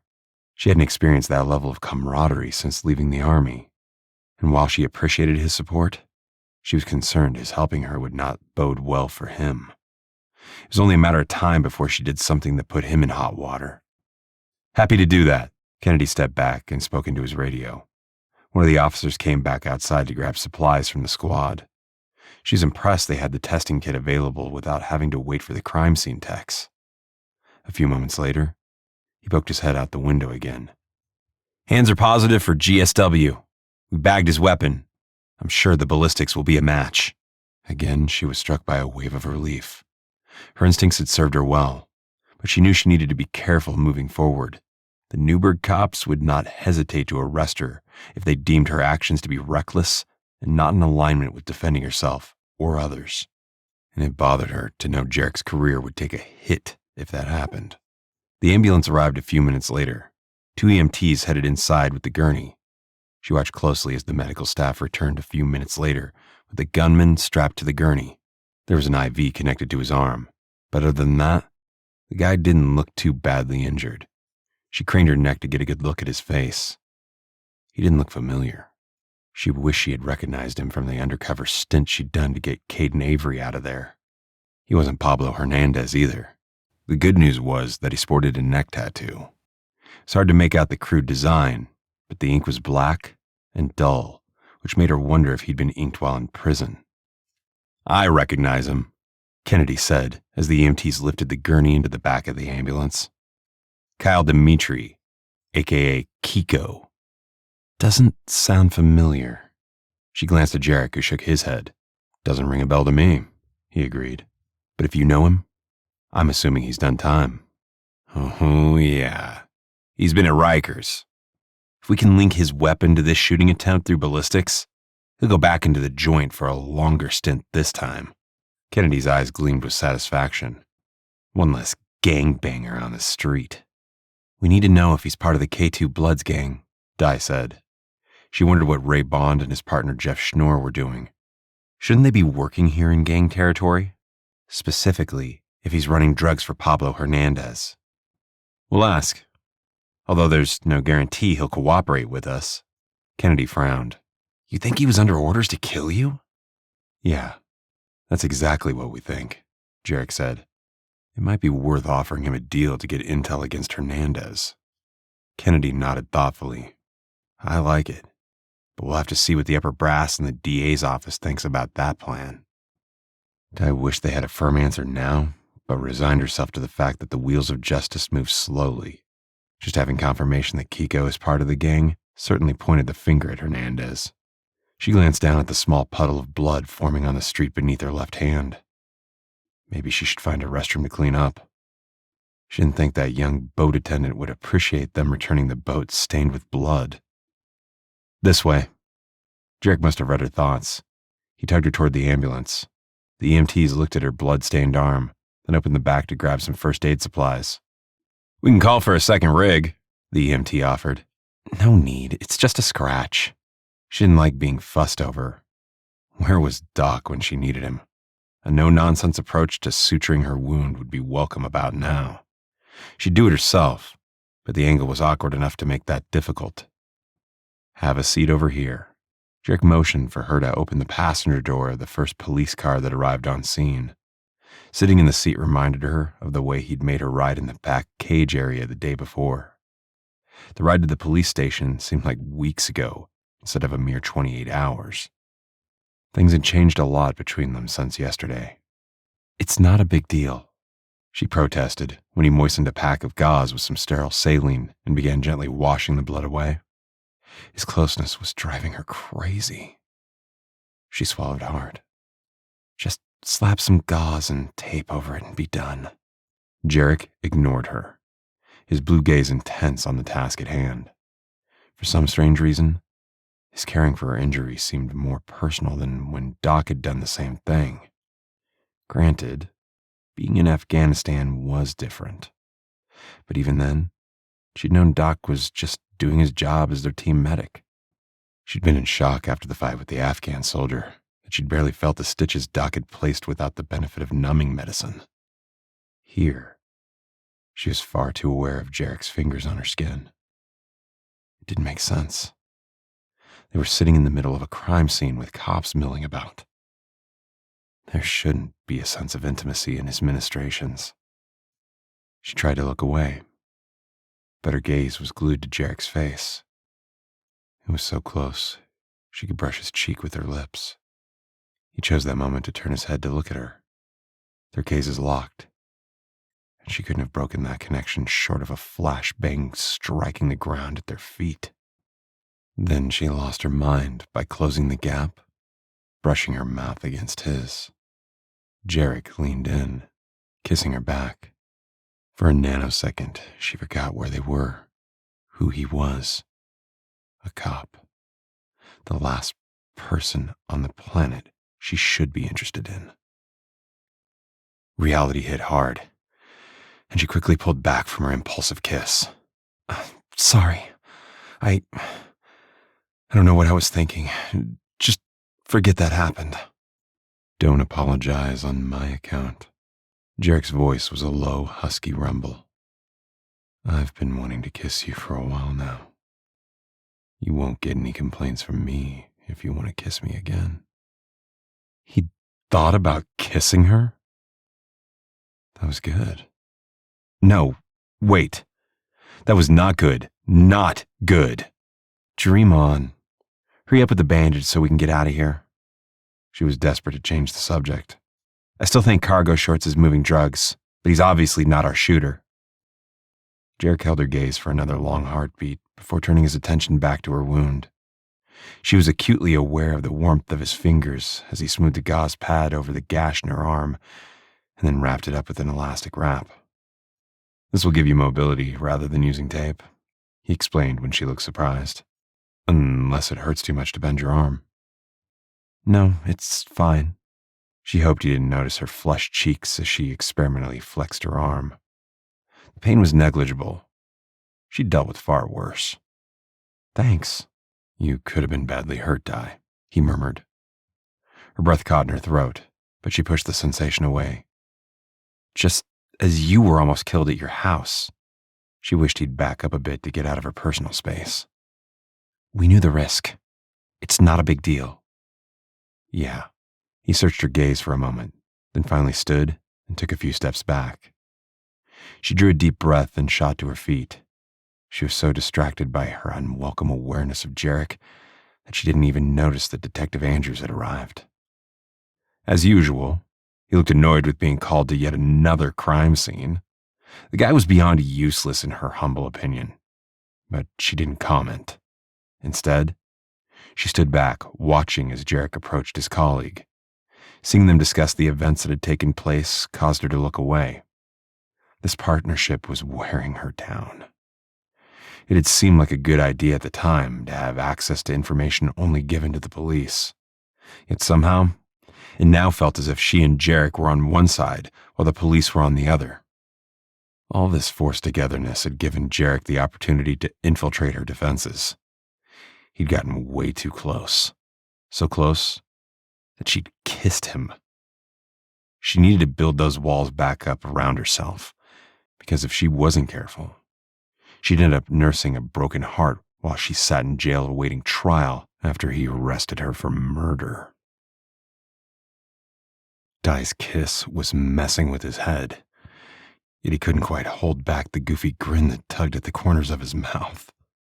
She had kissed him. Okay, maybe she had appeared to regret the impulse, but he was encouraged by the fact that she'd cared enough to kiss him in the first place. Kissing her was incredible. Too brief, but still amazing. Maybe once the danger was over, they could get to know each other better. He wanted nothing more than to kiss her again. Maybe someplace with a tad more privacy than a street corner in the middle of gang turf. He made a silent promise not to pry into her past any more than he already had, to give her the time and space to open up to him when she was comfortable enough to do so. Hopefully that would be sooner rather than later. You're a magnet for trouble, Andrews groused. Can't you just stay home and out of the line of fire? He arched a brow. I tried that, but the gunman broke into my house, remember? Does the name Kyle Dimitri, aka Kiko, mean anything to you? No. Andrews huffed and turned away. He called out to one of the officers. Where's the slug you found? Jarek curled his fingers into fists to keep himself from grabbing Andrews by the shoulders and shaking some sense into him. That the detective hadn't asked him even the most basic questions burned his butt. Even though he and Di had provided their statements to the responding officers, Andrews should have gone over the chain of events with them again. Instead, he decided to focus on the evidence. The guy wasn't worthy of his gold shield. One he wouldn't be carrying much longer, Jarek silently reminded himself. Let's get out of here, Di said in a low voice. I feel naked without a weapon. We left our duffels in the boat. I'm hoping they're still there. Fine with me. He turned away from the scene, but we haven't really learned much. We know Kiko fired the shot, and that means Hernandez is likely the one sending gunmen after me. She nodded toward the warehouse they'd intended to look at before the shooting had taken place. The second warehouse was only a block away from their current location. Now that I think about it, Kiko's goal may have been to keep us from checking the place out. Could be. He glanced at her. I don't think it's smart to head there now with all the cops around. We can check back later. She frowned, then nodded. Okay. They walked around the block to head back to the boat. He was surprised to see the older boat that Cargo Shorts had arrived in earlier that day was now gone. Di noticed too. I guess the shooting scared Cargo Shorts away. We don't know that he was the one who took the boat. While he silently agreed that was a likely scenario, he didn't want to encourage jumping to conclusions. Could have been his buddy, or someone else. She shot him a skeptical glance, then quickened her pace to reach the boat. She jumped into the vessel and opened the storage area where they'd stuck the duffel bags. After rummaging inside hers, she removed a Glock and tucked it into her empty holster. Much better, she said, patting her hip. We shouldn't have left the weapon unattended. He'd forgotten her comment about having a backup weapon. He joined her in the boat, inserted the key in the ignition, and started the engine. Good thing nobody stole it. Yeah, she grimaced. That would not go over well since the weapon is registered in my name. It would be just my luck that the idiot who stole it would use it to commit a crime. Do you have other weapons in there? He glanced over as she unwrapped the line holding the boat in place. Then she brought the buoy in and pushed away from the pier. When they were far enough away, he put the boat in reverse to get back into the open water. Just a knife. She grinned, shoving a strand of her hair away from her scarred cheek. A K-bar knife, to be exact. He should have known. I'm surprised you don't have flashbangs or grenades in there. Huh. I have some in a storage unit. She came up to stand beside him. We can head over if you think we'll need them. No. I think we're good. He should have figured she'd have other weapons stashed away. Made him wonder why she'd gotten out of the army. Well, other than the whole debacle of the exfiltration going sideways. He glanced at his watch. The shooting incident had dug into their 3-hour window of using the boat. Any other stops before we head back? Let's just cruise the river for a while. She gazed out at the other boats around them.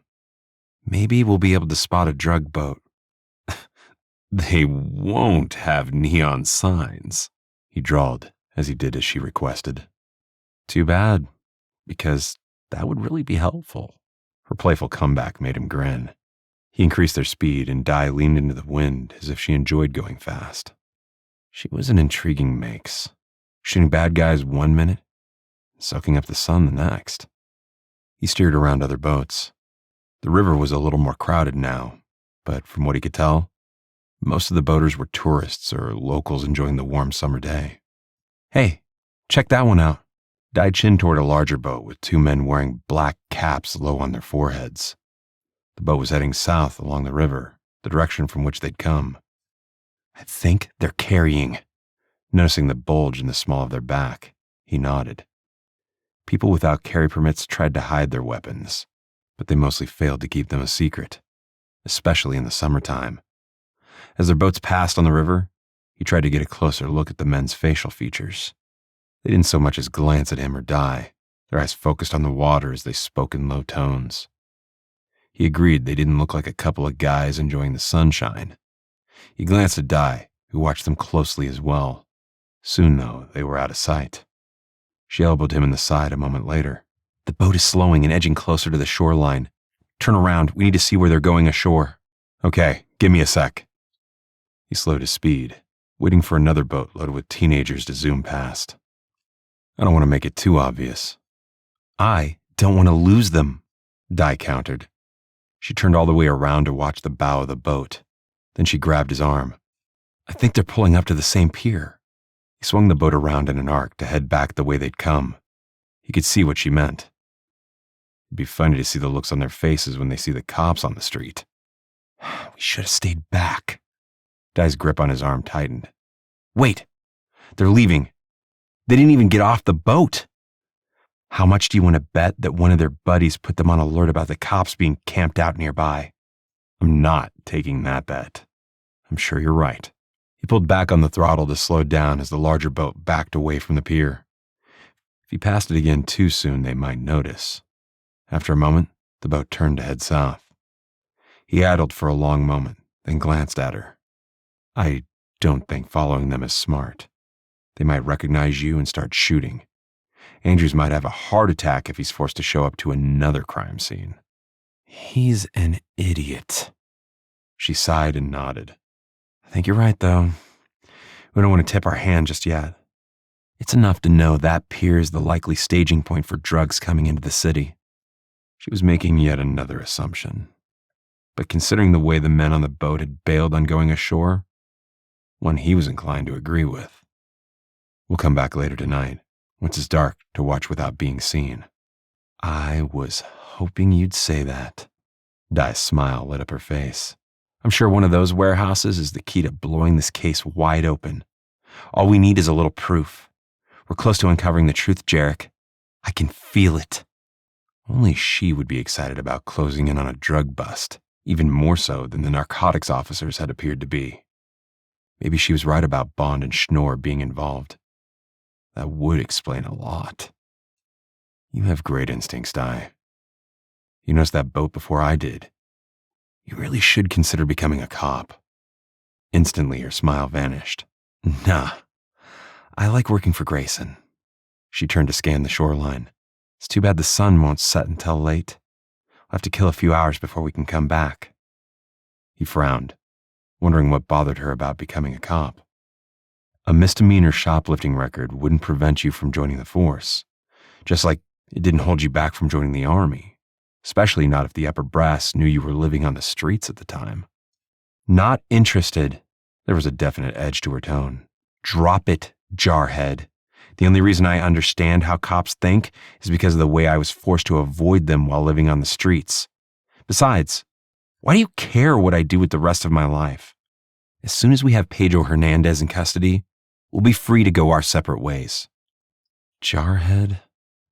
She hadn't used his old nickname since their first unexpected meeting. He'd obviously had a nerve. Too bad he didn't understand her deep animosity toward his chosen career. Had the cops she'd encountered while living on the streets given her a hard time? She'd indicated she'd done okay on her own, but there was obviously something holding her back, or something that had caused her to intensely dislike law enforcement. What bothered him the most, though, was the casual way she'd mentioned going their separate ways once they'd found the source of the danger. Their brief kiss still burned in his memory. Unfortunately, it seemed as if Di had no intention of repeating their kiss. Not now. Not ever.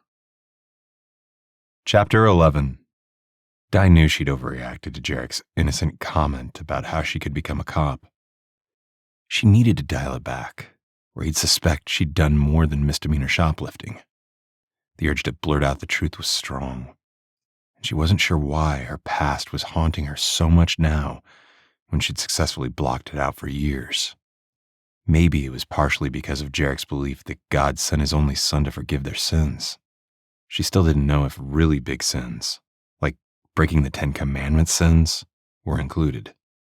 She caught herself eyeing the sky as Jarek turned around and headed back down to the river to the boat rental shack. If there was a Heavenly Father watching over them, she hoped he would protect Jarek's career if this case didn't go well. From a professional perspective, she didn't have as much to lose as he did. Personally, she was afraid she already cared about Jarek more than was healthy for her peace of mind. He'd gotten into her head, and maybe even into her heart, despite her efforts to keep him at arm's length. She never should have acted on that impulse to kiss him. She could blame it on the forced proximity or the nonstop danger, but she hadn't done anything that crazy while being deployed overseas. The danger had been far more intense in Afghanistan than it was here in Newburgh. Enough already. She pushed the useless thoughts away and forced herself to search the faces of the boaters around them. Other than the vessel with the 2 Hispanic men they'd followed for a bit down the river, she didn't notice anything suspicious. Until she spotted a boat with the liquid gold coffee and tea logo. Jarek, check that out. I see it. He turned the boat around to follow the vessel south. She held her breath, expecting the boat to pull ashore at the pier they'd spotted cargo shorts. But the boat simply kept going. Jarek must have read her thoughts because he added, commercial boats are required to offload their supplies on the Port Authority dock where the office is located. Not saying they couldn't, but it would be against the law. That would be a sign of illegal activity if they did, she said, eyeing the boat. But it soon became clear that that wasn't going to happen. When the boat sailed beyond the city of Newburgh, Jarek pulled back on the throttle on their rental. We can't follow all the way to New York. No, I guess not. Especially not when their 6 o'clock deadline was looming. She frowned. Do you think the guys on the earlier boat will meet up with this one? Maybe long enough to transfer product from one boat to the next? If they did that, They could avoid the Port Authority, right? Yeah, they could. Anything is possible. He didn't look convinced. Or we're making a big deal about the company owning a warehouse over nothing. They could be innocent. True. She tucked her hair behind her ear. They couldn't pull over a commercial ship based on a hunch. Jarek slowed and once again changed course. This time he increased their speed so the boat flew over the surface of the river to make up for the lost time. After they rode in silence for several minutes, he slowed enough so they could speak without shouting. We should plan on picking up new phones, and then grab dinner, Jarek suggested. She glanced at him and nodded. Okay. Once we have our replacement phones, I'll call Rex to get another place for us to stay. We can try one of the police department's safe houses, he offered. No. I'm still not convinced Ray Bond and Jeff Schnorr aren't involved. She held his gaze. Don't you think it was odd that they didn't show up at the call for gunfire on gang turf? I'd think that would be an automatic thing for them, especially since they know we're involved in the drug case, and that we've been targeted by gunfire pretty much non-stop over the past 24 hours. That same thought crossed my mind, he admitted. She was glad he didn't take offense. Maybe they're playing some other angle, looking for someone higher up on the food chain. I still would rather not trust anyone else. Not until we know more. Fine. He sighed. We'll go to Rex. She scanned the shoreline, belatedly remembering they were going to obtain a new rental car too. Maybe they wouldn't need to do that. There could be several gunmen after her if Pablo put a price on her head. She doubted the gang had their license plate. Jarek pulled the throttle back to a low idle. He cranked the wheel to steer toward the boat rental shack. The same young man who'd taken their $50 stood on the pier waving and smiling at them. She returned the gesture, thinking she'd never ever been that young. Circumstances had forced her to grow up way too fast. Old news. She reached for the young man's outstretched hand, allowing him to tug the boat into the slip. Thanks, we had a wonderful ride. Glad you enjoyed it, his earnest expression aimed to please. I can offer you a return customer discount if you want to come back tomorrow. He looked as hopeful as a puppy waiting for a treat. She bit her lip and glanced at Jarek, who simply arched a brow, as if leaving the decision up to her. She had no idea if they'd find anything useful later that night, so she nodded. That sounds great. We'd love to come back tomorrow. Awesome! He continued to look at her while Jarek set their duffel bags on the pier, then jumped off the boat. It was only when Jarek dangled the key in front of the kid's face that he blinked. Oh, thanks. Have a nice evening. Jarek shouldered his duffel and reached for hers. She allowed him to carry both bags until they reached the parking lot. He shook his head with wry amusement. That kid would give you a free boat ride if you asked. She frowned. I would never ask for that, he shrugged. Just saying. He'd do anything for you. She rolled her eyes. She'd done some bad things in the past, but she'd never take advantage of a young man's innocent crush. She nodded toward the rental car. What do you think? Is it safe to drive it? It's hard to believe the gang members know the license plate. I think it's more likely they have spies out and about watching for us, like a gang network of some sort. He grimaced. Maybe, but I'd rather return it for a different one. We have time to kill before it's dark enough to return to the warehouse. It won't take long to swap vehicles, and from there, we'll grab the phones and dinner. She opened the rear door and tossed her duffel onto the back seat. Okay. It can't hurt to take extra precautions. 25 minutes later, they had a replacement vehicle and 2 new phones. Connecting the cable to the car's USB, they were able to activate their phones so she could contact Rex. The captain answered on the 3rd ring, his voice cautious. Hello? Hey, it's Di. Jarek and I need a new rental house. A gunman showed up at the last one, but we were able to get away. We purchased new phones, so I'll be using this number for the foreseeable future. How were you found? Rex asked. Not sure. I was in contact with a pair of narcotics police officers, same ones I worked with during the Avery case. She could feel Jarek's eyes on her. Could be a coincidence, since it seems as if every gangbanger in the city has my description, with orders to kill. We've been targeted so many times, it's starting to be funny. That's not funny. Rex sighed loudly. Maybe you should get out of there until things cool off. Nah. Better I draw them out and put an end to this once and for all. She watched as Jarek drove through the city. I'm sure you can find us another rental property, right? It can't be all booked. I'll do my best. Rex sounded a tad grouchy. Call you back in a few. Thanks. She lowered the phone. He's working on it. How about we pick up pasta to go? Jarek gestured at the restaurant where he'd likely gotten their pizza last evening. Was that only 24 hours ago? Seemed like a lifetime. We might need to get some shut-eye anyway, since we can't get back to the warehouse until after 9 tonight. She was too worried to sleep. Pasta sounds good, but make sure you get salad too. Not a problem. He pulled into the restaurant parking lot. Out of habit, she scanned their surroundings. Maybe I should cut my hair and buy some makeup to try covering my scar. She fell into step beside him as they entered the restaurant. I hate knowing you're a target now too, just because you're standing beside me. Don't cut your hair or hide your scar. He looked upset at her suggestion. You're perfect the way you are. Besides, we'll be going in at night. That should help. She was far from perfect, but his words touched her deep within. She'd gone through life on her own terms, refusing to bend to the will of others. That Jarek accepted her the way she was made her wish for more. Much more. Spaghetti and meatballs? His blue eyes gleamed. Please? She couldn't help but laugh. Sure. Why not? Just don't forget the salad. He placed their to-go order, then tugged her off to the side to wait. She tried not to think about how much she liked him. You know, you could always work for Grayson's Guardians too if things don't work out, she added. I'll do everything possible to protect your career, but it doesn't hurt to have a backup plan. His brow furrowed. I'll be fine. Thanks, though. I honestly can't see myself doing anything else. She hid a stab of disappointment. I understand. Just know Grayson's a great guy to work for. The job offers a lot of autonomy. I'll keep it in mind.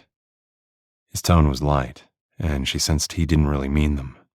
But it was her cue to drop the subject. Rex called just as they were getting settled in their new rental car. The tantalizing scent of tomato sauce and meatballs teased her senses. Hi, Captain. Okay, I have another place. This one's a bit north of the city. Hope that's okay, because it's not as if there's a lot of homes to choose from. North of the city is fine.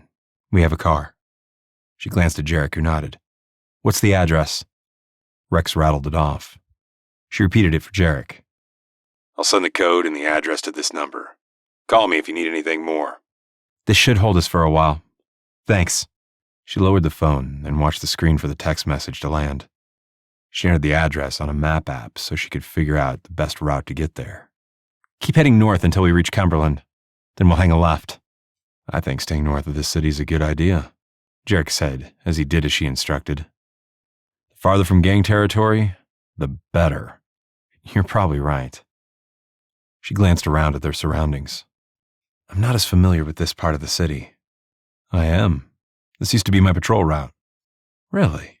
I'd think you'd be more focused on the south end. He frowned. Narcotics tends to handle that, but as you pointed out, there could be some bad apples in the bunch. She felt bad for making him doubt his fellow officers. Just because she was suspicious and wary by nature didn't mean she was right about Ray and Jeff. Especially Jeff, who had never warmed up to her. Not that she cared, unless it was a sign he was dirty. They found the rental house without a problem. Jarek pulled up to the garage while she got out and used the code to enter the home. He parked in the garage, grabbed their food in a pair of duffel bags, and joined her in the kitchen. She set the table while he unpacked the containers of salad, spaghetti, and meatballs. As they sat down to eat, Jarek glanced at her. I'd like to say grace. I know. She bowed her head and linked her hands in her lap. Lord Jesus, we ask you to continue keeping us safe in your care. We know you are always there for us, no matter what. We need you now more than ever. Please grant us the strength and knowledge to bring the gunman to justice. Amen. Amen. She met his gaze as she took a bite of her salad. When she'd swallowed, she said, "Why do I think a big part of that prayer was intended for me? We are all sinners." His blue eyes were serious. "Trust me, Di. God will be there for you, if you believe." She wasn't sure how to answer that, so she focused on keeping her mouth full of great food, silently admitting that Jarek would change his tune if he knew the truth about what she'd done. For a moment, Jarek thought he'd convinced Di to give God and Faith a try, but then she ate their dinner as if determined to complete a mission that needed to be accomplished within a specific time frame. He tried not to be disappointed. He wasn't a pastor. He had no clue how to talk to someone about faith. If he could get her to attend church with him, that might help. But he wasn't going to hold his breath on that possibility either. By the time they'd finished eating and cleaning up the kitchen, they still had over an hour to waste until they could head back to check out the warehouse. He doubted Di would consider another combat nap, so he dug the laptop out of the duffel and booted it up. "What are you looking at?" Di asked, joining him at the table. "Figured I'd look into Kyle Dimitri, aka Kiko." He tapped his credentials into the police database. "I'm curious about his criminal record." "Good point." She leaned so close he could feel her breath against his cheek. What would she do if he turned his head to kiss her?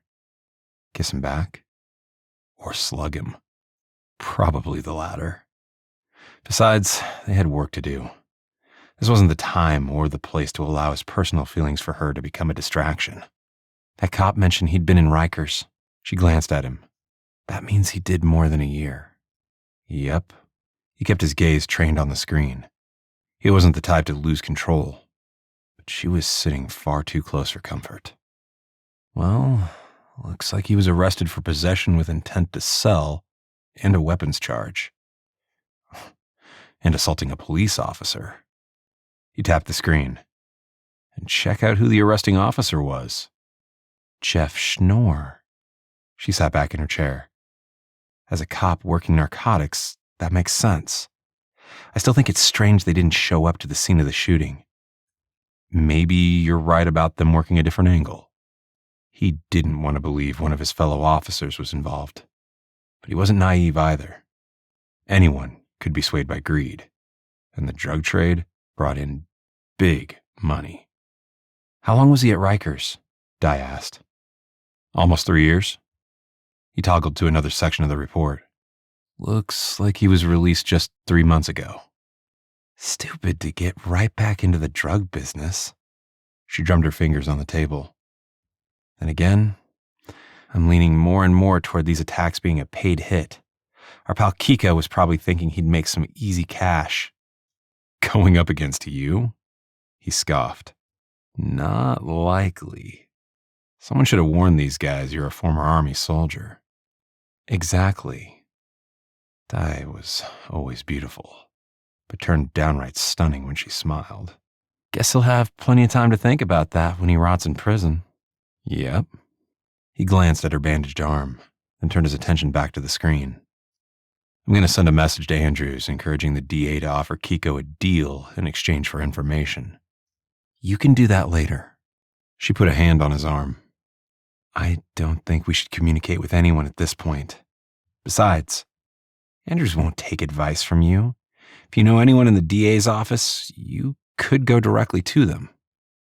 I do know one of the ADAs, Gemma Holland. He and Gemma had dated briefly, but parted as friends. He had to admit that going to the DA's office directly was a good idea. I'll call her tomorrow. I think you're right about holding off on engaging with any direct lines of communication. Maybe we'll know more after our foray into the warehouse later tonight. She rose to her feet.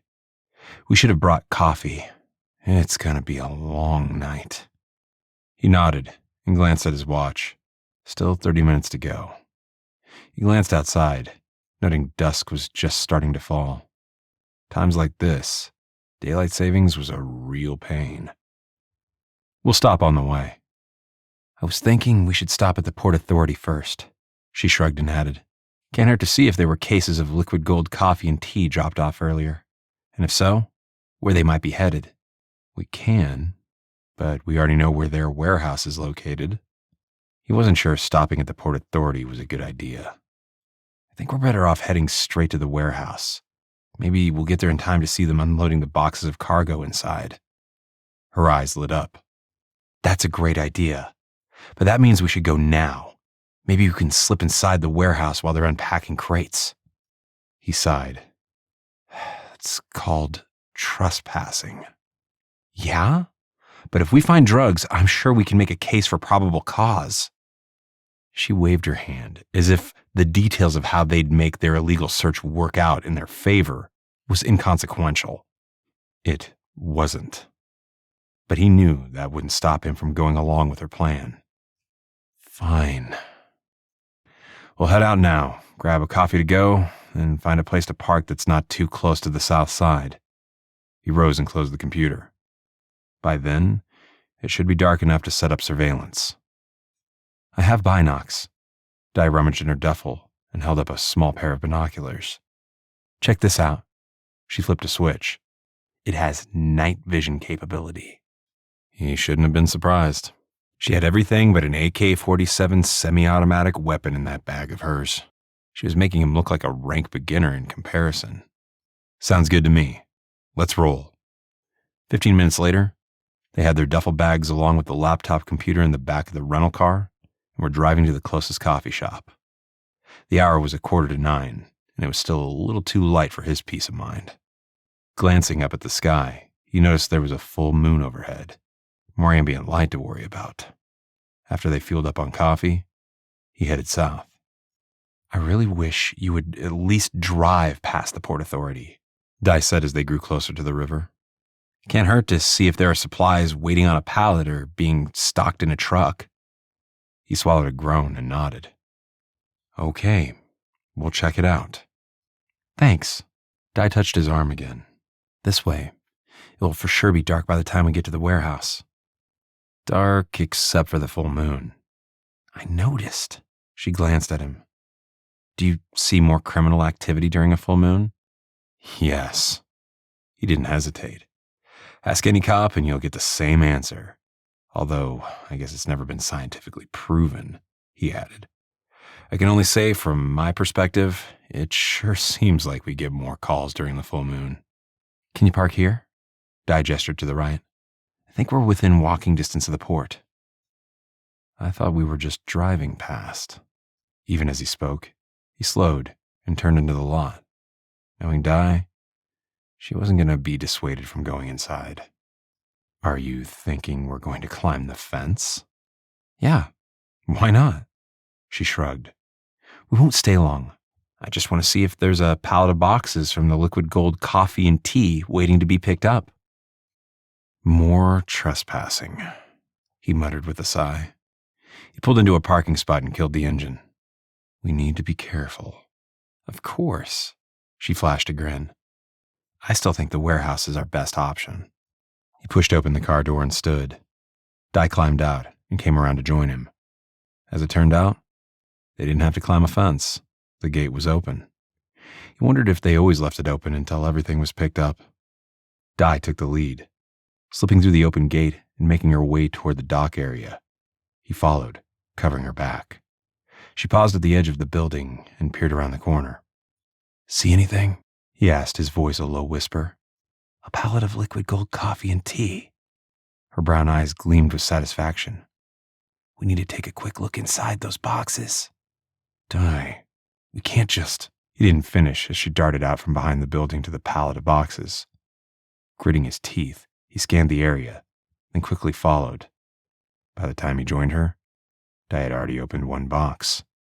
Swallowing a protest, he watched as she pulled out several large bags of coffee grounds. And she pulled out a bag that was clearly not coffee. Leaning in closer, he could see there was a layer of what appeared to be heroin lining the bottom of the coffee crate. Stunned, he looked at her.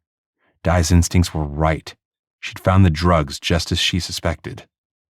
And he knew if they were in this box, they were likely in all the others. Quick, "Take a picture with your phone," she whispered. "Then we can get out of here." He pulled out his phone, took the photos, even though he still wasn't convinced he could use them as evidence in a court of law. When he slipped his phone away, she quickly repacked the box. Then she moved the boxes around, placing the open box beneath two others so that it wasn't obvious it had been tampered with. Turning away, he headed back the way they'd come. Di followed, apparently eager to get to the warehouse for the second phase of their mission. "Hey! Stop!" A cry from behind them indicated they'd been caught. Jarek put on a burst of speed, wishing he was the one behind Di rather than the other way around. All he could do now was hope and pray they'd make it to the relative safety of the building before another barrage of gunfire rang out. Chapter 12. Upon hearing the shout behind her, Di jutted to the side, splitting away from Jarek. She figured the person who caught them snooping around would have to decide which of them to go after. Preferably her. She'd rather not drag Jarek down with her. The heavy thud of footsteps behind her indicated the guy had made the right choice in following her. Maybe he'd recognized her and wanted to collect on the reward if that's what was going on here. She put on a burst of speed to put more distance between them. Then, a heavy weight slammed into her. She stumbled and hit the ground, rolling with the momentum. She quickly threw a punch, hoping to catch the guy off guard. It was difficult to know if he was an employee of the Port Authority or someone who was working with the K2 Bloods gang. The guy reared back when her fist connected with his chin, but then he lashed out with a blow of his own. She turned her head away, but his knuckles still packed enough of a wallop to cause her vision to blur. She'd learned hand-to-hand combat in the Army and quickly retaliated with more punches, one after the other in rapid succession. Her assailant seemed surprised at the force of her counterattack. He abruptly rolled off her, reaching for his gun. She sprang to her feet and lashed out with a roundhouse kick that sent the weapon flying from his hand. Then she executed another kick, striking him in the groin. He collapsed with a low groan. Then she got the glint of silver in his hand. A knife. He cursed at her. "I'll cut your other cheek," he hissed as he lashed out at her. She reared back, avoiding the lethal blade by a fraction of an inch. He was too close now for her to use another roundhouse kick, so she settled into a fighter stance, waiting for him to come at her again. He didn't hesitate to lash out, swiping with the blade, then retreated. Lashed out again, then retreated. Di ducked and parried, avoiding his attempts to slice her, all while managing to put a little more distance between them. Then she calmly waited for him to try again. His eyes gleamed with adrenaline from the fight. In the recesses of her mind, she took note of the tattoo on his neck, similar to the one Kiko sported. That didn't necessarily make him a gang member, but she'd go with it, especially since he'd threatened her first with a gun, then with a knife. "Stop, or I'll shoot!" Jarek's voice was enough to distract the knife guy. His gaze cut away for a second. She whirled with another roundhouse kick, slamming her foot into his knife hand. The blade flew from his grip. He screamed and launched himself at her. She couldn't avoid the impact of his body slamming into hers. Her head struck the ground hard, but she continued to fight. Blindly, she jabbed 3 fingers into his throat with every ounce of strength she possessed. He let out a strangled sound and finally fell off her. Scrambling to her feet, she backed away, breathing heavily. Her heart raced with adrenaline. She didn't take her eyes off the assailant, but the way he clutched at his throat with both hands, his eyes bulging with fear and panic, made her realize he couldn't breathe. She'd crushed his windpipe. "Call 911! He needs a bus!" She spun around, searching the ground for his knife. She wasn't a medic like Doc, but knew the only way to save this guy's life was to perform an emergency cricothyroidotomy. Not that she'd ever done the procedure herself. Did watching count? Probably not. Spying the knife, she grabbed it and approached the fallen man. He stared up at her, eyes wide with terror. She kneeled beside him, holding his gaze. "I need to cut a slit in your throat so you can breathe. Do you understand?" He shook his head and tried to say something. No sound emerged from his throat. There wasn't a moment to waste. She gripped his shoulder hard. "Listen to me. You won't be able to breathe unless you allow me to create an airway." She used her free hand to pry his fingers away from his throat. He only tightened his grip. "Let go of your neck. I'm trying to save your life." He shook his head again, but his eyes glazed over as his brain began to shut down from lack of oxygen. Frustrated, she tried to peel his fingers away from his throat. He resisted her efforts. "What can I do?" Jarek asked, kneeling beside her. I need to perform an emergency cricothyroidotomy. She wasn't even sure it would work. But she couldn't just watch the guy die either. I need access to his throat. Okay. Jarek used both of his hands to pull the guy's fingers away from his neck. When she could see the man's throat half covered with ink, she relaxed. That's good. She lifted the blade in her right hand and felt for his Adam's apple with the other. For the first time in her life, she murmured a prayer that this would work. Then, holding the knife steady, she inserted the tip of the blade into the assailant's throat, making a horizontal incision that was roughly 1.5 inches long. Blood welled from the cut, and she used the edge of her t-shirt to blot it away. To her amazement, a gurgling sound came out from the opening. Red-tinged bubbles formed along the edge of the incision. Encouraged, she inserted her finger into the slit to open it a little wider, the way Doc had done. If she had a straw or some other hollow cylinder, she'd insert it into the trachea. But she didn't have anything handy. As it turned out, she didn't really need it. With her fingertips holding the incision as wide as possible, the assailant sucked air in through the opening. She'd done it! Sitting back on her heels, she looked up at Jarek while making sure she continued holding his airway open. I can't believe that worked. I never doubted you. Jarek's expression held admiration. I'm just glad you didn't have to kill him. It wouldn't be the first time. The comment popped out of her mouth before she could think it through. Hoping Jarek wouldn't notice, or assume she was referring to her time in the military, she leaned over the man's face. Try to stay calm, okay? You won't be able to talk, but you can breathe, and that's all that matters. He struggled for a moment, his eyes wide and still full of fear. I told you to relax. The more you fight, the harder it is to breathe. When he finally closed his eyes and stopped struggling, taking long, slow, deep breaths, she was grateful. Did you call 911? She asked Jarek. Yeah. She nodded and turned her attention to the man who'd attacked her. Using the light of the moon, she examined his neck tattoo. It was as crudely done as Kiko's, making her think this assailant had done prison time too. She wasn't familiar enough to know if the ink was a known gang symbol or if it meant something else. The good news was that she hadn't almost killed one of the Port Authority agents. That would have been much harder to explain away. With quick movements, she patted him down with her non-dominant hand. He didn't have any more weapons on him. The gun was lying in the grass somewhere. There was a wad of cash in his pocket, but no ID. That figures. There was no point in asking his name. He couldn't talk, as the slit in his throat was located below the vocal cords. She eyed Jarek. We'll need to wait for his prints to be placed into the system to get his name. I'm sure he's done prison time, maybe even served with our buddy Kiko. If the assailant recognized Kiko's name, he didn't let on. Or maybe he was still too scared and freaked out about the hole in his throat. Hard to blame him about the latter. The ambulance and police will be here soon. Jarek's gaze was grim. We need to decide how much to tell them. That he was willing to hide the truth of their illegal search surprised her. And if she were honest, it made her feel guilty. I don't know if your fellow officers will buy this story, but we can claim we were planning to take a walk by the river, thought the open gate was a shortcut, then realized we were trespassing and turned to leave. As we did that, this guy attacked me. Jarek nodded, although she could see the uncertainty in his eyes. If you want to be upfront and honest, we can show them the photos of the drugs we found.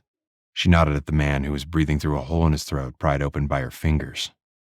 Based on the prison ink, it's not a stretch to assume he's involved in the drug trafficking.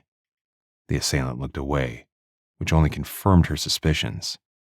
She leaned over him again, holding his gaze. Nod or shake your head. Was it your job to get the drugs to the warehouse? The assailant didn't move. Answer me. Was it your job to get the crates with the drugs to the warehouse? He still didn't respond. She sighed as the wail of sirens echoed through the night. The cops were on their way. She glanced at Jarek. It's up to you, Jarek. But it might be better if we bypass the local cops regarding the drugs we uncovered and go straight to the DEA. It was something she should have considered earlier, after they'd been found at the safe house shortly after texting with Ray Bond. He nodded slowly. That's a good idea. I can make some phone calls later. Great. She'd suspected he'd feel better getting someone from law enforcement involved. He was such a straight arrow when it came to following the letter of the law. And while she could admire that, there were times it was very inconvenient. Later is fine. After we're finished here, we need to get to the warehouse. No reason to do that. We already know how the drugs are getting into the city, he protested. Liquid Gold Coffee and Tea LLC is responsible. Yeah, we know the drugs are in those boxes, but we don't know who's running this operation. Pablo Hernandez or someone else. She wasn't going to give up on their plan to stake out the warehouse. She was convinced they'd find the answers they needed by watching the place. We also don't know for sure Pablo is the one who put a hit out on me. We need answers, Jarek. And even if this guy here wanted to make a deal, he won't be talking anytime soon. Jarek looked resigned as red and blue flashing lights brightened the sky. Oddly, seeing the lights didn't make her want to cut and run the way they used to. Somehow, she'd gotten used to working with Jarek and his fellow law enforcement officers. I'll head up to meet them. Jarek rose to his feet and turned away. She watched him go, then turned her attention back to the assailant. You need to seriously consider cooperating with the authorities, she told him. I saved your life, despite how you attacked me with a lethal weapon. It's your turn to help us figure out who's trying to kill me. The guy stared at her, but still didn't attempt to talk or respond in any other way. She ground her teeth together in frustration. Nod or shake your head. Did Pablo Hernandez send you after me? The assailant closed his eyes and turned his head away. She sighed. So much for being grateful to be kept alive. She glanced up at the starry sky. Had God been watching over her tonight? Had he guided her hand to help save this guy's life? Jarek believed that. So maybe.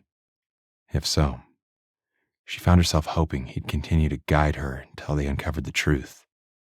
She was more than ready for this nightmare to be over. Jarek flagged down the squad, not surprised to see Calvin Wynn and Tyler Parker, the same two officers who'd responded to his shooting Stewie. This way, he said, gesturing toward the open gate. Di has the assailant down and is holding open his airway. What were you and Dinah doing here? Wynn asked. He hated lying to his fellow officers. Hiding the truth about what they'd found could cost him his career. Swallowing hard, he did his best to sound believable. Taking a shortcut to the river. Realizing we were entering the Port Authority, we turned around to head back. That's when the assailant attacked Di. Wynn and Parker exchanged a look. A walk along the river at this hour? While knowing she's in danger? He shrugged and quickened his pace. He wouldn't buy his story either. We need to hurry. This guy needs help. When he attacked Di with the knife, she fought him off, but ended up crushing his windpipe. That distracted them from pressing the issue of his so-called riverfront stroll. He didn't think Wynn or Parker were dirty, which made it hard to keep the drugs they'd found a secret. First, he'd have to admit to trespassing on purpose. Then the officers would have to report the find of narcotics, which would no doubt loop in Ray Bond and Jeff Schnorr. And he didn't want that. At least not yet. He liked the idea of going directly to the DEA. He'd met one of the agents last year, a guy by the name of Greg Yost. He didn't have easy access to Yost's contact information. It was in his old phone. But he knew he could probably find it using the computer. The ambulance arrived a minute later. Jarek gestured for the EMTs to follow him to the scene. Di was explaining about the cricothyroidotomy that she'd performed to save the assailant's life. I watched Doc do one when we were in Afghanistan. She glanced over as the EMTs joined them. I can't lie. I wasn't sure it would work. Wow. A cricothyroidotomy. The taller EMT looked at Di with admiration. Hang on, I need to grab a trach tube. I'm not going anywhere, Di said dryly. The EMTs inserted an airway, then looped a tie around the assailant's neck to keep the tube in place. One of the EMTs offered wipes to Di, who used them to clean the blood from her fingers. The other connected the knife guy to a heart monitor. He had a gun, Di said to Wynn. I kicked it out of his hands. She gestured to the field. It's over there. After I disarmed him, he pulled the knife. I was able to disarm him a second time, but he jumped on top of me. I had no choice but to defend myself by striking his windpipe. Wynn and Parker eyed her with a mixture of admiration and apprehension. You're sure you had to use lethal force? Absolutely. Di lifted her chin. Don't forget, I saved his life using the knife he attempted to stab me with. She's right. Jarek stepped forward. As you can see, he's bigger than she is. I saw him jump her. Despite being attacked from behind, Di was able to fend him off and save his life, all without pulling her own weapon. What's your theory about the attack? Wynn asked. Do we need to inform Detective Andrews about this? Probably. Jarek shrugged.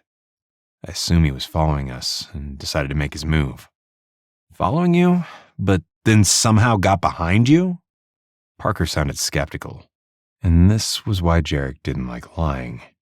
He wasn't very good at it. I tried to ask him a few questions that only required a yes or no answer, but he refused to cooperate. Di said, he won't be able to talk with a tube in his throat, but he should be able to write answers. Maybe you'll have better luck getting him to cooperate. Yeah, sure. Wynn turned away, giving an update to dispatch on the need to inform Detective Andrews about the arrest. Parker walked around until he found the guy's weapon. Using an evidence bag as a glove, he picked it up and brought it back.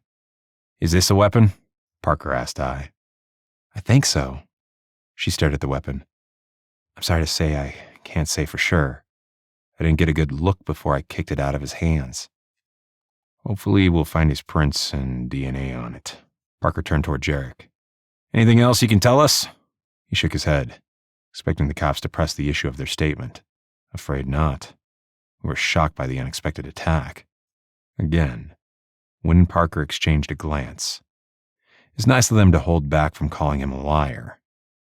After a long moment, they turned toward the assailant who was being placed on the gurney. Okay, we'll place him under arrest pending the outcome of the investigation. Understood. Jarek tried to act normally. I take it he doesn't look familiar to either of you? No. Wynn turned away. We'll run his prints. I'm sure he's in the system.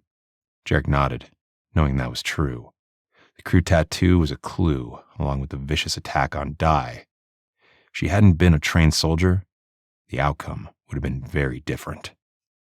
How long do we need to stick around? Di asked in a low voice. Do you think Andrews will show up? No clue.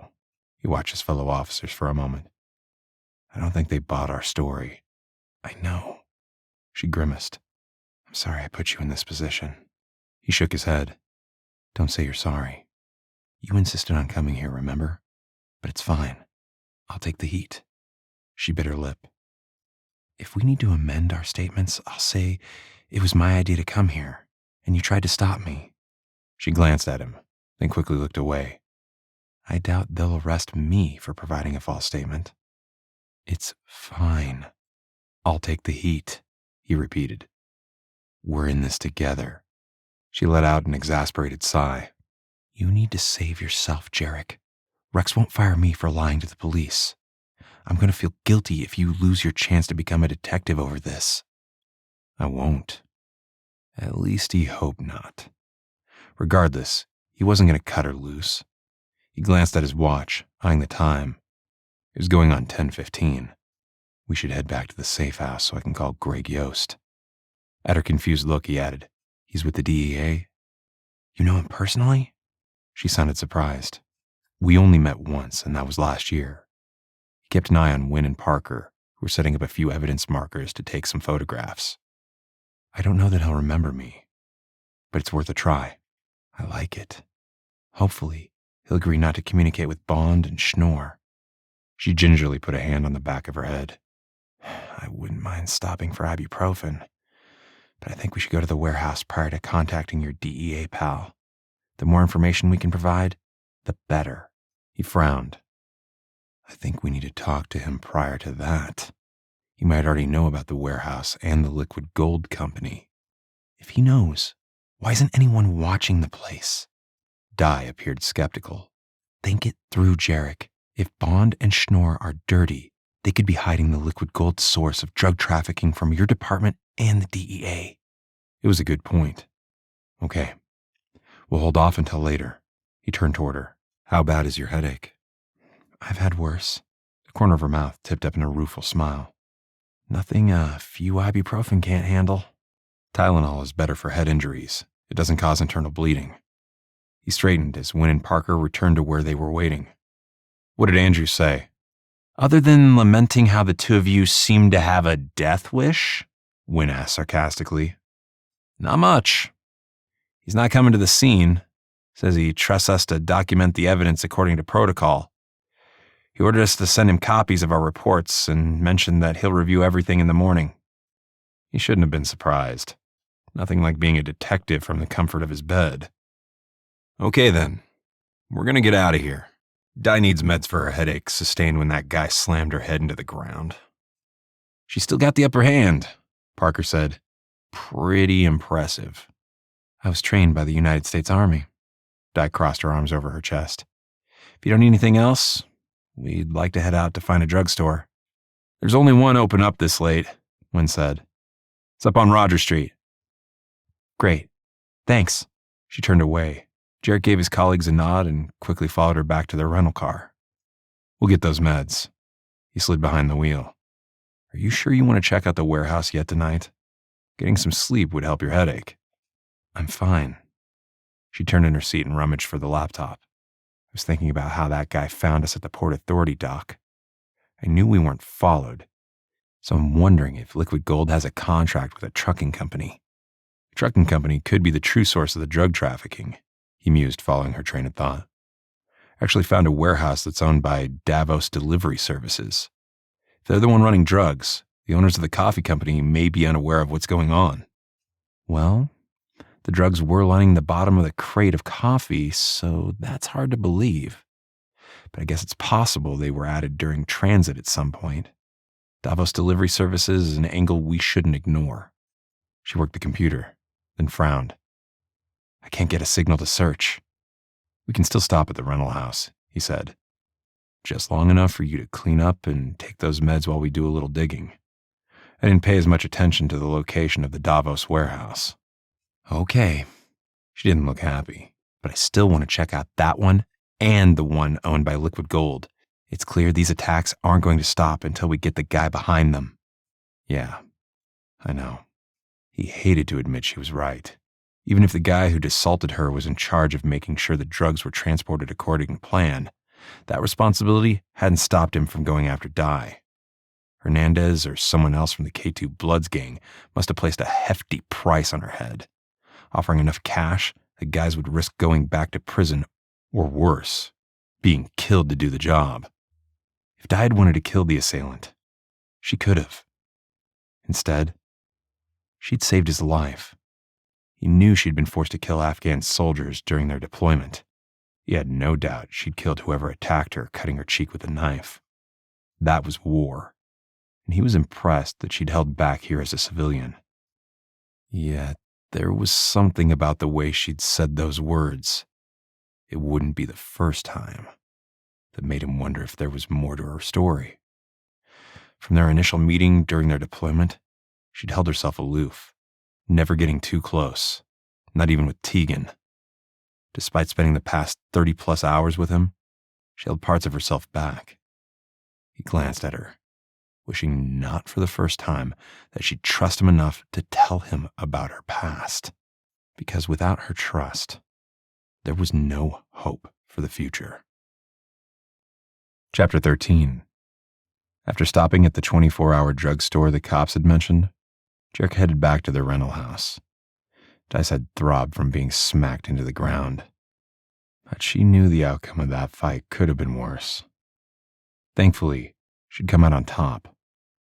Yet she was still upset the assailant had refused to cooperate. Not even a little bit.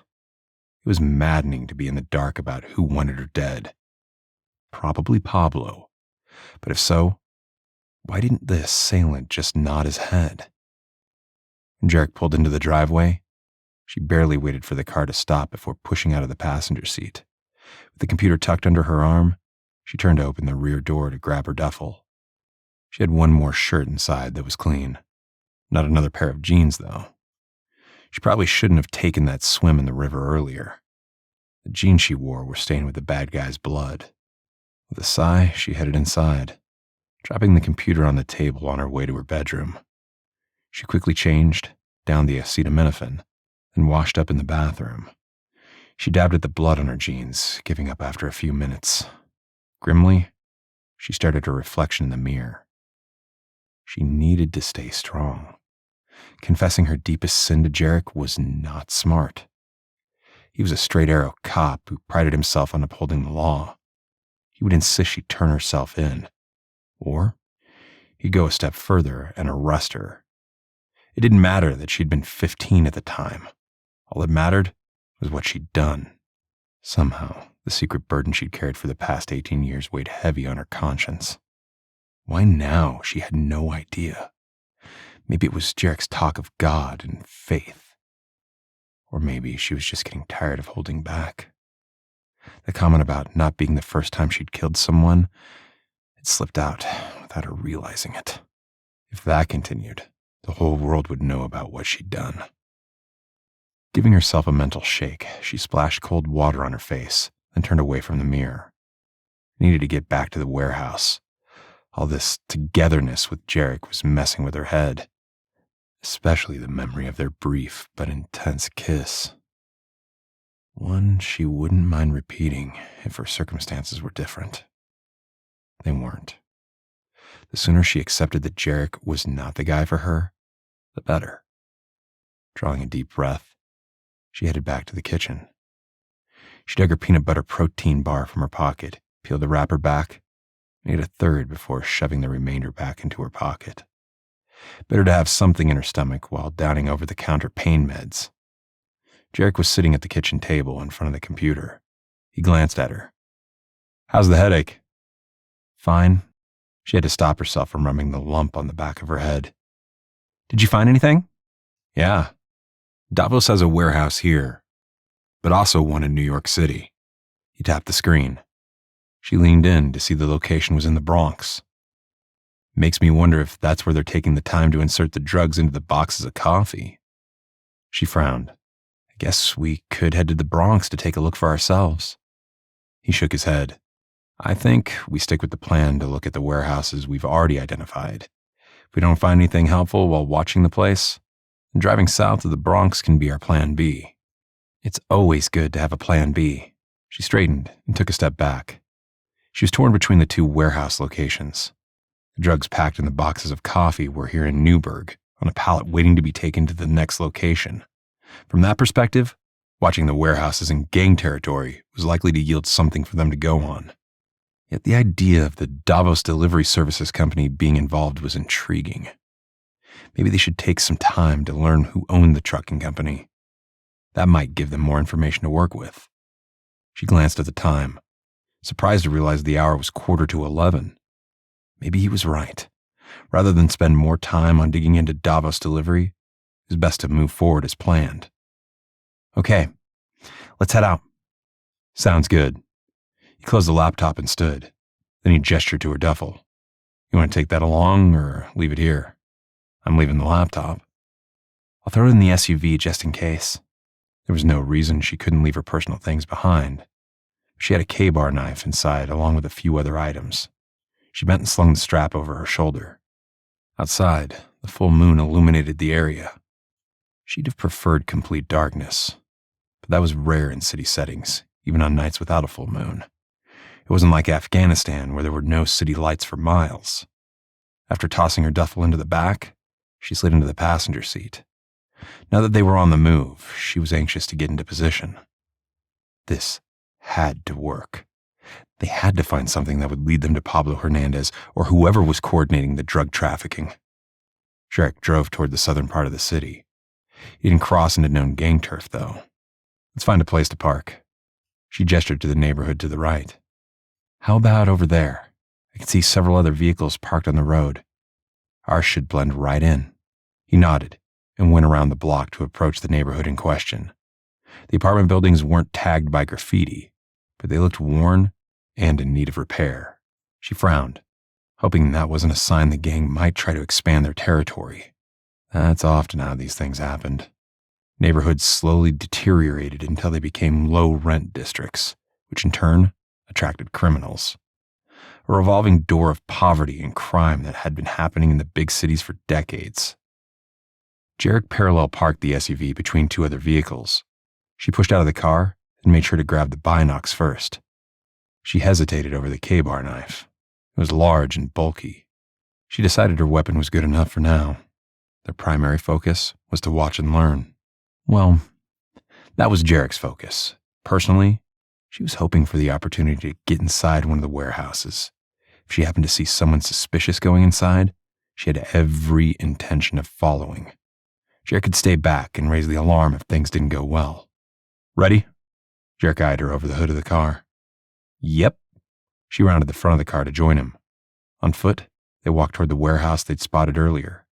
There were more cars on the streets, and she felt certain there was a drug deal going down 2 blocks away as a vehicle pulled up to the curb and a man on the street bent over to speak into the passenger side window. "Where are the cops when you need them?" she asked in a low voice, nodding toward the drug deal. "I still think Ray Bond and Jeff Schnorr should be out here cruising the streets." "Yeah, I agree with you on that." Jarek frowned, and she could tell he wished he could be out there slapping cuffs around the drug dealer's wrists. Instead, he turned and made his way down a side street. The warehouse is a few blocks south of here. I remember. She was glad they were both wearing black, but even with their dark clothing, their arms and faces gleamed pale in the moonlight. They should have purchased shoe polish to darken their skin. Jarek stopped at the corner of the building and peered around the brick. Then he gestured for her to follow. The street that had previously been surrounded by cops after the shooting was completely deserted now. She frowned, hoping the police response hadn't scared everyone off. It'd be a waste of time to set up a watch on a building if there was nobody around to go inside. She was about to mention her concern to Jarek when he ducked into a doorway, pulling her along with him. "Did you see something?" Her voice was barely above a whisper. "Yeah, there's someone heading toward the warehouse."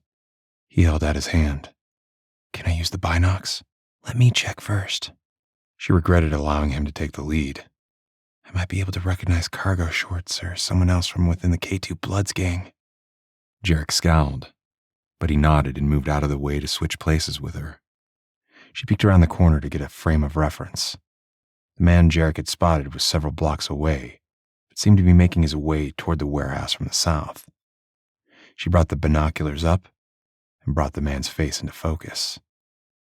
He didn't look familiar, but as she scanned him from head to toe, she had to admit he was dressed like Cargo Shorts. The boat Cargo Shorts had arrived on was gone by the time they returned, so she couldn't be sure if this was the same guy or if he was just another gang member. "What do you think?" Jarek whispered in her ear. Ignoring the sizzle of awareness, she lowered the binocs and glanced at him. "Sorry, I don't recognize him." "He's dressed in Cargo Shorts," Jarek said. "Same guy as earlier?" "I wish I could say they're the same guy, but I can't." She turned and lifted the binocs again, zeroing in on the man walking toward them. She wondered if he was bypassing the warehouse when he stopped and turned toward the building. Then he took a key from his pocket and unlocked the door. "He's going inside." "He is?" Jarek pressed close to see for himself.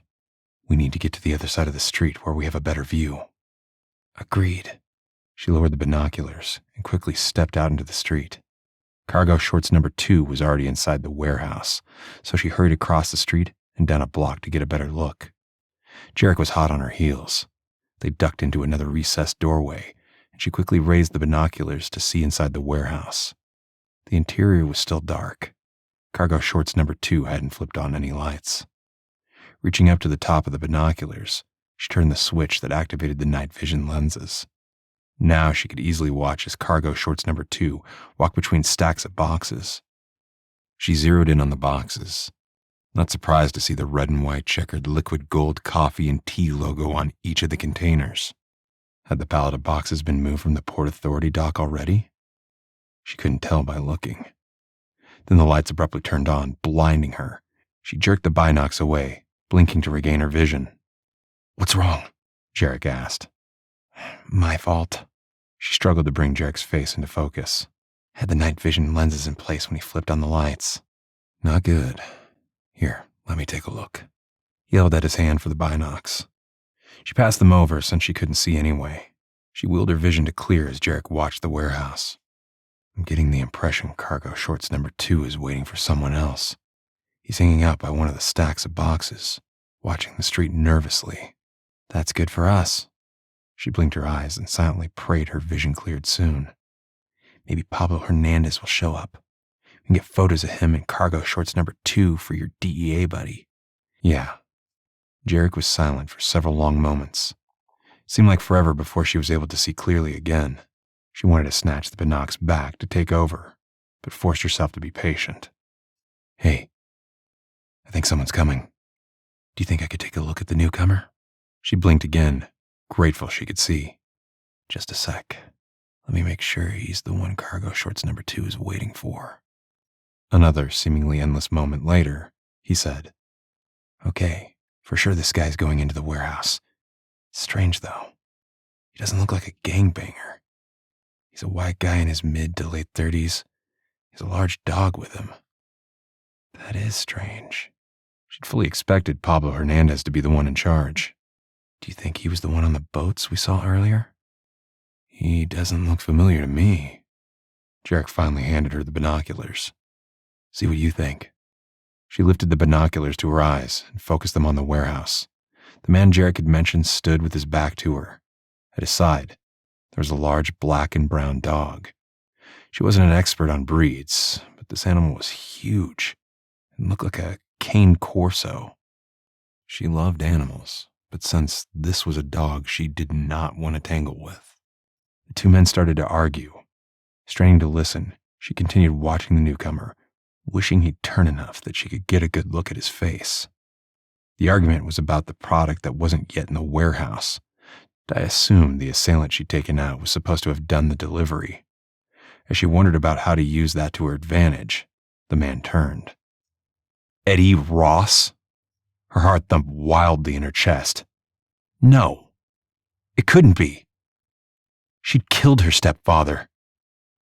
Then she realized exactly who he was.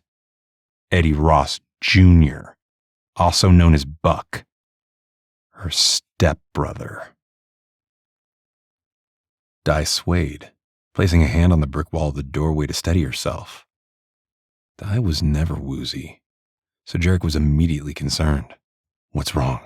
Are you dizzy? Is your head injury worse? No. Her voice was so soft he could barely hear her. She thrust the binoculars at him, then dragged a shaky hand through her hair. Another display of nerves he'd never seen from her. I know the new guy. He goes by Buck. Last I knew of him, he lived in Brooklyn. You know him? For some reason that shocked him. How? Did you meet him back when you infiltrated the gang? Another thought hit. Is he that boyfriend you mentioned? No.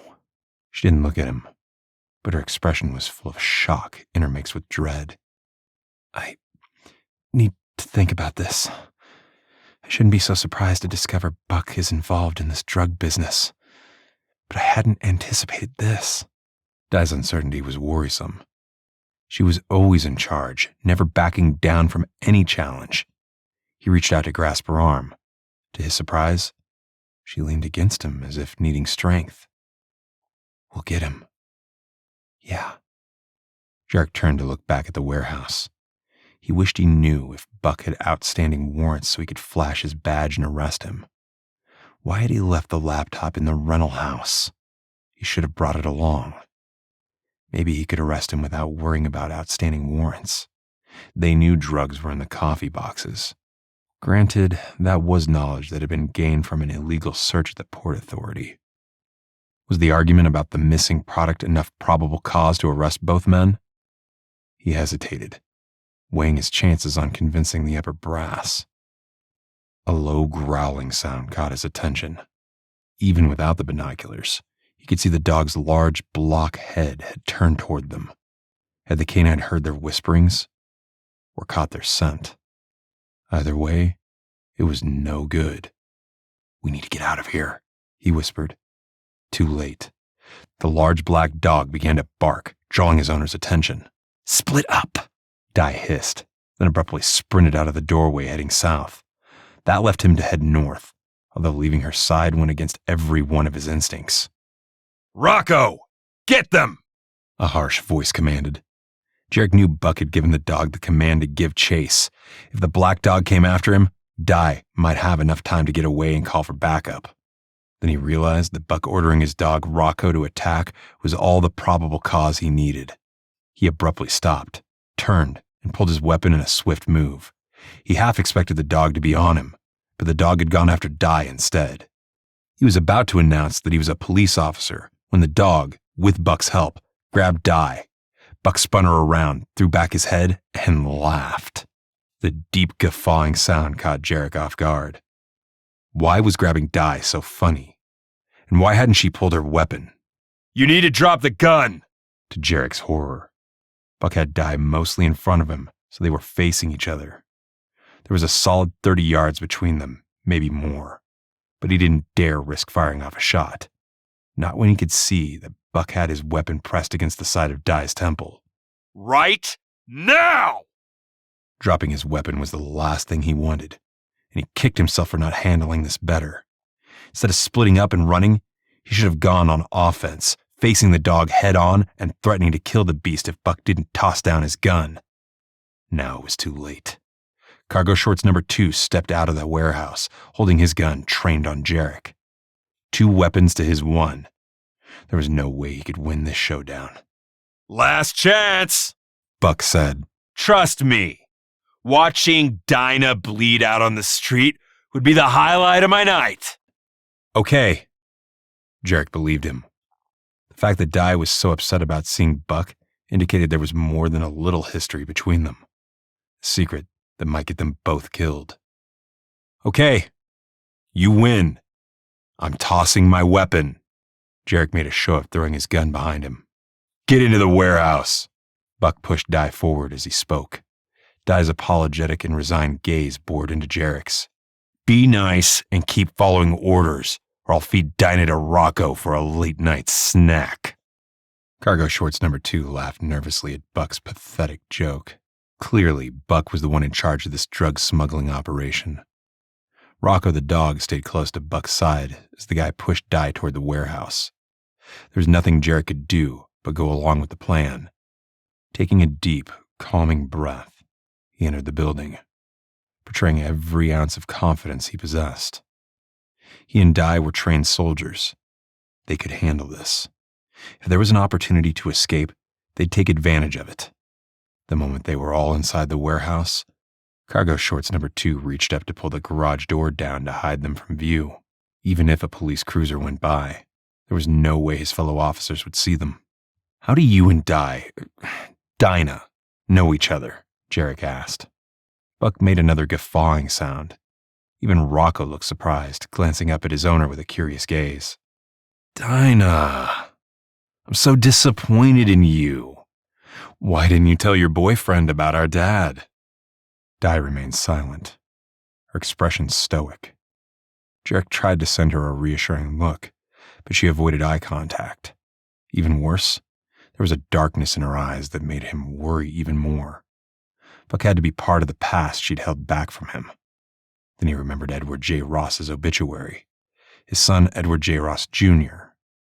Buck? Had to be. Di looked as if she were hanging on by a thread. He silently prayed he and Di would make it out of this without being hurt too badly. Especially Di. The thought of Buck sexually assaulting her made him feel sick to his stomach. He wouldn't put anything past her creepy stepbrother. The guy and his fierce dog were capable of anything. Put handcuffs on him, Buck told Cargo Shorts number 2. Then we'll use the second pair on my lovely sister. Stepsister! Di finally broke her silence. There's no blood bond between us, buckaroo. The nickname caused Buck to shove her to the floor in a fit of anger. Di must have anticipated the move because she didn't hit the ground too hard. Instead, she tucked and rolled, putting a little distance between them. Buck raised his weapon, and for a horrible moment, Jarek feared he would shoot her right then and there. Rocco growled low in his throat as if he wanted nothing more than to attack Di. Di didn't pay any attention to the dog. She calmly stared at Buck, waiting for his next move. Jarek hated feeling helpless as he watched the interaction between them. After what seemed like an eternity, Buck lowered his weapon. "Get those cuffs, Lupo," Buck snapped. Now! Lupo, a.k.a. Cargo Shorts No. 2, wrenched Jarek's hands behind his back. He tried to tuck his thumbs into his palms while being cuffed, but Buck must have noticed the move. "Stop it! Don't play games." Buck's voice was hard as granite. "I won't hesitate to shoot you and Dinah right now, then tossing your bodies into the Hudson River later. You're proving to be more trouble than you're worth." "I'm not playing a game, but you are." Jarek held Buck's gaze as he felt the hard metal bracelets encircle his wrists. He resented being bound like a common criminal, but didn't let his emotions show. "You should know that I'm a cop. Killing me is only going to bring the wrath of the entire Newburgh Police Department down on your head. A smart businessman like you should know better. Why don't you let us both go before that happens?" "I don't care who you are." Buck didn't appear concerned with the threat. Jarek braced himself for hearing him admit that one of his fellow officers was dirty, but all Buck said was, "I can always move my business somewhere else. There are plenty of places where I can find guys like Lupo here to help me move product from one location to the next. No matter what happens, my business won't suffer. It's all about supply and demand." "Your business?" Di echoed. "We know about the drugs, of course. Does that mean you're the owner of Liquid Gold Coffee and Tea?" "No. I think he owns Davos Delivery." Jarek could tell he'd nailed it by the flash in Buck's eyes. "Yeah, I own Davos. Why, are you surprised?" Buck glared at his stepsister. He swore loudly, then gestured with his gun. "Stand up. You're next to be handcuffed." "Oh, goody." Di pushed herself to her feet and reluctantly held her wrist behind her back. Lupo stepped forward and slapped the metal bracelets around her narrow wrists. Di didn't seem to care about being cuffed. Her gaze was laser-focused on her stepbrother. There was no mistaking the animosity shimmering between them. Despite the way Buck grinned like a maniac, reveling in how he'd captured them both. To make matters worse, the dog at his side licked his chops, ready to attack again the moment Buck gave the command. The chances of escaping Buck, Rocco, and Lupo looked slim, especially if there were other gangbangers on the way, or even in the vicinity. A wave of regret hit Jarek hard. This fiasco was his fault.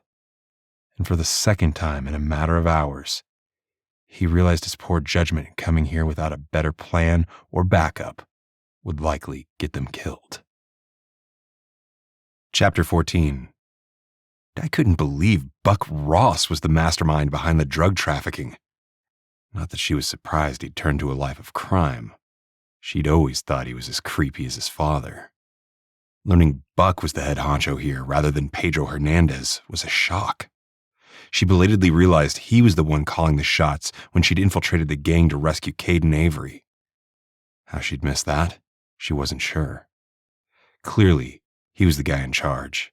As Lupo put the handcuffs around her wrists, she splayed her thumb as much as possible while keeping her gaze locked on Buck. She understood now that her stepbrother wanted her dead for personal reasons as much as to protect his business. "Sit over there against the wall." Buck used the nose of his gun to indicate the open space along the side of the warehouse. "Both of you." Di and Jarek backed away from him. When she felt the wall behind her, she reluctantly slid down until she was sitting on the cold, hard floor. Jarek did the same, staying close enough that their shoulders touched. "I'm glad you realize fighting me is useless." Buck smirked. "I've got you right where I want you." "How long do you plan to keep us here?" Di strove to sound casual. "Don't you have important work to do?" "Nothing more important than this." He raked his gaze over her, lingering too long on her body. For a moment, the metallic taste of fear coated her tongue, but she shoved it aside. She wasn't a child anymore. "You've been a thorn in my side for years," Buck said darkly. "From the moment my father was weak enough to marry your gold-digging mother." Since her mother had married Eddie Ross for his money, There was no reason to argue. When she'd gone to the guidance counselor at school about what was happening, her mother called her a liar, refusing to believe her. That's when Di had understood her mother hadn't cared about her daughters. All she cared about was Eddie's money. Her mother had made it clear she was done with working 2 jobs to make ends meet, no matter what the cost. Because of that, Di hadn't seen or spoken to her mother since she ran away from home 2 weeks after Eddie's funeral, on her 16th birthday. Living on the streets of New York, eating out of dumpsters, and finding park benches or shelters to sleep was preferable to spending another minute with her mother. Michelle had stayed in touch with their mother until she'd married yet another man with money. From that point forward, their mother hadn't bothered to acknowledge Michelle or her children in any way. It was as if she moved on with her life and couldn't have cared less about her daughters and grandchildren. After years of trying to keep some semblance of a relationship together, Michelle was able to let go to focus on her own family, a move Di applauded. "I almost didn't recognize you with that disfiguring scar," Buck went on, "when Pablo sent me the picture he'd taken of the chica who'd gotten Warren arrested. I couldn't believe my good fortune to have found you." "My lucky day," Di said lightly. Buck's eyes narrowed. "Watch it. Maybe it was time to change tactics. I guess you inherited some of your father's business smarts." She kept her tone conversational, hoping to buy time. Lupo took up a position next to Buck, choosing the other side from where Rocco stood. The dog seemed to stare at her, as if wondering if she tasted like bacon. Belatedly remembering the remains of the protein bar in her pocket, she found herself hoping Rocco liked peanut butter. "I never would have guessed you were in charge here." "I'm smarter than my old man ever was." Buck's eyes gleamed with satisfaction. "Besides, I had to do something after he kicked the bucket. My mother was livid and made my life miserable, complaining about how much money your mother got after his death." "Poor Eleanor," Di mocked. His mother had hated Di, Michelle, and their mother for causing the divorce. "It must have been so hard to give up her luncheons and shopping expeditions, not to mention her hair and nail appointments. My heart really bleeds for her." "Watch your mouth. She's still my mother." His expression hardened, although I will admit I was annoyed at how she kept spending money we didn't have. Buck lifted his weapon, pointing it at her. "And that's your fault. Yours, your sister's, and your mother's." "Hey, I wasn't happy about my mother marrying your father either," Di said. "I'd have rather starved." "Yeah, right," he sneered. "Your mother had nothing before she snared my father. Nothing. And my old man was foolish enough to divorce my mother to marry yours. He should have just kept her as a side piece." Di knew all too well exactly why Eddie had divorced Eleanor to marry her mother, and it had everything to do with her and Michelle. The memories of her past flashed in her mind, and suddenly, she couldn't hold back. "I despised every moment of our life with your father." Buck looked surprised at her vehemence, then took a step back, studying her for a long moment. "You know, I've always wondered what happened to my dad that night. The medical examiner claimed he died of an accidental overdose mixed with alcohol. But now that I'm looking at you, I'm thinking there's a lot more to the story." Ignoring the shaft of pain, Di dislocated her left thumb to escape the metal bracelet encircling her wrist. With her left hand free, she had a fighting chance. She didn't dare look at Jarek. This was between her and Buck. All that mattered was finding a way to escape. If they didn't find a way out of there, they'd end up floating down the river while the fish feasted on the flesh of their dead bodies. That was unacceptable. She refused to give up. She couldn't bear the thought of Jarek dying because of her. And if that meant revealing the truth, then so be it. "I killed him." She hoped the blunt statement would knock Buck off balance. "It wasn't very difficult." "I knew it!" Buck took a threatening step toward her. I knew the old man didn't just mix too many sleeping pills with his liquor. Like I said, it wasn't that hard. She kept her hands behind her back, wishing she wasn't sitting on the floor. It'd be easier to rush Buck if she was already on her feet. She kept talking. Your father spent every single night doing the same routine. All I had to do was slip a couple of crushed sleeping pills into his nightly glass of bourbon. He liked his expensive booze, didn't he? Yeah, he did. Buck held her gaze. You've given me yet another reason to kill you. Now that I know what you've done, I'm not going to kill you quickly. I plan to make you suffer for what you put me and my mother through. She angled her chin. Oh, I fully expected you'd seek revenge. But aren't you forgetting something? Confusion flashed in his eyes. Like what? What were you and Lupo arguing about before your dog caught our scent? She arched a brow when he still looked confused. Something about a shipment that's supposed to be here already? Buck turned toward Lupo. Where is Yank anyway? He's supposed to be here with the last delivery hours ago. The assailant she'd fought had a nickname. Yank. She'd been hoping to learn his real name. I don't know, Lupo said in a whiny voice. I told you, I've been calling, but he hasn't answered. Buck swore under his breath. Dad was hoping to distract him, and so far, the plan was working. The only problem was the dog. Would the peanut butter protein bar help? Maybe. She eased her hand over to touch Jarek's arm to let him know she had her hands free. He shot her a quick look of admiration. She'd expected to see horror reflected in his gaze at learning what she'd done.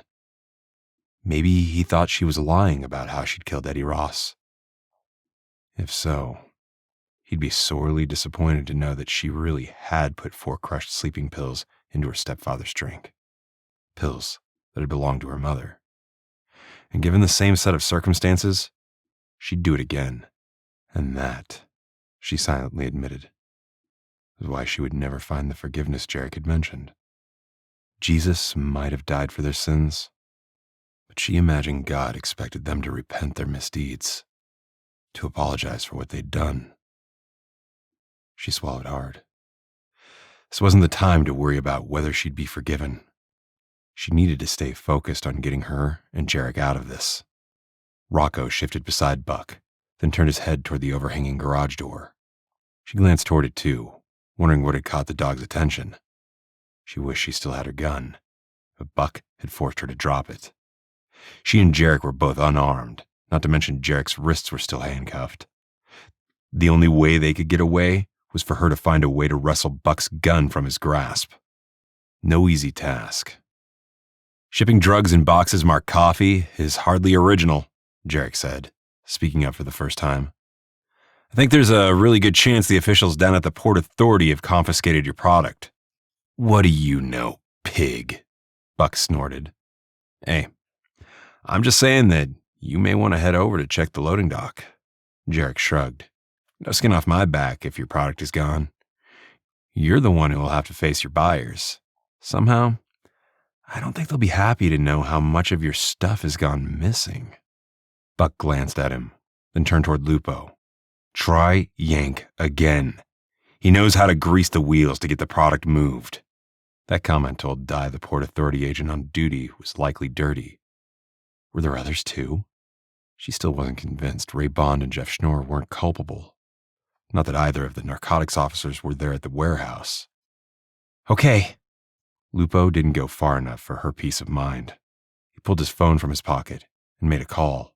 After listening for a long moment, he glanced at Buck. Still no answer. Buck swore again, glaring at her and Jarek as if this was all their fault. Then he gestured to Lupo. Go! Get down to the pier and get my stuff! Me? Lupo glanced nervously at them. What if they've done something to Yank? The place might be crawling with cops. Don't be a fool. Go! Buck reached out to give Lupo a little shove. And be quick about it. I need that product before I can deal with disposing these two. We don't have all night. The buyers are waiting. I almost smiled at the accuracy of Lupo's voiced concern. although there was no guarantee the cops were still at the scene of the crime. She mentally prepared herself to attack Buck. It wouldn't be easy, especially since she knew Buck wouldn't hesitate to sick the dog on them. But once Lupo was gone, they had to take the risk. One less gun to worry about was a point in their favor. Besides, she didn't have a choice. Jarek had gotten caught in the web of danger because of her. She silently promised to do whatever was necessary, even sacrificing her own life to save Jarek's. And despite her lack of knowledge about God and faith, she found herself praying that God would spare Jarek's life. Let thy will be done. Amen. Hearing Di admit to killing her stepfather had shocked him, but Jarek knew full well there was a good reason for her actions. He could only imagine what awful things the guy had done to warrant her seeking to end his life.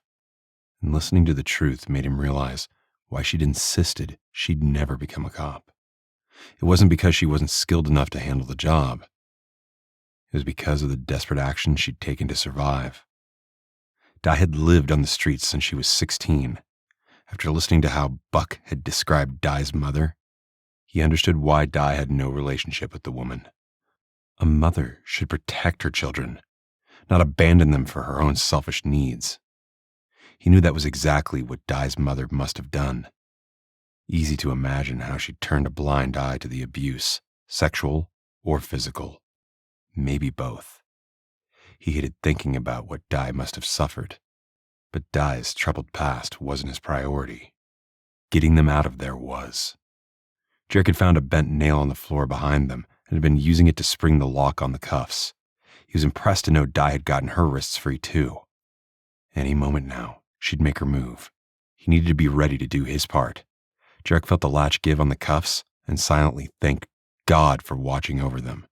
He slipped his wrists free of the metal braces, then glanced around the warehouse. There was a crowbar lying across the top of the crate several feet away. It wasn't as close as he'd like, but it was the only weapon available that he could see. They were unarmed. Buck not only had his gun, but he had the dog that would attack on command. The crowbar didn't come close to evening the odds, but he wanted Di to have it. He nudged her, trying to subtly point it out to her, but her gaze was locked on Buck. A chill snaked down his spine. He had a bad feeling she was going to throw herself at him. He wanted to warn her that Buck wouldn't hesitate to kill her once and for all. "Go!" Buck snapped at Lupo, who still hadn't left the warehouse despite his boss's order. "Get moving, and don't come back without my product!" Lupo glanced warily at him, then slinked away. Jarek hoped that maybe the gang member would realize getting Buck's product was futile and take the opportunity to escape while he could. "Tell me, Buck, are you a child sex offender like your father?" Di's question seemed to strike Buck squarely between the eyes, rendering him momentarily speechless. And that's when Di did some sort of handspring move, vaulting from a sitting position to her feet. Jarek didn't hesitate to spring up as well, lunging toward the side stack of crates where he'd seen the crowbar. Buck screamed in rage at Di's rushing attack. A gunshot rang out with deafening loudness. For a moment, his heart nearly stopped in his chest. In his peripheral vision, he saw Di and Buck wrestling for the gun. Di was holding her own, but Buck had her by a good 75 pounds, not to mention having the guard dog at his side. Jarek didn't allow himself to think the worst. Grabbing the crowbar, he spun and quickly advanced to the spot where Di and Buck struggled for the gun. Rocco growled low in his throat, but surprisingly, he didn't lunge toward him or Di. He considered it a minor miracle Buck seemed to have forgotten the dog. His attention remained focused on fighting to keep Di from grabbing his gun. Buck had allowed their confrontation to become personal rather than thinking it through like the businessman he'd claimed to be. Knowing Buck could order the dog to attack at any moment, he swung the crowbar like a bat, striking Buck's knees with a solid thunk. Buck cried out in pain as his shattered kneecap buckled. When the man fell, Di wrenched the gun free and turned to aim toward the menacing dog. "Hold on, Di. Don't shoot unless the dog attacks you." Jarek fell on top of Buck, pressing the crowbar across his throat. He jammed his knee into Buck's abdomen for added measure. "Make a sound and I'll kill you." Buck stared up at him with frank hatred. Jarek added a bit of pressure against the crowbar lying across his throat. Buck's eyes widened with fear, and he used his hands to try pulling the bar free. "Don't!" Jarek barked. He eased back on the pressure, allowing Buck to take a breath. "I'm giving you a chance to live through this, but if you order that dog to attack, Di will shoot the animal, and I'll kill you." Rocco's growls continued, as if the dog understood something was wrong, but didn't understand why he wasn't given the command to attack. To his credit, Buck didn't so much as glance toward his dog. Jarek hated to admit the canine was well trained, and he really hoped they wouldn't be forced to kill the animal. It wasn't the dog's fault he was owned by a drug trafficker. "Here, boy." Di pulled the half-crushed protein bar from her pocket and tossed it gently toward Rocco. The dog caught the bar and lowered himself to the ground, eagerly gobbling his treat as if he hadn't eaten recently. "Good boy, Rocco. Good boy." Jarek couldn't believe it when the dog continued eating without making another sound. "I'll get the handcuffs." Di took a few steps backward, keeping a wary eye on the dog as she bent and scooped the cuffs that had been used on him from the floor. Then she made her way over to Jarek. "Thanks." He slapped the handcuffs over one of Buck's wrists, then glanced at her. "Position yourself on the other side, Di. That way you can shoot Buck and the dog without difficulty if he doesn't listen." "Got it. But I think Rocco is okay now." She did as he suggested. Buck's angry gaze followed her. Jarek knew the guy was upset that she'd gotten the upper hand.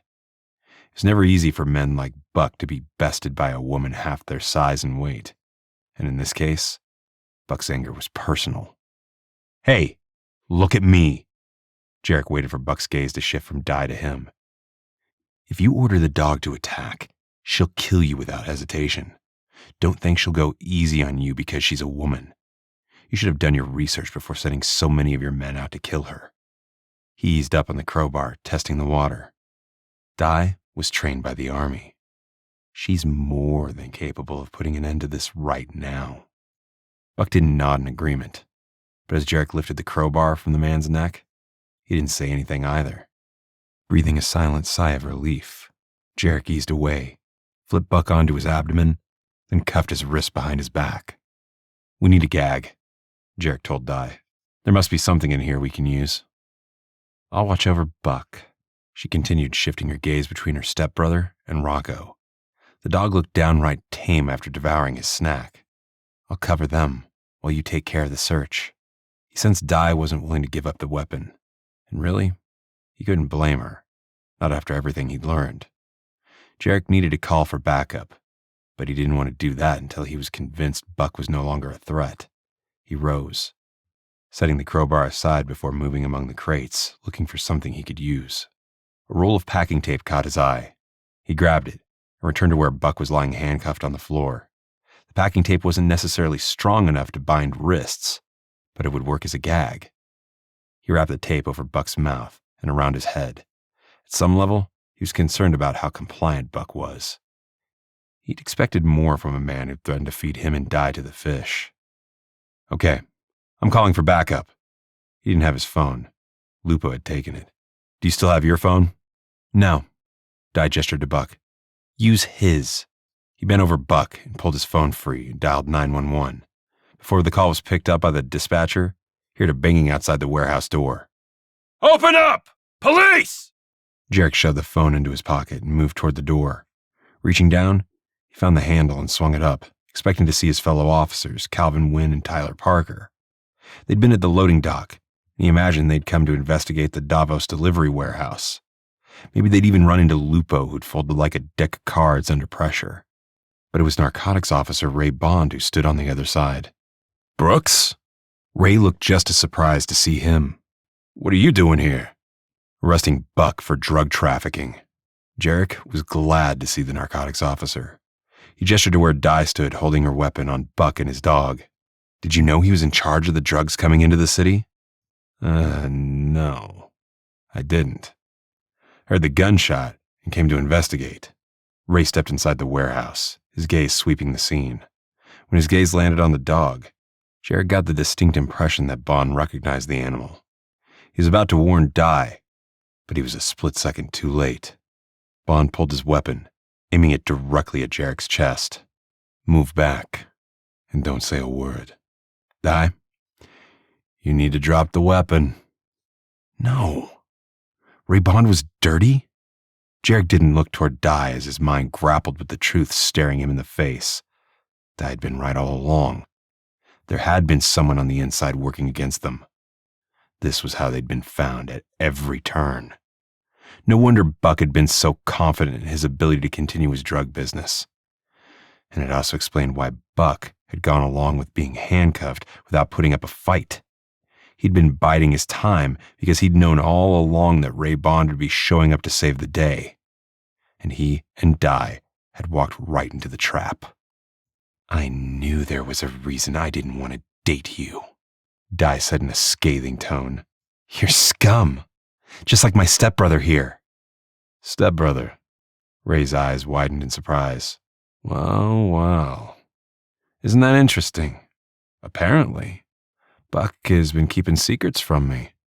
Yeah, you should know his mission to kill me was personal, Di said.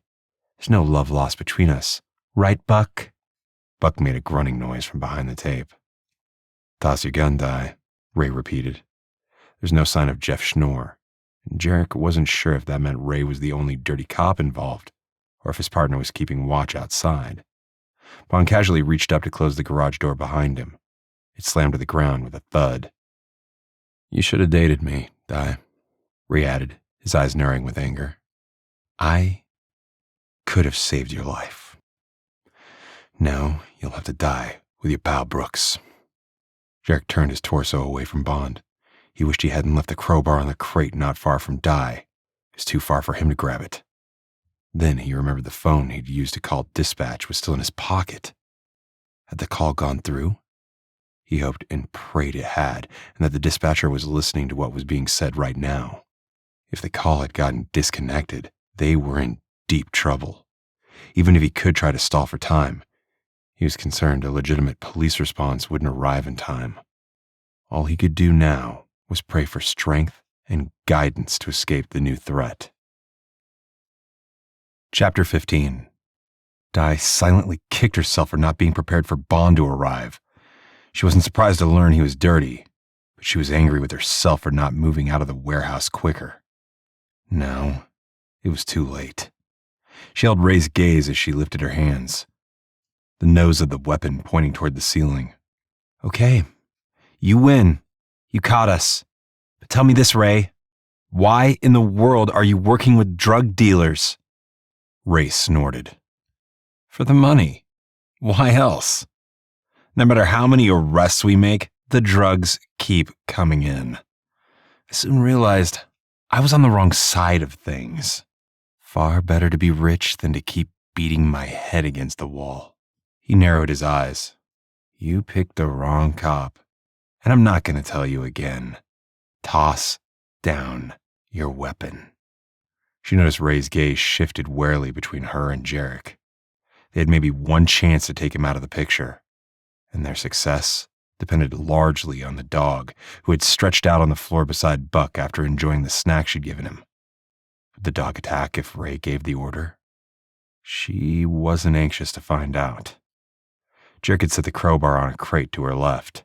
She subtly shifted that way, hoping to hide the weapon from Ray. So, you're just greedy, that's it? I'm smart enough to get my piece of the pie, Bond countered. Last warning. Ditch your weapon, or I'll shoot. If you shoot us here, someone might report the gunfire. She was stalling for time, but understood Ray was getting impatient. Now! Okay. She glanced briefly at Jarek to warn him she was about to make her move. Fine. I'm tossing my gun. Her hands were still in the air, so she turned her arm and flipped the weapon over her head in a high arc. As she'd hoped, Bond's gaze momentarily followed the gun. She swiftly turned and lunged for the crowbar, planning to throw it at Ray with all her strength. But Jarek had bull-rushed the narcotics cop the moment she tossed the gun. The weapon in Ray's hand discharged as Jarek slammed into him. The momentum carried them forward until they were on the ground, struggling for control of the weapon. Di raced forward with the crowbar, her gaze searching for the opportunity to use it. The two men fought for the gun in Ray's hand, their bodies entangled. There wasn't enough space between the two men for her to use the crowbar to her advantage. The seconds stretched into agonizing minutes as she waited for the moment to strike. Please, please, please. Suddenly, Ray shifted his weight, rolling over so that he was on top of Jarek. Without hesitation, she swung the crowbar down on the back of Ray's head, striking him with a solid and sickening thud. He grunted and collapsed in a heap. She locked eyes on Jarek. Are you okay? Yeah, good job. Jarek was breathless as he stared in surprise at the cop's weapon sitting in his hand. Then he scrambled back, eyeing the fallen cop. Stay down, or I'll shoot. Bond didn't move. Was he even breathing? Swallowing hard, Di cautiously approached, fearing she'd killed him. Bending over, she placed her fingers along the side of his neck. Ray had a pulse, but it was faint. Blood matted his hair where she'd hit him. Slightly reassured, she straightened. Bond would survive long enough to spend the rest of his life in jail, which was fine with her. She nodded at Jarek. He has a pulse, but he needs medical care. Jarek let out a heavy sigh. Before he could say anything, Rocco let out a whimpering sound. Alarmed, Di spun to face the dog. He was licking a gash along his side. The bullet Ray had fired must have creased the animal. She dropped the crowbar and headed toward the dog. Easy, boy. Good boy, Rocco. Easy now. I gave you a treat, remember? She braced herself for his attack. But to her surprise, the dog didn't bare his teeth or lunge toward her. His dark eyes watched her as she examined the wound. She was relieved it wasn't too serious. You're gonna be okay, boy. Hear me? You'll be okay. To her shock, Rocco licked her hand. You're a good boy, she murmured. If I had another peanut butter protein bar, I'd give it to you. Di, you need to find the gun you tossed. Jarek had Buck's phone in his hand. Schnorr might be close by. She nodded, gave Rocco a reassuring pat, then rose to search for the weapon. Spying it on the floor, she quickly scooped it up. Officer requesting backup, Jarek said into the phone. 2 drug dealers are down, with at least 1 other suspect and possibly others still at large. I need multiple units to respond to 321 South Broadway forthwith. She frowned as she crossed over to join Jarek. What do you think? Could Schnorr be out there? Jarek shook his head. His lip was swollen from the tussle, and it looked as if he'd sustained a bruise near his eye. If he was out there covering Bond, I'd have thought he'd come in when the gunfire rang out. Makes sense. He'd assumed Bond killed one of us and come in to see what was going down. She turned to eye Rocco. The dog didn't seem to pose a threat, even with his injury. Some dogs became defensive when they're hurt, but Rocco hadn't tried to bite her. Either the treat had worked wonders, or Buck hadn't completely ruined the dog with his training. Maybe both. She sighed, hoping the local cops would arrive soon. I feel bad that Rocco got hurt. Me too. But it could have been worse. Jarek gestured to where Buck was still stretched out on the floor, wrist cuffed and mouth gagged. Rocco remained at his side. I was afraid we'd have to shoot him to keep him from attacking us. She nodded, as the same concern had plagued her. She'd never hurt an animal in her life and hadn't wanted to start now. And strangely, she was starting to like Rocco. The sound of police sirens reached her ears. She turned to Jarek. We should open the door for them. You take the far side. Jarek moved toward the edge of the door that was closer to them. When you're in position, I'll lift it. Stay alert, though. We need to be prepared for anything. Understood. Without wasting a moment, she hurried to the other side of the garage door, clasping her weapon in 2 hands, the barrel trained on the door. She waited as Jarek bent and threw the garage door up and out of the way. She scanned the area outside the warehouse. There was no sign of Lupo or Jeff Schnorr. Still, she didn't relax until the red and blue swirling lights grew closer, the siren still wailing loud enough to break eardrums. The danger was finally over. Buck and Ray wouldn't hurt anyone again. The only outstanding issue was what Jarek would do now that he knew the truth about what she'd done. Maybe she hadn't intended to kill Eddie Ross, but she hadn't shed a tear over his passing either. Her mother had always suspected Di had put the sleeping pills in Eddie's drink, but she hadn't said anything to the police. Deep down, she figured her mother didn't want the truth about the sexual abuse to come out because everyone would know just how badly she'd failed to protect her own daughters. But her mother had also lamented Eddie's death, going on and on about the loss of income.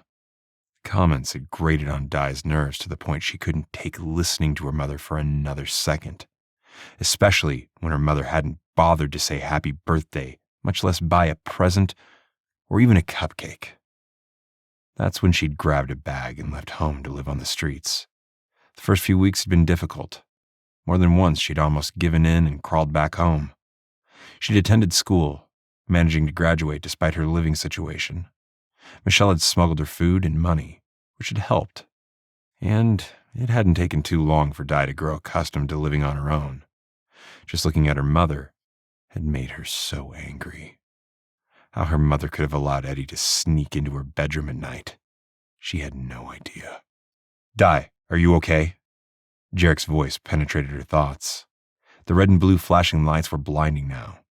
She had to squelch the urge to run, to hide, to move out of Newburgh, to start over someplace new. But she didn't move. I'm fine. Her clipped tone didn't fool him. We need to talk. I hate knowing what you and your sister must have gone through all those years ago. He took a step toward her, then stopped when the police cruisers pulled up. We'll talk, he said again. Don't worry about anything. She frowned, uncertain about what he meant by that. Was he going to hold off on arresting her? Maybe. Yet even with the prospect of landing behind bars, a strange relief washed over her. The truth was out.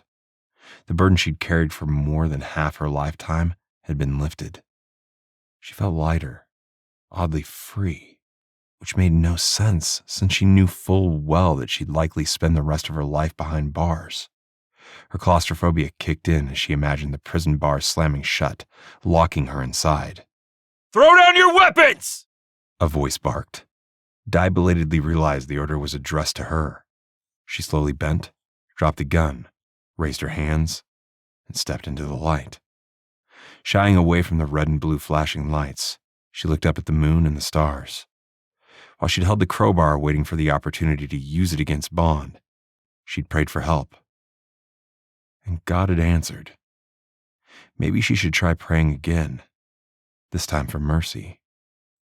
She could accept that her actions deserved some sort of punishment, but just the thought of spending a prolonged stint behind bars made her break out in a cold sweat. She held her tongue as Jarek took charge of the scene. He walked through the entire sequence of events, including Ray Bond's admission of guilt. The officers had requested an ambulance for Ray, who was still unconscious. The dispatcher heard part of the conversation, Officer Wynn said when Jarek finished his statement. Probably a good thing, or it'd be your word against his. Jarek's word is all that matters. Snapping out of her funk, she stepped forward. We kept getting found because of Ray Bond. He tracked our phones. I'm sure if you do a deep dive into his financials, you'll discover he has a significant amount of cash coming in over and above his salary. He admitted he'd joined forces with Buck Ross solely because he was greedy. Di's right. Bond had no intention of letting us live. Jarek slipped his arm around her waist, hugging her. She was so surprised by the gesture that she didn't pull away. If not for Di's quick actions in taking him down, we'd both be dead. Hey, someone needs to take care of this dog, an officer called. He's injured, and he looks like he could eat me for breakfast. Rocco won't bite unless Buck tells him to. At least she didn't think so. She turned to meet her stepbrother's malevolent gaze. Still, I don't recommend removing the gag around Buck's mouth until Rocco has been secured. From there, things happen quickly. Animal control was called to muzzle Rocco and to take him to the emergency vet. When Rocco was gone, the officer removed Buck's gag. Di braced herself, fully expecting her stepbrother to mention how she'd murdered his father. Instead, he took his right to remain silent seriously. She slipped outside and filled her lungs with fresh air. Then she turned and walked away, leaving Jarek and the officers milling about the scene behind. Her temporary partnership with Jarek was over. If not for the late hour, well past midnight, she'd have called her sister Michelle. But she wouldn't wake her sister, Will, and the kids. A keen sense of loneliness washed over her, but she kept walking. Her apartment wasn't that far, and she had a key hidden nearby. No doubt Jarek would return to arrest her the following morning. Until then, she'd sleep with her window open and pray to a God she barely knew for mercy. "Where's Di?" Jarek swept his gaze over the warehouse. She was gone. He turned to his colleague. "I have to go." You can't leave the scene of a crime, Wynn protested. Andrews is going to want to talk to you. "I'll catch up with him later." Jarek didn't care about Andrews. He needed to find Di. Now that he knew the secret she'd been hiding, he was worried she'd disappear forever. He turned and ran into the street. He figured she'd have headed north to get out of gang territory. At first, he didn't see anything. Then he got a glimpse of her lithe figure in the distance. Jarek sprinted after her. His entire body ached from the struggle with Bond, but he ignored the pain. His gaze centered on Di. When he closed the gap, she heard his approach and turned to look at him. She appeared poised to run, but to his surprise, she didn't. Instead, she faced him, and her solemn gaze tugged at his heart. She waited until he stopped beside her to say, "I figured you'd wait until morning." "For your statement?" He waved a hand. "Don't worry about that. We can talk to Andrews tomorrow. I am tired of waiting for him to get his butt out of bed." She frowned and crossed her arms over her chest. "I meant to arrest me." "Arrest you? For what?" Then realization dawned. "Don't be ridiculous. I'm not going to arrest you for slipping sleeping pills into your stepfather's bourbon. That was an act of self-defense." Confusion crossed her features. "It's not self-defense. There has to be an imminent threat of bodily harm. Bad enough he crawled into my bed, but then he started watching my sister. And I wasn't going to stand there and let him hurt Michelle too. If I'm being honest, it was a premeditated strike, not self-defense." Anger hit hard. "That man sexually assaulted you. That's the very definition of bodily harm. You acted to save yourself and your sister." She looked away, as if embarrassed. His heart squeezed painfully in his chest. Her voice was hoarse, but steady. "I can testify to the abuse and to my intent to make sure he slept all night so he wouldn't hurt me or Michelle. But I can't say I'm sorry he died." She turned to face him. "You might think less of me, Jarek, but I'm not sorry to learn he died that night. Di, please listen to me." He reached out to touch her arm. She didn't pull away. "No jury on earth is going to find you guilty of premeditated murder." He hesitated, then asked, "Did your mother know about the sleeping pills?" She suspected. Di shrugged. "She made my life miserable, whining about not having enough money after Eddie's death. No. I meant about the abuse." He searched her gaze in the darkness. "She knew. And she didn't stop it." Di shrugged again. "They were her sleeping pills. She used them to ignore what was happening. Taking action would have resulted in her losing her meal ticket." A harsh laugh emerged from her throat. "That was not an option. I'm sorry, Di. No child should have to endure that." He tightened his grip on her arm. "If you ask me, Eddie's death is more your mother's fault than yours." "I don't think that's how it works," she said dryly. He sighed as snippets of their previous conversations washed over him. Everything made sense now that he understood what had transpired all those years ago. "This is why you kept telling me you wouldn't become a cop." "Can't be a cop if I'm in jail?" She dropped her arms, ran her fingers through her hair, and stepped closer. "You're really not going to arrest me?" "Never. What happens next is up to you." He cupped her shoulders and looked deep into her eyes. "You don't have to tell anyone about your role in Eddie's death.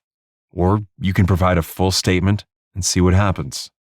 The law you broke was giving someone a potentially dangerous drug without their permission." "With good reason," he thought dryly. "I am sure the statute of limitations has passed. and there won't be any legal ramifications for what happened. And I'll be honest, getting the truth out in the open might make you feel better." She nodded. "I already feel better. I guess I didn't realize how heavy that secret weighed me down until I blurted out the truth to Buck." She slipped her arms around his waist to hug him, burying her face against his chest. "I expected you to hate me." "No, Di. I could never hate you." He pulled her close, pressing a kiss to her temple. "I love you." "Love?"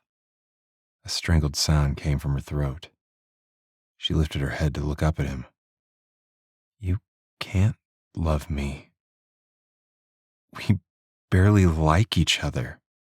The kernel of hope in his chest withered and died, but he did his best to hide his feelings.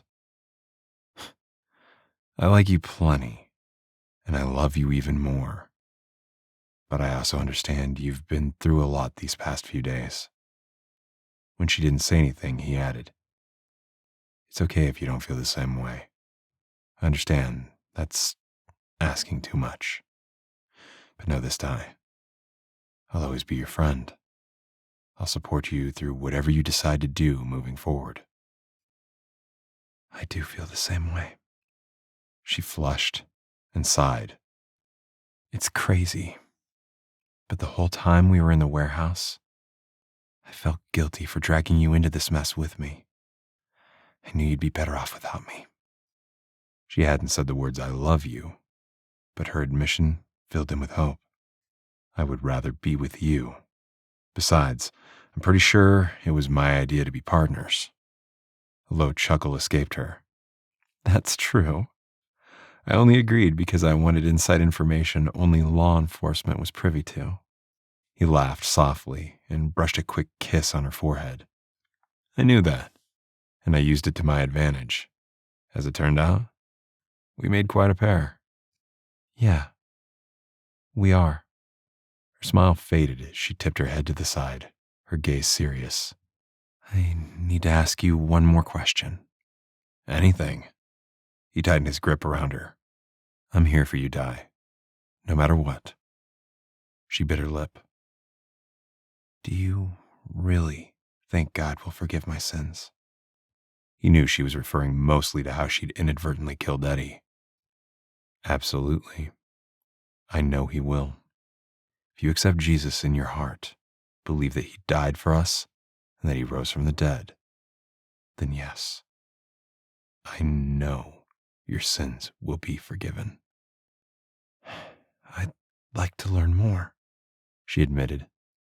"I never felt God's presence until tonight. That's only because of you, Jarek, because you taught me about him." "Di." He longed to kiss her, but was afraid to cross a boundary, fearing she still had scars from her past. "I love you so much, and I'd be more than happy to help you learn more about God and faith. I'm no expert, but we'll attend church and learn together." "I'd like that." The corner of her mouth tipped up in a half smile. Then she pulled him close, went up on her tiptoes, and kissed him.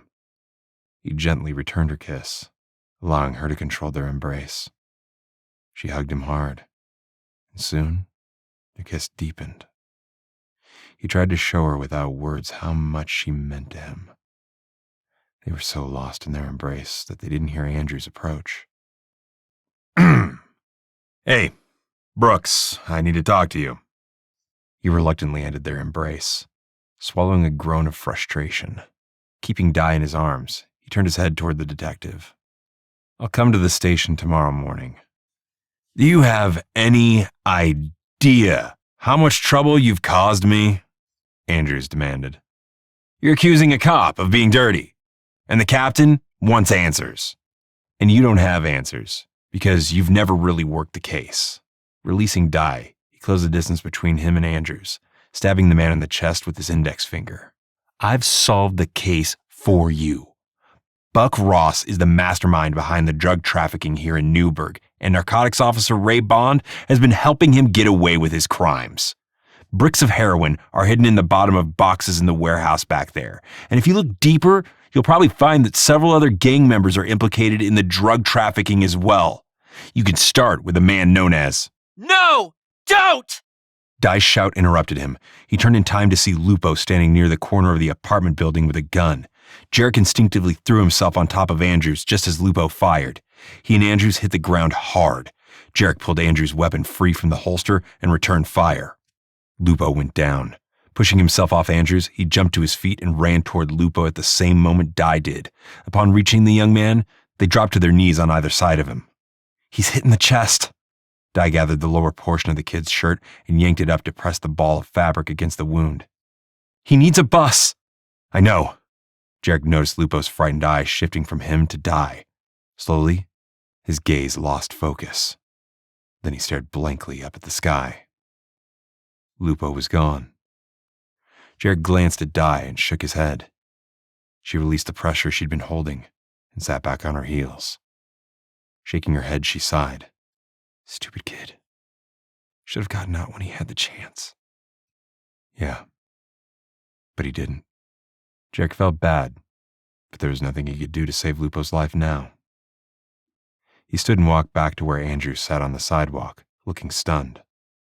Jarek held out his hand. Andrews accepted the gesture and allowed Jarek to pull him to his feet. Guess I owe you for saving my life, Andrews said grudgingly. Jarek shrugged. We have each other's backs when we need it most, right? Andrews flushed and looked away. Then he sighed. Yeah. But did you have to shoot him with my gun? You took mine, remember? He handed the weapon back to him. Better call Wynn and Parker. This is another crime scene that needs to be processed. Andrews turned away to make the call. Jarek caught Dai's hand and tugged her close. I'm sorry. We can't leave yet. I know. She rested her head on his shoulder. That's okay. I don't mind staying close to support you through this. The way she'd echoed her words back to him warmed his heart. He brushed a quick kiss across her lips. I love you, Dai. We'll get through this together. Tonight, tomorrow, and whatever comes after that. I love you too. His heart leaped with joy as she said the words. The best thing of all is that I'll never be alone again now that I have you. I love you so much. He hugged her again, humbled by her words. The sound of a police cruiser approaching brought an end to their embrace. They'd be stuck there for a while longer, but that was okay. Jarek knew that together, they could endure anything. Epilogue. 4 weeks later. Dai walked out of the DA's office with Jarek on one side and Rocco on the other, squinting against the burning July sun. I can't believe it's over. Hey, I told you everything would work out. I knew Gemma Holland wouldn't press charges. Jarek hugged her, then caught her hand as she descended the stairs. Rocco trotted beside them. You never have to hide your past again. It feels strange, she admitted. It's been second nature for me to hold back.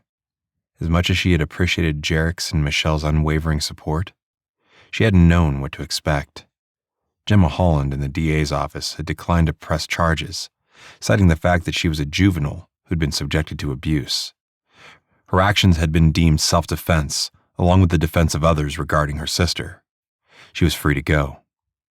Michelle had tried to talk her out of confessing at first, but then she had agreed to go along with whatever Dai wanted, supporting her decision. She was thrilled at how Michelle welcomed Jarek into Dai's life with open arms, whispering, "Thank you for loving my sister," in a voice that was loud enough for Dai to hear. Not subtle, but sweet. Incredibly sweet. I'm glad you were cleared of all charges, too. She'd been upset to learn Jarek had been investigated by the department's Internal Affairs Division for the actions he'd taken while being off duty. She worried teaming up with her might have hurt his career. But it hadn't. Ray Bond had survived but remained in jail pending the outcome of the investigation. Buck Ross was also in jail. Because Jarek had been involved in the crime and was witness to everything that had gone down in the warehouse, he He wasn't allowed to assist Andrews in making the case against Ray and Buck. I wasn't worried. Jarek kissed her cheek. Working as a detective isn't as important as being with you. That's sweet, but the world needs more good cops like you. Her attitude toward law enforcement had changed. Going through the process of taking accountability for her actions had provided a different perspective. Everyone from Jarek's captain to the DA's office had treated her with kindness and understanding. The experience had humbled her, making her realize how off base she'd been during the years prior. How about a walk through Downing Park? Rocco needs the exercise, Jarek suggested. It's a beautiful day. We may as well enjoy it. Sure. She was grateful he understood her need to spend time outside, a holdover from her time living on the streets. She glanced down at Rocco, who gazed up at her with his dark brown eyes. The morning after the warehouse incident, she'd gone to the emergency veterinary clinic to check on Rocco's injury. She'd offered to pay the bill and had been given permission to take Rocco home with her. No one had argued, based on the fact that Buck's request for bail had been denied. Having a dog while living in an apartment wasn't easy, but they were managing. Thankfully, Rocco wasn't as much of an attack dog as she had originally feared. The path to Rocco's heart was through peanut butter treats, which she was going through at an alarming rate. But she didn't mind. We can stop for lunch at that cafe. She grinned. The owner hasn't held the gunfire against us. He shouldn't. It was hardly our fault. The courthouse was only a few blocks from the park, so they walked. Di allowed Jarek to hold her hand, even though she tended to be shy about their relationship. Rocco lifted his head to sniff the air. He loved taking walks. Have you spoken to Rex lately? Jarek asked. You mentioned you might have to leave for an assignment. I spoke to him yesterday. She glanced at Rocco, then at Jarek. He's going to ask Cam Walker to take the case. Are you okay with that? He frowned. I don't want you to give up your career for me. I'm fine. Rex has been very understanding. I'll take the next one. Don't forget you agreed to watch Rocco for me when I need to leave town. A month ago, she'd have jumped at the chance to dive back into the action. Keeping busy had been her salvation. Now she was finding time to enjoy life, specifically summer days with Jarek. I don't mind watching Rocco. They fell silent as they entered the park. A warm summer breeze rustled the leaves on the trees, and she lifted her face to the sun. This is perfect. I'm glad.